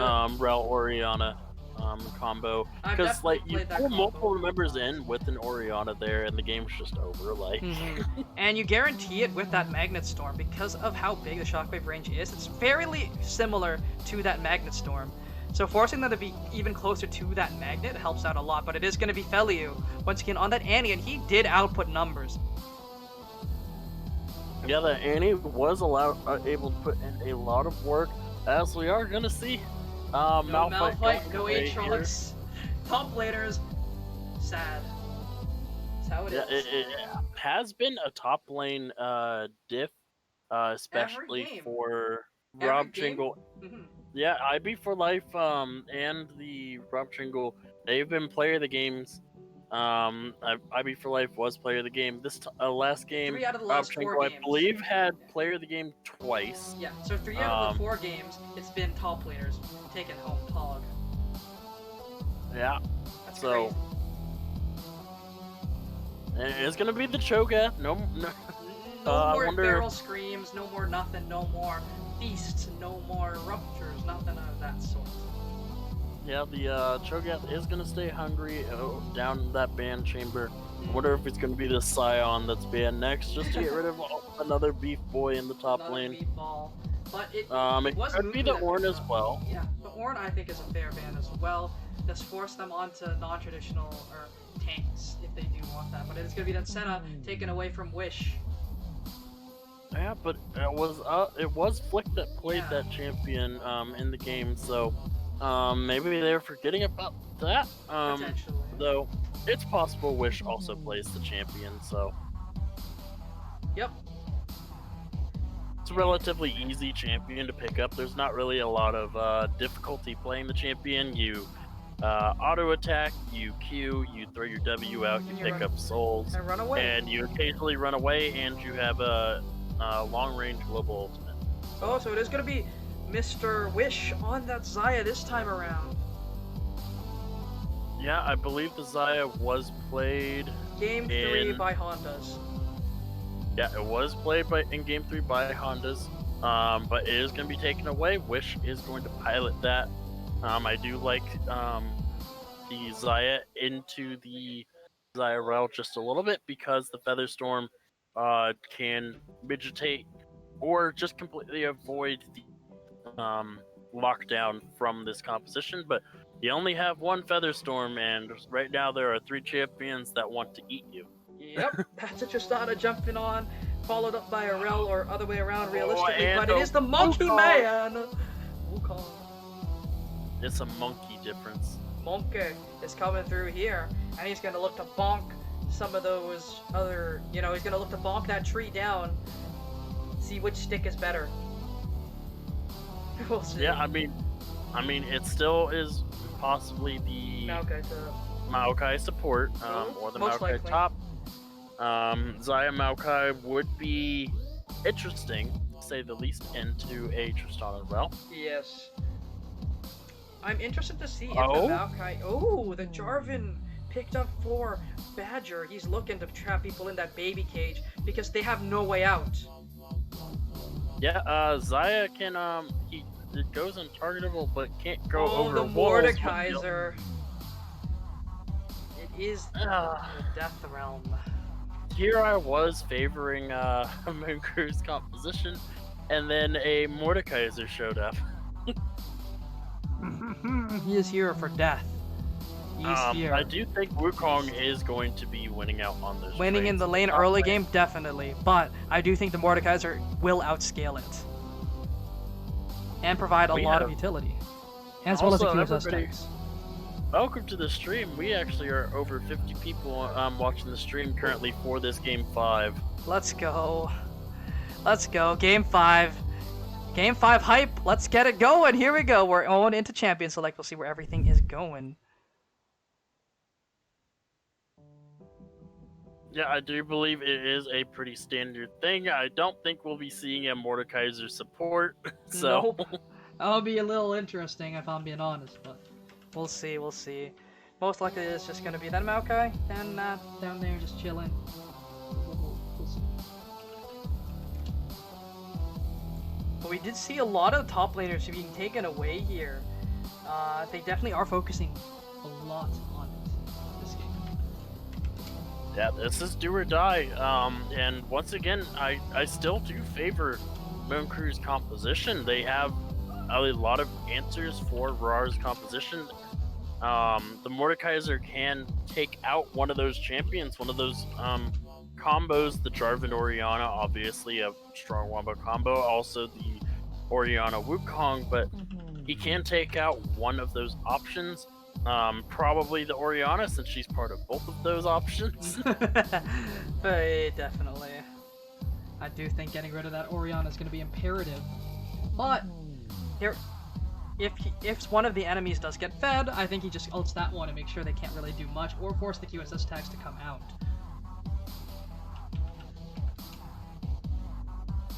I definitely think the QSS is going to be necessary because I don't think anyone other than the Wukong will actually be able to duel the Mordekaiser if he builds properly. But that's an if. If statement. I mean, a lot of the times, most people don't, unless they're way stronger than Mordekaiser, they don't want to duel Mordekaiser in the Death Realm. They usually just kind of want to run away, survive the Death Realm. Yeah. So, I'm pretty sure the Jarvan would be able to survive in the later stages of the game, unless this Mordekaiser is turbo fed. And if that's the case, then nobody survives the Death Realm against him, and you just pray. You pray. It's You literally pray, but you're in Mordekaiser's literal realm of death, so nobody's hearing your prayers inside of there. Not today. Okay. Alright, One here we more go. game. Here we go. I agree with you though. I would favor Mooncrew's comp overall. I do think it's a lot easier to execute on. It's on execution for RAWR to be able to come back from this one. Yeah, I do agree with the chat here. A rooted Jarvan. Yeah. Yeah, I do agree with the chat here. Maokai isn't bad into this composition, but they would have done better with the champion with a bit more disengage, like maybe a Alistar. Janna or an Alistar, or maybe even a Zyra would have been okay. Zyra here. could have been really good here. Zyras are excellent into engage comps because of her huge disengage. With her ultimate, with the Strangled Thorns, and it's just very, very good overall. But Yeah. it just isn't a Morgana champion that's as played very well often. wouldn't be too bad here. There is a bit too many things for the Morgana to handle. Yeah, I think that's the main issue here. There's just too much to deal with as the Morgana. I think the Zyra just would have been a better option if you are looking for that disengage style of champion.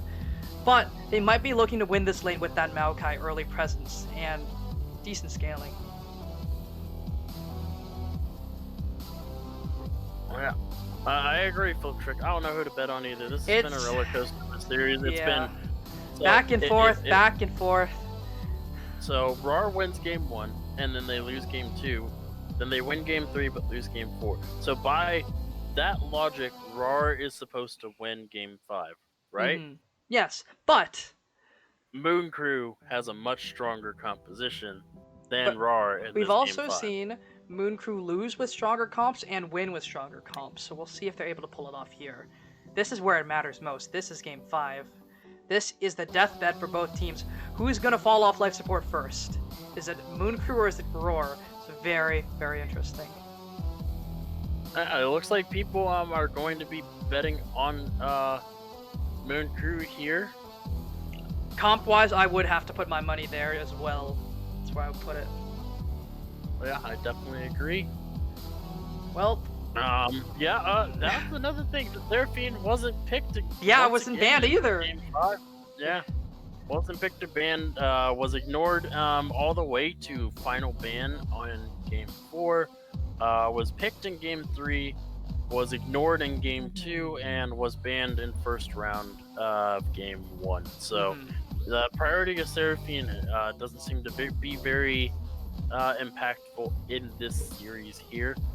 So, But you know who's had 100% presence? Set. Been banned every game. Not allowed to see the light of day. yeah, Set has been permanently banned this entire series. So has Rumble. Neither champion has been allowed to even look at the Rift. They're usually the first or second ban.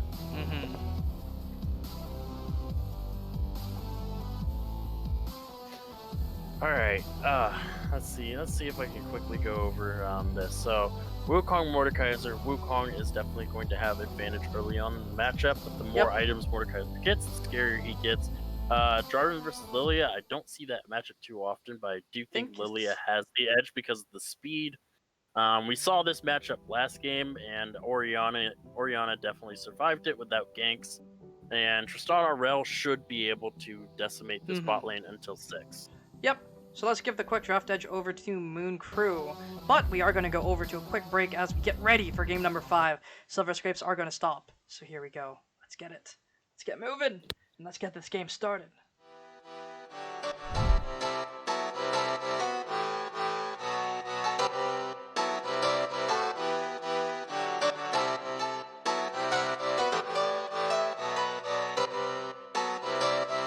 I saw you smile from across the bar. Yeah, she was pretty and so close but so far. She flipped her hair and I thought this can't be true. How does a man like me get someone like you? And then she looked at me and I was confused. Everyone here can't be the one that she'll choose. And I looked back and saw the spark in her eyes.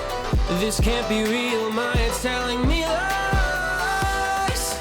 Just like that, you're coming closer to me. Come shake me, grab me, so I wake up from this dream. I can't breathe, come with me. I don't know if I can speak. Then she said, come with me and let's be free.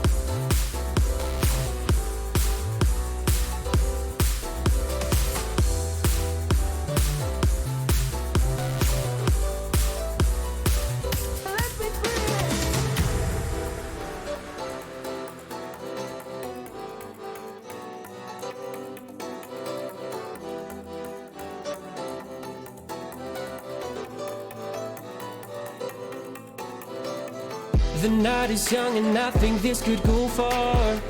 The sky is dark but you're my shooting star. Could see your face reflect upon. Alright folks, here we are, game number 5. Silver Scrapes have rolled and we are starting it here right now. Game 5, and everyone is standing in base. Okay, nice. Oh, wait, whoa. Oh, I just realized what happened. I'm at 0.5 speed. Okay, we'll go to a quick break.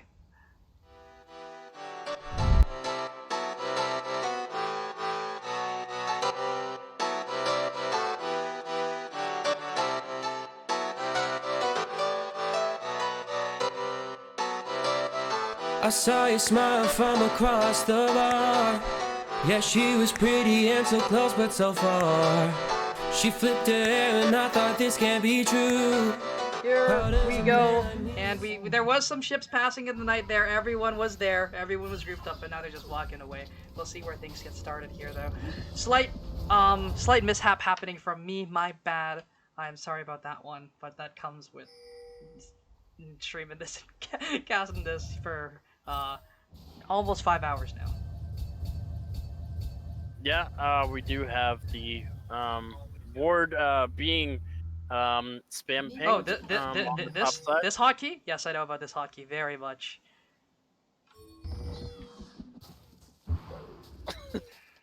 Oh, I love Maokai. It just makes everything. Oh, there's little saplings, you know, just chilling. Can you explain the control civs hotkey? hotkey? Okay, so you actually have to insert that in a file in your game directory for that to work. Okay. Yeah. But it allows you to use your scroll wheel to zoom in, zoom out. Like, I can go all the way out and see the entire map, see where everyone is. It's so fun. I can zoom all the way back in and see how things are going. Just like we see the Lilia starting up on that top side, grabbing that red buff. Yeah, it's gonna be standard starts from both teams here. Obviously, the Annie is going to get free poke off whenever she wants. Yep. It's actually a little bit surprising that the Rel and Tristana lane did get pushed in a little bit here. But they are going to get level 2 first. Yes, Zaya and Maokai just walking back to their tower. They get to play the game. They get to have fun.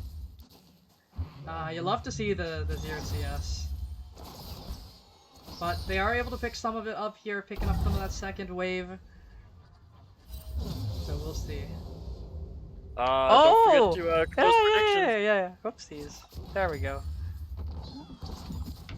About that. Yep. Do you see some stuff trades happening in the mid lane? We'll see what happens as this game continues. But we do see that substantial CS lead down in that bot lane already rearing its head. And Oh, that's just the Cannon as pressure. well! Everything is just not happening. Yeah, and that's just the pressure that a RAWR Tristana lane have. It is so hard to actually play aggressive into a RAWR Tristana because both the champions can jump on you. Yep, literally. Both of them can Goomba stomp you, both of them can keep you locked down. Well, one of them can keep you locked down. The other will just, you know, attach like a little pack of C4 right there and just blow you up. And what Oh, because the of the level pressure 2. that they have outside, they're going to go to that scuttle there to make sure. But there's a fight happening at top side. Apparently they want me there, but I'm just going to do this, and there we go. We did see that it's going to be a double scuttle for the Jarvan. He's going to be happy about that one. Yeah, he's definitely going to be very, very happy about that. As Rob is going to take the Worst end little of a bit of trade. damage there. Yeah, but he has the D ring, surprisingly. Oh, Badger's looking for the play, and Feliu is going to be kiting up towards that top side, going to be able to walk away from that one. Yeah, and this CS lead in the bot lane is just, it's a feels bad man for the side of... It's lessened. Yeah, it's lessened a little bit, but look what Wish has to do. The to get wave that state is CS. so unfortunate. They're going to have to give Cannon. Does he have Q? No. Oh, this is not what you want to see here. This wave state is so poor, and it's going to mean it's a free gank for that Jarvan. There's nothing that they can do. Yeah, because, well, it's very Oh, hard flash forward onto Yu's going to flash away, but it's going to be a stun up. Here comes the Jarvan, and that knockup's going to land. That's a very, very dead Yu. Actually, he's going to fall to that satchel charge, but here comes Rob Chingle. It's going to take him down. And the Triumph is enough to keep him alive for just long enough, but the heal is enough as well. The Badger's stuck in a bad spot, but the Obliterate is not going to land, and that TP is not going to mean very much. But here comes the 4-man rotation from everyone. Feliu has flash. The jump is going to miss from Rel, but here comes Feliu. They're looking for the dive. They're pushing the wave, and this is a fat one. And it's looking like it's going to be very, very rough. Hex Flash is going to land. TP coming out from the Wukong. The Death Grab is going to miss, and it's going to be Rob falling. It's going to be a flash forward from Ivapor clipping that one, and it's going to be a stun up onto Ivapor, taking a lot of damage from the Annie and Lilia. And the Zaya's just free hitting, trying to do some damage, but it is just going to be a 2 for nothing again. And that is MNC off to the races. MNC, sorry. Oh, the cannon wish, please. Please, man. Flip Trick, if you're still here, next split, we need a cannon missed Cannon counter or something. Missed cannon counter that's caught on stream. Yep. And it looks like this first dragon is going to be taken by the side of RAWR. They're able to get that. Surprisingly. Yeah. A lot was expended in that bot side, so obviously they're not going to have all that much, but it is going to be that taken away, and it's going to be followed by the Cloud Dragon, which means we are most likely getting an Ocean Soul. Ooh, another one. Fun. Yeah, the Mordekaiser is just, happy to try and get some farm here, just, farm up, be happy. It's really all he can do because he did give up that kill. But Feliu, Badger is looking. Badger is close by. But they're not going to look. They're going to be able to walk away. I thought Feliu was about to flash over that wall. That would have been... Please don't. No. Well, but yes, it would be toxic if it wasn't being done to every team this stream. Yep. But, the Death Grab's gonna land onto Ivapor, and he's stuck in a bad spot. Here comes the Death Realm onto the non-clone, and Ivapor is stuck between a rock and a Death Realm, and he's gonna fall to the Mordekaiser. Is he? Is he gonna be able to walk away from this one alive? There's no way He's trying his heart out, but the natural health regen is just not enough, and that's a solo kill for Rob Chingle. Turning that back around, Mordekaiser does now have quite a strong Oh, the presence. lilting lullaby onto the rail, and she's gonna be caught up, stunned up, and a lot of damage. She is able to get that charge over the wall. She is still alive, and looking for that swirl seed is Mr. Lee Trump, but it's not gonna hit. For a second, I thought Maokai was on the other team. I'm like, what is he doing? Walking into 4, that'd been pretty funny. So they are going to be able to still push this in. There are 3 members still on this bottom side, but while that was happening to Rel there, Tristana chunked Wish to less than half HP. That's so fun. And he's just going to be able to claim this tower. A lot of tower plating's up with that little C4 package there. Nice plate for him. And Lilia is looking for something. Ooh, but we're almost stopping that base just in time. But the Mordekaiser are able to get away from that one. Has that Leeching Leer, has that Blasting Wand, and is sitting pretty right now. yeah, Leeching Leer and the Blasting Wand versus the Hearthbound Axe and the Kendall Gem. He does have a D shield though, so those trades going to be a bit more even now that the Mordekaiser's ultimate is down. The Wukong's ultimate is going to be up first, so there is a chance, a world where the Wukong can win this fight. But the Leeching Leer is going to do so much to mitigate that. Definitely. So the Wukong has 2 options here with the items he's purchased. He can either go for the Stride Breaker, or he can go for the Trinity Force. I do think it is the Stride Breaker. There's a lot of movement speed and hard to catch champions on the enemy team. Yep. Mordekaiser is going to try for this. He is very, very strong, however, and no one can really deal with him because the Orianna only has that Verdant Barrier, and that's going to do nothing against the Mordekaiser. Yeah, so it is going to be the... Oh, okay. Badger just, saying hello with his little flag, but this could be a Rift Herald for RAWR, but Feliu is going to face check Badger. And he's going to be stunned up, going to be knocked up, and is going to be double knocked up. Here comes the Magnustorm, but it's on to 2, and the Cataclysm is enough to keep him alive. But the Cataclysm's keeping his teammates stuck in place, but the Shockwave onto 1. It's only onto you, and Yasuo is still in this fight. Nightshade is very, very slow, but he's going to be able to walk away from this one. Yeah, taking a little bit more damage from the sapling there, but is going to be able to walk away. Meanwhile, Tristana is continuing the oppression down in the bot lane, up 30 CS down here. 20 CS, excuse me. And it's going to push another wave into the turret. Yep. No, it is going to be 30, yes, Yep. you're correct. And the Xayah is just, there's just not much she can do here. She's just going to be constantly pressured.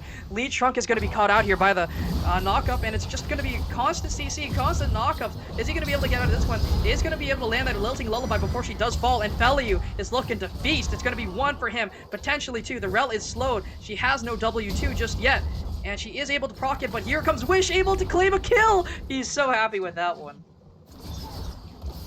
Oh no, and just like that, the side of RAWR are in fighting distance now.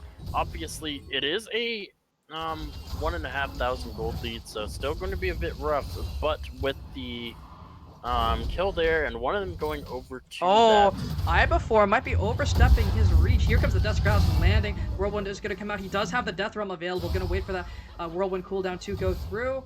Potentially. No, he's just going to let him walk away from that one. It has to burn the ultimate there just to get away from the Mordekaiser. Using with the plan, but you might be cut out. The knockup is actually going to go wide. The combo is not going to land, but the shockwave is. Here comes Lee Trunk. He does not have the Lilting Lullaby just yet. He's going to miss that Swirl Sleep, but it's a double flash, and it's a Cataclysm on to 3. And this is just going to be a team fight win for Moon Crew. Jump, jump, jump. Here comes Tristana. Not going to look for any more.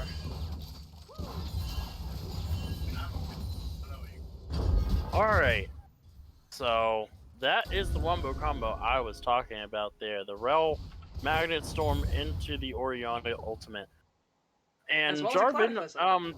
throwing the Cataclysm on top of that, you saw that the champions that were caught in it were Oh, just the not jump able to play forward. the game. Featherstorm is going to come through. It's a lot of damage. Wish might just be able to take this one, but the Buzzer Shot is enough to keep him out of fighting distance. Wish playing that very, very well. Yeah, Wish actually managing to out-damage the Tristana there. Just well, it is a Noon Quiver versus a Pickaxe 2 Longsword, so... But it is Berserker Greaves as well. That's pretty strong set there from the Tristana, but she now has that Kraken Slayer, so she's happy. Yeah, so next time that trade does not go in the favor of Ever. the... Ever. But they're Yeah, looking as to the- maybe claim this Drake because Tristana's not on the map just yet. Yeah, both teleports are up for the top side of the map here, They're but gonna it look should for just be... free Drake. Yeah, it should just be a Drake. That's 2, and that is Ocean, and you are correct. Yep. Aha, I mentioned 3 it for... on time. or 5 for 5. Yep. So that is a Ocean Soul, and it is 2 Drakes for the side of RAWR. They may be behind, but they definitely do have a fighting chance here. And it is that Strikebreaker, like you said. So he did have 2 options, and he went with the Moose Speed item that gives you a nice dash. And you see Jarvan trying to make this side's life even more difficult, Yep. stopping the... and it is going to be the plating falling, so 3 first tower for the top side, or bot here. It seems like it doesn't matter which side they're on. Yep. It is going to be Moon Crew gifting all of that gold over to the Tristana, knowing that I make Hondas, or as we've been starting to call him lately, I make Ferraris because of how True. much gold he usually has in these games. Make sure he has enough money to make those Ferraris, or in this case, items that do a lot of damage. And as we do get through this game, it is very, very close. The gold is just barely over 2k, potentially 3 at this point. But this is a very, very close game state compared to before. And the game, there were some games that were a lot closer than these. But it definitely feels like the gold is closer than it actually is. Yes. And they're just looking for something to happen here. There's not much that can be done. Potentially the Rift Herald if they do rotate up. But for the most part, they're just chilling here. Everyone is waiting for that Drake because that is going to be very, very important as it does spawn in 3 minutes. Teleport is expended, but Rel is caught in a bad spot. Is going to be able to get over that wall and walk away from that one, however. Yeah, you see Tristana was trying to push, and you see Wukong is going to have, because the teleport was expended, nobody is going to answer this Wukong for a very, very long time. He's going to get a lot done down on the He bottom has of the map. teleport available to him as well, so he can join this fight whenever he wants. He's throwing a sapling. Is it going to land? But they are going to try and take this Rift Herald here, as Spectator Cam wants me to look at this blue buff. It's really important, as Rift Herald is being it must taken. be. This blue buff is the most important thing in the game going on right now, and they're not even They're not contesting it. here. But that is a bunch of gold down in that bot side just being bled. All those, that entire wave is just falling. And they are looking to just collapse on Hondas. He just used the jump. He has no flash. They're looking to, the Tibbers is going to go wide. They're not able to land it, and they're just going to have to disengage. And this is not what you wanted to see if you are a fan of RAWR. The Tibbers just not landing, not connecting. And that was with flash as well. Yeah, it was. The Lilia is actually going for the more aggressive build there. Has the Lost Chapter, most likely going for the Leandre's Anguish. Leandre's Anguish here. As Orianna is going to get a lot of damage down onto this turret here. But here comes is Rob going to- Chingles. He's there in the backside of this one. Is just going to Death Realm, and the Orianna cannot do very much here. Shockwave is going to land, but Lee Trunk is waiting. And here comes the Mordekaiser just walking over everything. Flash is going to be burned, but Lee Trunk flashing.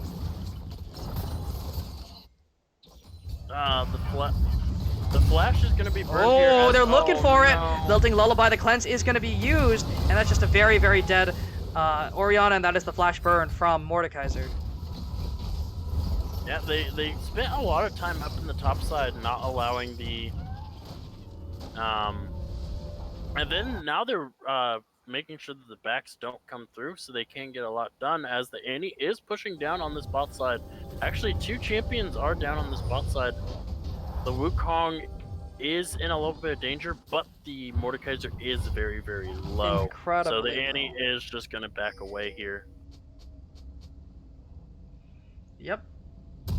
So what we saw was both TP, or not both TPs, the Wukong TP was expanded and it didn't really gain anything from it. It was there to protect his teammates, but it unfortunately just didn't do very, very much. It wasn't the TP that dissuaded the dive, it was the fact that the ultimate was missed.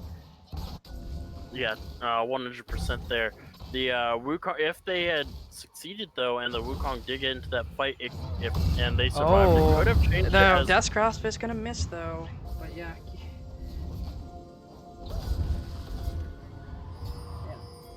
Alright, so we have the dragon here spawning in right now. Yep. Dragon is on the rift. So I'm wondering what the side of... Oh, beautiful Cataclysm combo, and it's going to be Rel landing that Magus from 1 to 3, and they're just falling like flies. And Mordekaiser's able to land a nice ultimate. He is going to try and take down someone here. Is going to be able to take down Badger potentially, but Badger is very, very tanky. Flashing into his team. He misses alive, but Wish is free firing. Wish might be able to make the play happen. He's doing a lot. He's putting output damage. Here goes that Gale Force forward, but he's going to fall to Eye Before Life. And that is going to be Tristana picking up that one. And that's going to be an Ocean Drake for Moon Crew. Yeah, and that is going to be a 3-4... Or 2-4... 2-5. Or 2-4, yeah, the Maokai. No, the Maokai did go down. He did go down, yeah. Yeah, the Maokai did go down, so it was an ace. But the Maokai did respawn very, very quickly, so that's why I didn't feel like it. That fight did last quite a bit. And Maokai may be looking like he wants to try and test it. That fight could have gone either way. The health bars were so low. Wish was very, very close to turning it. Oh no, Maokai might be baited. Ooh. Stopping the base here, but Lilia is in the corner as well. And they're going for him, and Ivor is on his own! Lilia's claiming that one. That was the Wukong thinking that he was baiting, and really the Maokai was baiting fourth. For the Lilia. Yeah. Really unfortunate the Wukong goes down. With how close, with the Baron being up now, the Rifttailed is going to be spawned here in the mid lane. They still haven't gotten a turret yet. They are going to get this one. Yep, before the Herald does charge, so that's definitely ideal. They are looking to try and get this charge onto the next tower. Hopefully take that one down. But the Rift Herald is distracted. It likes those minions a lot more than it likes towers. But Badger is looking for a flank, but he's going to be pulled back by the Death's Grasp, taking a lot of damage from the Mordekaiser. But the Rift Herald is not even going to be able to get his charge off. And the Rel was also taking a lot of damage from the feathers from the Xayah there as well. So half health for the Rel. You can still play the game as a half health support. If you're half health ADC, you're not allowed to do anything. If you're full health ADC, you're not allowed to do anything. And oh, this is something I just saw here, but I'm pretty sure she had it in that previous fight around the dragon there. The Tristana bought the QSS as the second item there. No longer an option for the Mordekaiser to ulti. That's very important, because she is their biggest threat at the moment, in my opinion. So, the fact that she's not an option to QSS anymore is a lot more dangerous. Yeah, and then there's also the stopwatch from the Jarvan there, so he can delay the fight in the Death Realm as well. The once the Banshee's Veil comes in for the Orianna, unless it's popped, she is not an option. So really all he has is the Wukong, or the Rel, but ulting the Rel may not be the best choice. Definitely not. But they're looking for you. The combo is going to miss, but the Cataclysm is not. And there's some decent damage. Here comes the Roots. Are they going to land? It is going to land, but the Megastorm's going to go through only onto one. Nightshade is taken very, very low. But here comes Ivor landing a beautiful Whirlwind onto 3. And Xayah's going to use that Feather Storm. Going to stay alive, but that is going to be a kill. and Badger stuck in no man's land is going to be taken down, but free firing over the top is Honda's able to take down a couple members, and that's a lot of damage coming from that Tristana. But here comes the Lilting Lullaby. Gale Force is not available. QSS is used. Flash forward, but it's not enough. The Buster Shot is going to keep Tristana alive, but it's also going to keep that Lilia from falling. Yeah, and we also, that was a 4v4 fight, the Mordekaiser and the Orianna in the bot lane there. The Tristana might have been able to kill the I'm pretty sure she Lilia would have been there able to. if the Buster Shot didn't come out. But she was scared because the Xayah was in the back pocket. And that's a 650 gold shutdown as well, right? Yes, I do believe so. No, that is 750 gold shutdown, I believe. I'm saying it's 600, but no, total-wise it's 900. Yeah, then it's 9, or because it's 1,000 gold shutdown for the. Anywho, semantic. Semantics. Not gonna focus on the shutdown gold, but Doesn't either way, matter. this Tristana is very, very strong right now. Must be taken Lilia down. is taking a lot of the kills here, but notice how Oh, a lot of the Honda's. kills. That is one auto doing a fifth of Xayah's HP. This Tristana is very, very strong. Has the rapid fire cannon as well, actually. Looking to keep her distance. Death Realm is available if Rob Chink does want to look for the play here. But he has no vision, and I don't think it's a very risky call. But the Dragon is spawning up here in 37 seconds, so it's going to be a fight to the death here. This could be Soul Point, or this could be even Drake's. Yeah, that's where these fights have been going every single time here. Death Rush set up here. Oh, it's gonna be you. He's gonna walk away just in time. Gonna keep himself alive.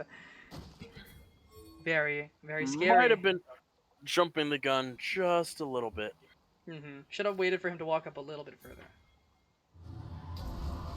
But it looks like they have complete proud. The Annie is in the top side. They're giving this dragon. They're giving this dragon for objectives.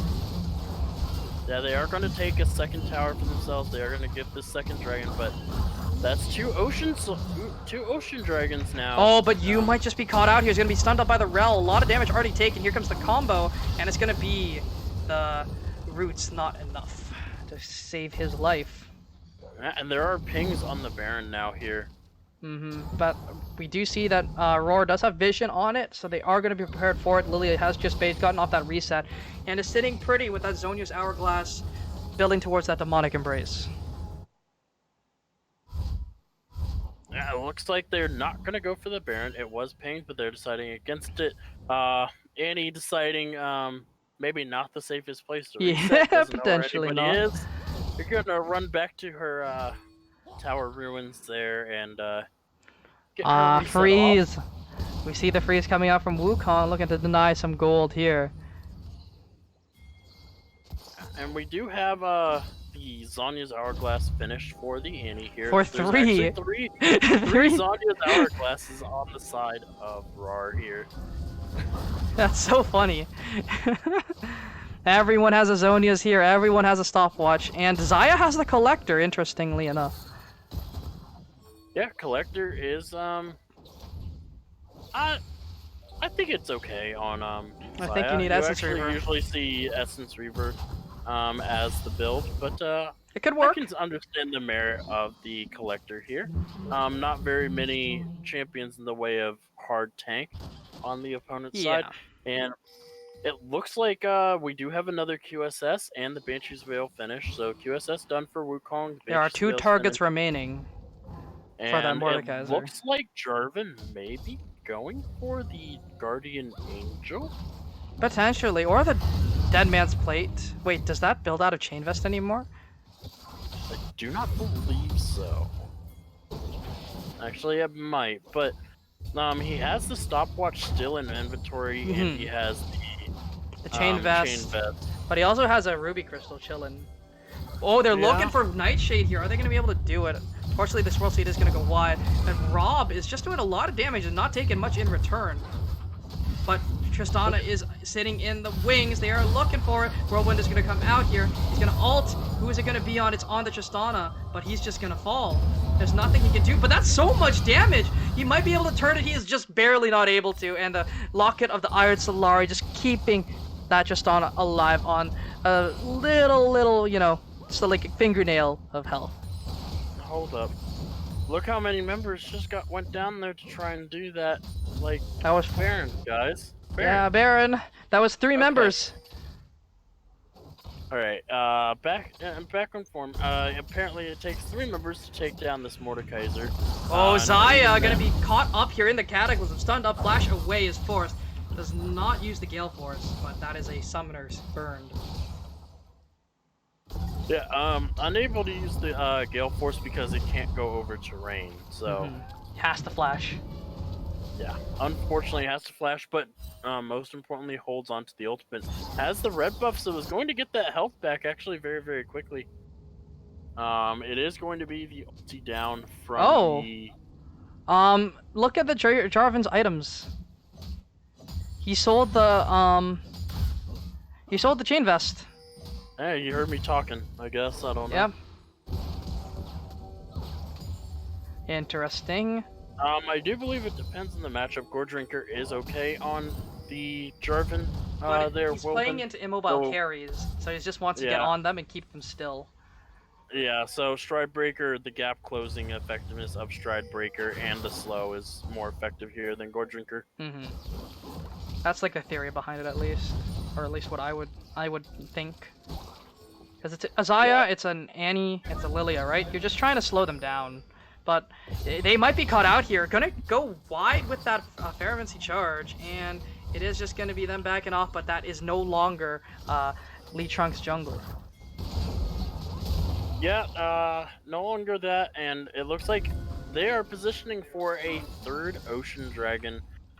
Each of these dragons are giving 2.5 missing health. Stridebreaker and Cataclysm onto 2, and they're all stuck, but Badger's taking very, very low Zonia from but the Manga Storm is enough to keep everyone alive, and it's going to be a dead Nightshade before the fight even starts, but Iberforce is here in the fight, and the Whirlwind onto 2. The flash is enough to keep him alive. QSS is burned, and he's under the tower. He's taking so much damage, but he is going to fall. He's taking too much. Double kill, though, on the backside of that one. Tristana taking those, and she is more than happy to take that one. But it is a 3 for 3? 3 for 3.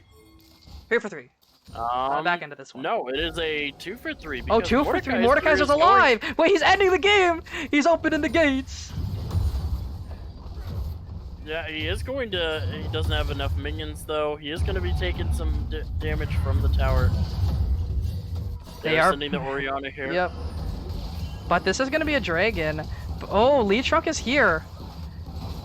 Oh, that's Roll Seed almost hit. That could have been a beautiful, beautiful fight. But Hondas has the Guardian Angel. He is very strong. Lee Trunk's looking for the steal. He's able to get it without missing the smite, but it is going to be a kill onto him. But the Death Realm has come, and the QSS is popped. But that is a 3rd dragon for RAWR. Just barely managing to get that as well. Tristana must have thought they had reset there and thought it was safe to pick up the dragon, but underestimating the patience of RAWR there, and ends up giving up that 3rd dragon. So it is going to be soul point for the side of RAWR. They're more than happy to take that one. But they are looking. They do see that the Zaya is sitting pretty on her own, but they don't have much vision on anyone else. But Feliu is sitting pretty on his own as well and going to be caught up here.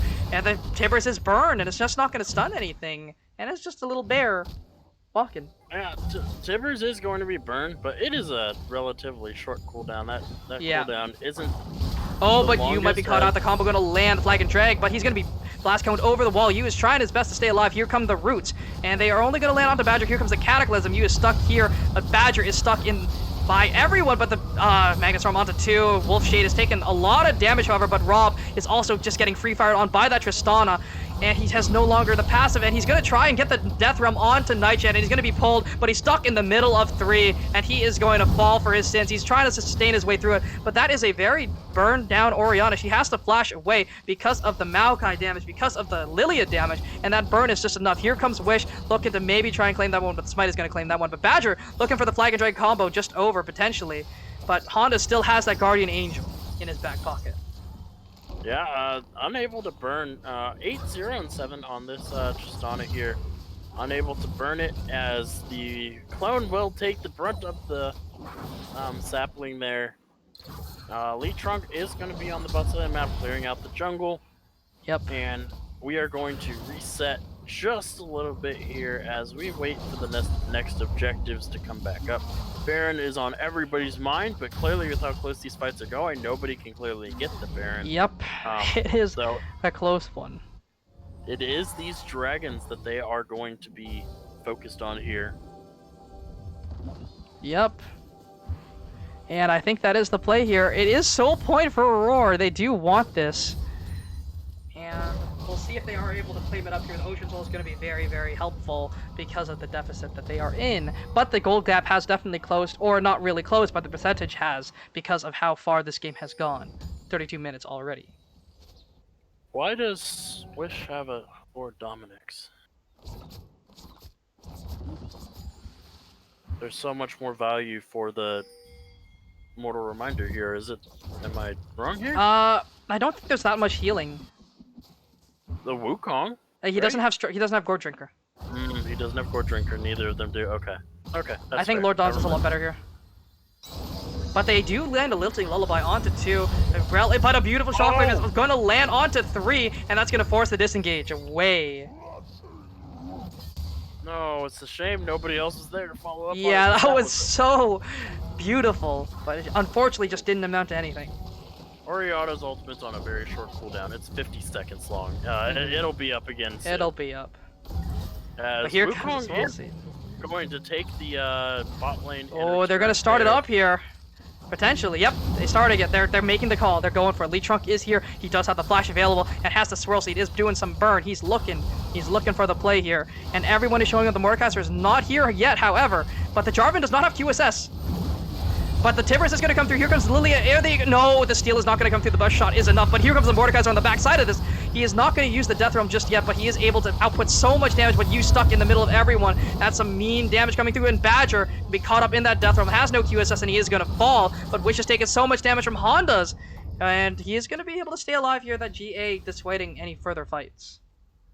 Yeah, and the Wukong pushing in the mid lane turret might get him killed here. Oh. And he has the flash, but he's just going to look to push the wave. As they do successfully sneak that. They do lose 2 members on the backside of that fight, though. But they do successfully get that as the dragon is going to be spawning here. Remember, this is Soul for the side of RAWR and Soul Point for the side of Jarvan's going to be late to the party. MNC. Dragon's up 4 seconds after he spawns, but if they have the burst, they can just look for it. Yeah, Oriana's ultimate's up, but most importantly, every other ultimate is down. Oriana's ultimate is the only one up. Yep. They're looking for Wukong in the backline, forcing the Featherstorm already. But here comes the Tristana. Is it going to fall? It is going to be Red Team taking it. It's going to be Annie picking that one up, and Honda's is stuck in that Guardian Angel. Here comes Wolf. He's looking for something, but he's going to be caught up. Here comes the Shockwave onto 3 once again, but it's going to be a very, very dead Tristana. But on the backline, here comes Badger. Has the Guardian Angel. Wish is trying his heart out. He's DPSing like a madman, but he's able to take a double kill. And this is going to be a very, very dead Jarvan as soon as he's up. And Jarvan is going to not make that flag and drag. And that is what you wanted to see out of RAWR. That is Ocean Soul claim for them, and they are more than happy to take that one. Yeah, and they should be able to just push down the mid lane here and get a lot out of it. These are long death timers. We're 36 minutes into the game. I think we saw Secret Agent Tactical jumping in to that Dragon Pit. Yeah, unfortunately, Secret Agent Tactical was unable to successfully bamboozle the game there. Yeah. Oh, this is cosplaying Malphite. I mean, he had a Malphite, so he thought he was the Malphite, I guess, last game. But yeah, so they do manage to pick up the inhibitor there. It will be up in 5 minutes, so around if this game gets to around the 41-minute mark, it's going to be up respawn just after Elder Dragon spawns. Yes. Which is something that you got to be worried about, but this game is about 300 gold difference, so at this point the gold is not mattering as It much. doesn't matter at all. This is barely a percentage. Just means nothing at this point. You know that this game has been a struggle when the lowest levels in the game are level 13, and one of them is your jungler. Oh my god, wait. Badger is almost Flame Horizoned. He is Flame Horizoned. Oh boy. I mean, his team's carrying him. Yeah. So. Yeah. His team is putting in the work. He is doing things. But he's also trying 3 levels his down. best He's never here. winning a smite fight. No, he cannot win a smite fight at any point here. The Tristana is still very, very strong despite dying there. No longer has the safety of the GA. Actually, Sold it GA. for the stopwatch. And the full Merc Sim. Yeah, for the Mercurial Scimitar and the stopwatch, just for the survivability, and I don't think it changes the cooldown of Quicksilver. So No.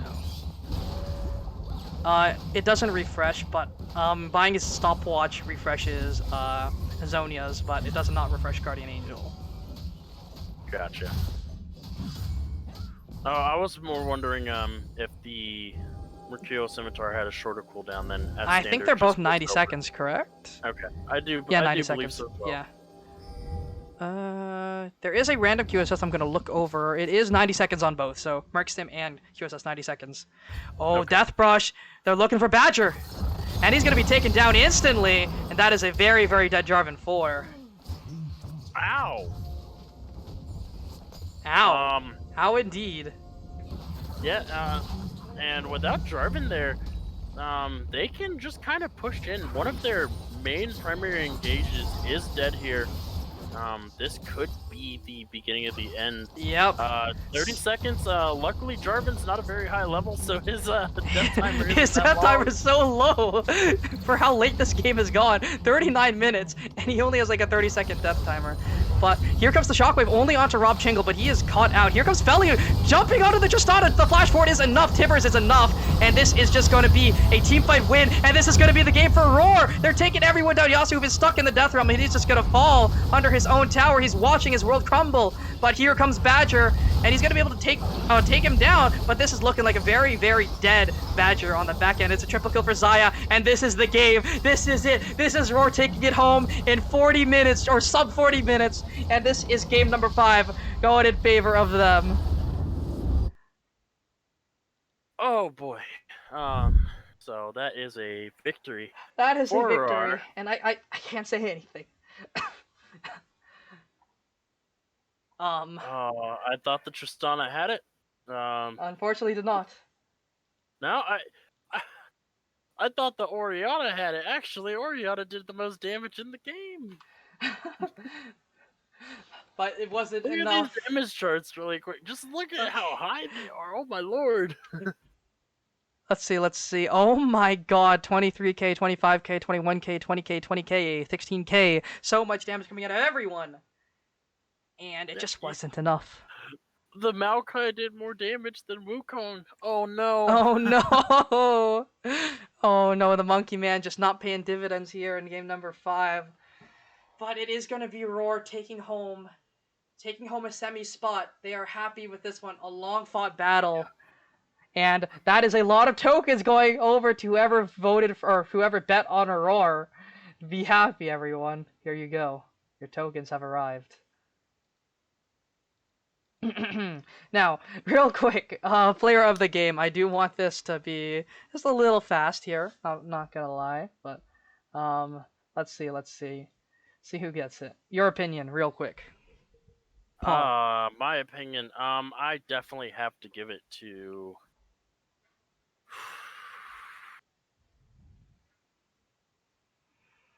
Wish. Do I want to give it to Wish? Yeah, I want to give it to Wish for that one. Wish played Wish was out getting of his their mind. not having a fun one. They were pulling back like 13, 14 feathers every single fight, surviving just the worst lane imaginable that they had to play into. Think of it this way. Wish was constantly getting pressured every time he was not allowed to walk up. at all. Getting dove, getting pushed back out of lane, 4-man, 5-man, everything. Down in that bot lane, putting him down. At level 1, just the threat of Ooh. MNC's bot hitting level 2, they walked back to their turret. Just the threat of it. They didn't even hit level 2. Just the threat of them hitting level 2 first, they walked away. Yep. Oh, real quick, Rotom has just taken down IDNM 3-2. No way. So IDNM has fallen. It's going to be Return of the Middle Sticks, the LRS version of them advancing to semis, where their previous counterpart yesterday was not able to. Carrying on the torch for that organization there. I will not be joining you after break. I'm going to go I understand cry. that. I don't know if I'll be able to survive after this break as well. But I'll just announce play over the game and end this stream. But I'm very, very tired. But it's been a fun one. So I'll be right back. You guys, we'll play some more Silver Scrapes. We'll be right back. Take care, everyone. And we'll be back in a couple minutes just to announce Pog. And yeah, that's about it.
Alright, I'm going to call this break just a little bit early to announce your player of the game, and it is going to be Mr. Wish! Not on the Malphite, no. He was on the Zaya. That's the right one. But, yeah, he had a not fun laning phase. He was up against one of the most difficult lanes to deal with, and he still was able to pop off and make it work. He was able to output the deeps, and that's what mattered. That little feather girl thing, that Vestaya, just worked out. Right? What more can I say? Well played to him, and thank you guys for joining me tonight. This was a fun one. I gotta head out. I am exceptionally tired. So I'll be back tomorrow with LTS, and I hope to see you guys there. Take care, everyone. Have a good night, and peace out. But what do you guys think? I mean, chat, let's take a real look here. Dream popped off tonight. He's been casting 4 days in a row, and what more can I say than he just did it. He's been a trooper, and I couldn't have asked for a better partner tonight, honestly. This man has been through it all, and he was right there with me yesterday and today, and it's been great. So, a quick announcement before we do end the stream. Regicide has taken down PvE. PvE have fallen. That's surprising. So have a good night, everyone, and take care.